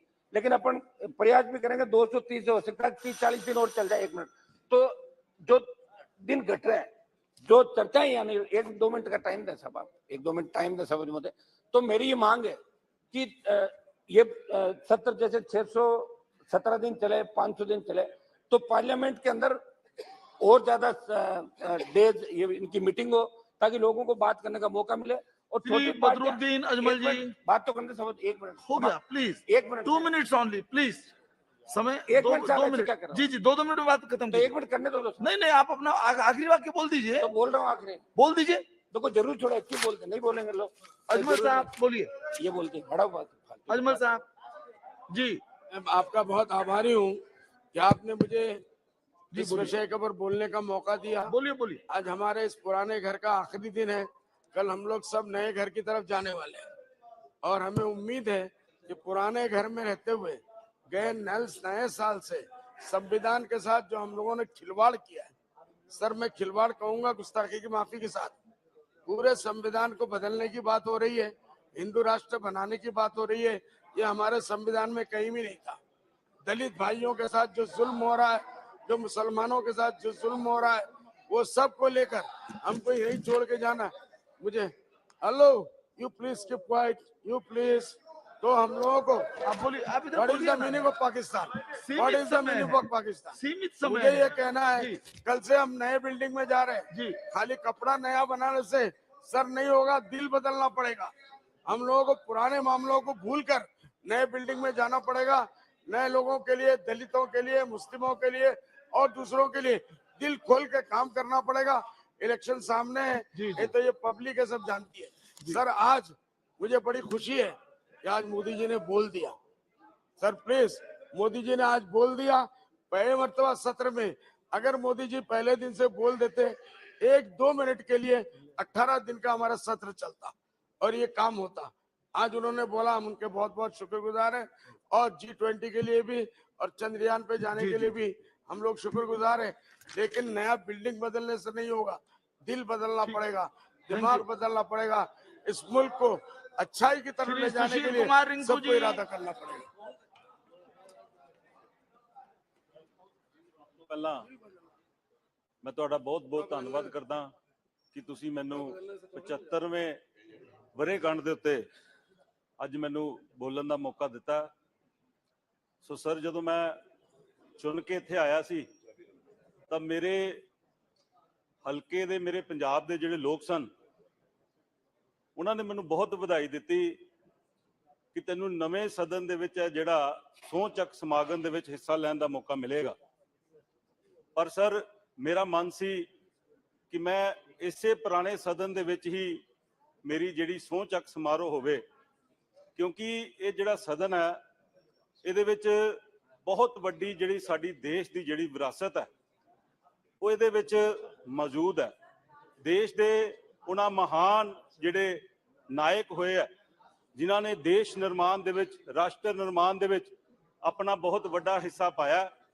ਅੱਜ ਉਹਨਾਂ ਦੀ ਜਿਹੜੀ ਮੌਜੂਦਗੀ ਹੈ ਮੈਂ ਇਸ ਅਜ਼ੀਮ ਸਦਨ ਦੇ ਵਿੱਚ ਜਿਹੜਾ ਮਹਿਸੂਸ ਕਰ ਸਕਦਾ ਔਰ ਮੈਨੂੰ ਇਸ ਗੱਲ ਦਾ ਬੜਾ ਮਾਣ ਪ੍ਰਾਪਤ ਹੈ ਕਿ ਮੈਂ ਉਸ ਸੂਬੇ ਨੂੰ ਬਿਲੋਂਗ ਕਰਦਾ, ਪੰਜਾਬ ਨੂੰ, ਜਿਨੇ ਇਸ ਦੇਸ਼ ਦੀ ਆਜ਼ਾਦੀ ਦੇ ਵਿੱਚ ਸਾਰਿਆਂ ਨਾਲੋਂ ਵੱਡਾ ਰੋਲ ਅਦਾ ਕੀਤਾ। ਇਸ ਦੇਸ਼ ਨੂੰ ਆਜ਼ਾਦ ਕਰਾਉਣ ਦੇ ਵਿੱਚ ਜਿੰਨੀਆਂ ਵੀ ਸ਼ਹਾਦਤਾਂ ਹੋਈਆਂ ਤਾਂ ਪੰਜਾਬੀਆਂ ਨੇ ਜਿਹੜਾ ਸਾਰਿਆਂ ਨਾਲੋਂ ਵੱਡਾ ਆਪਣਾ ਜਿਹੜਾ ਰੋਲ ਅਦਾ ਕੀਤਾ। ਸੋ ਸਰ, ਅੱਜ ਇਸ ਸਦਨ ਦੇ ਵਿੱਚ ਬਹੁਤ ਸਾਰੇ ਸਾਥੀਆਂ ਨੇ ਆਪਣੀਆਂ ਆਪਣੀਆਂ ਗੱਲਾਂ ਕੀਤੀਆਂ। ਸੋ ਮੈਂ ਵੀ ਜਿਹੜਾ ਜਿੱਥੇ ਪ੍ਰਧਾਨ ਮੰਤਰੀ ਸਾਹਿਬ ਨੂੰ ਇਸ ਗੱਲ ਦੀ ਵਧਾਈ ਦਿੰਦਾ ਕਿ ਉਹਨਾਂ ਨੇ ਨਵੇਂ ਸਦਨ ਦੀ ਜਿਹੜੀ ਸ਼ੁਰੂਆਤ ਕੀਤੀ ਹੈ, ਔਰ ਮੈਂ ਇਹ ਆਸ ਕਰਾਂਗਾ ਕਿ ਜਿਹੜੀ ਲੋਕਤੰਤਰ ਦੀ ਗੱਲ ਜਿਹੜੀ ਅਸੀਂ ਲੈ ਕੇ ਚੱਲੇ ਆ, ਉਹ ਨਵੇਂ ਸਦਨ ਦੇ ਵਿੱਚ ਵੀ ਜਿਹੜਾ ਲੋਕਤੰਤਰ ਹੈ ਪੂਰੀ ਤਰੀਕੇ ਨਾਲ ਬਹਾਲ ਹੋਏਗਾ। ਬਿਲਡਿੰਗ ਭਾਵੇਂ ਬਦਲ ਜਾਵੇ ਪਰ ਲੋਕਤੰਤਰ ਦੀ ਜਿਹੜੀ ਗੱਲ ਹੈ ਜ਼ਰੂਰ ਹੋਣੀ ਚਾਹੀਦੀ ਹੈ। ਬਹੁਤ ਬਹੁਤ ਵਧਾਈ, ਬਹੁਤ ਬਹੁਤ ਧੰਨਵਾਦ। மாண்புமிகு அவைத்தலைவருக்கு வணக்கம். வரலாற்று முக்கியத்துவம் வாய்ந்த இந்த விவாதத்தில் பங்கேற்று உரையாற்றக்கூடிய வாய்ப்பை எனக்கு வழங்கியமைக்காக முதலில் நன்றியை தெரிவித்துக் கொள்கிறேன். புரட்சியாளர் அம்பேத்கர், பண்டிட் ஜவஹர்லால் நேரு, பேரறிஞர் அண்ணா போன்ற மாபெரும் தலைவர்கள் மாநிலங்களவையிலும் மக்களவையிலும் அமர்ந்து விவாதித்த வரலாற்று சிறப்பு வாய்ந்த இந்த கட்டிடம் இன்றோடு கடைசி நாளாக இயங்கிக் கொண்டிருக்கிறது. புதிய கட்டிடத்திற்கு நாம் இந்த அவையை மாற்ற இருக்கிறோம். புதிய இந்தியாவை கட்டமைக்க வேண்டும் என்கிற கனவுகளோடு நம்முடைய முன்னோர் புரட்சியாளர் அம்பேத்கர் உள்ளிட்ட தலைவர்கள் அரசமைப்பு சட்டத்தை இயற்றினார்கள். அந்த அரசமைப்பு சட்டம் ஜனநாயகத்தின் உயிர் மூச்சு. ஜனநாயகத்தை பாதுகாப்பது அரசமைப்பு சட்டத்தை பாதுகாப்பதாகும். அரசமைப்பு சட்டத்தின் மூலம்தான் இந்த அவை இயங்கிக் கொண்டிருக்கிறது. இந்த அவை மூலம்தான் இந்த தேசம் இயங்கிக் கொண்டிருக்கிறது. இந்த அவையில் விளிம்பு நிலை மக்களுக்கான நலன்களை அடிப்படையாக கொண்டு எத்தனையோ பல சட்டங்கள் இயற்றப்பட்டிருக்கின்றன.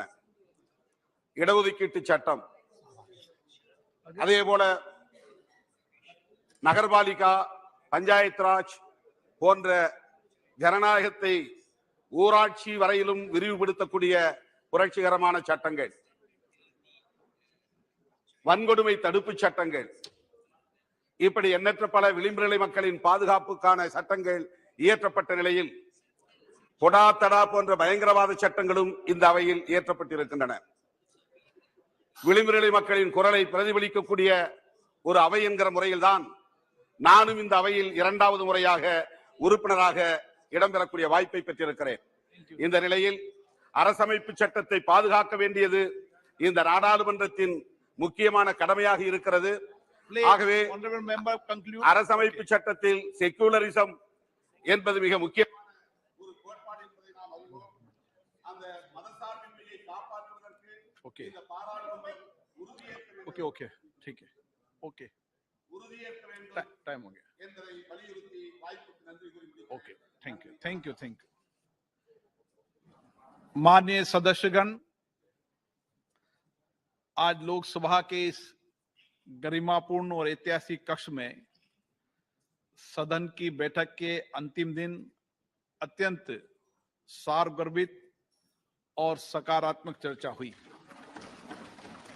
माननीय प्रधानमंत्री जी और सभी दलों के नेताओं ने, सदस्यों ने भारत की अभी तक की लोकतंत्री यात्रा पर अपने अनुभव, अपने विचारों को साझा किया। ऐतिहासिक घटनाओं एवं निर्णयों के बारे में अपने विचार व्यक्त किए। यहाँ पुरानी सुखद अनुभवों को भी सभी ने अपने अपने भावनाओं से व्यक्त किए। अब समय आ गया है जब लोकसभा की आगे की कार्रवाई संसद के नए भवन से संचालित होगी। ये हम सब के लिए ऐतिहासिक और अविस्मरणीय पल है। हम जब नए भवन में प्रवेश करने जा रहे हैं तब इस भवन की स्मृतियां हमारी स्मृतियों में सदैव अंकित रहेगी। आप सभी माननीय सदस्यों से आग्रह है कि लोकतंत्र की 75 वर्ष की यात्रा में जिस प्रकार इस सदन की गरिमा, मर्यादा और प्रतिष्ठा को स्थापित किया, हमारे सभी माननीय पूर्व सदस्यों ने, नेताओं ने जो यहाँ की गरिमा, प्रतिष्ठा,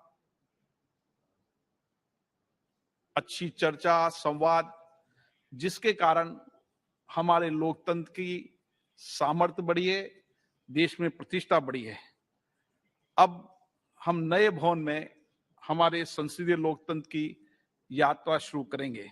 मुझे आशा है कि नए संसद भवन में हम नए प्रतिमान स्थापित करेंगे। मैं ये भी अपेक्षा करता हूं कि जो कुछ भी पुरानी घटना है, विशेष रूप से मेरा आग्रह रहेगा प्ले कार्ड लेना, नियोजित तरीके से सदन स्थगित करना, ऐसी घटनाओं को यहां हम त्याग करेंगे और नए प्रतिमान से, नए संसदीय परंपराओं को, श्रेष्ठ परंपराओं को हम स्थापित करेंगे, ऐसी मेरी अपेक्षा है। मेरी ये भी अपेक्षा है नए भवन में नई ऊर्जा, नए संकल्प के साथ हम बेहतर प्रॉपर्टियां, और हमारे सदन की, जब आपने विचारों व्यक्त किया कि सदन में कैसी कैसी चर्चा हुई है, श्रेष्ठ डिबेट हुई है, उससे भी श्रेष्ठ डिबेट और चर्चा, मुद्दों पर चर्चा नए संसद भवन में करेंगे, ऐसी मेरी अपेक्षा है।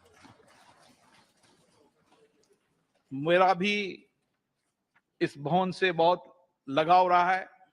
4 साल 3 महीने आपने सबने सदन में मुझे सहयोग किया है, आगे भी सहयोग करेंगे, ऐसी मैं अपेक्षा करता हूं।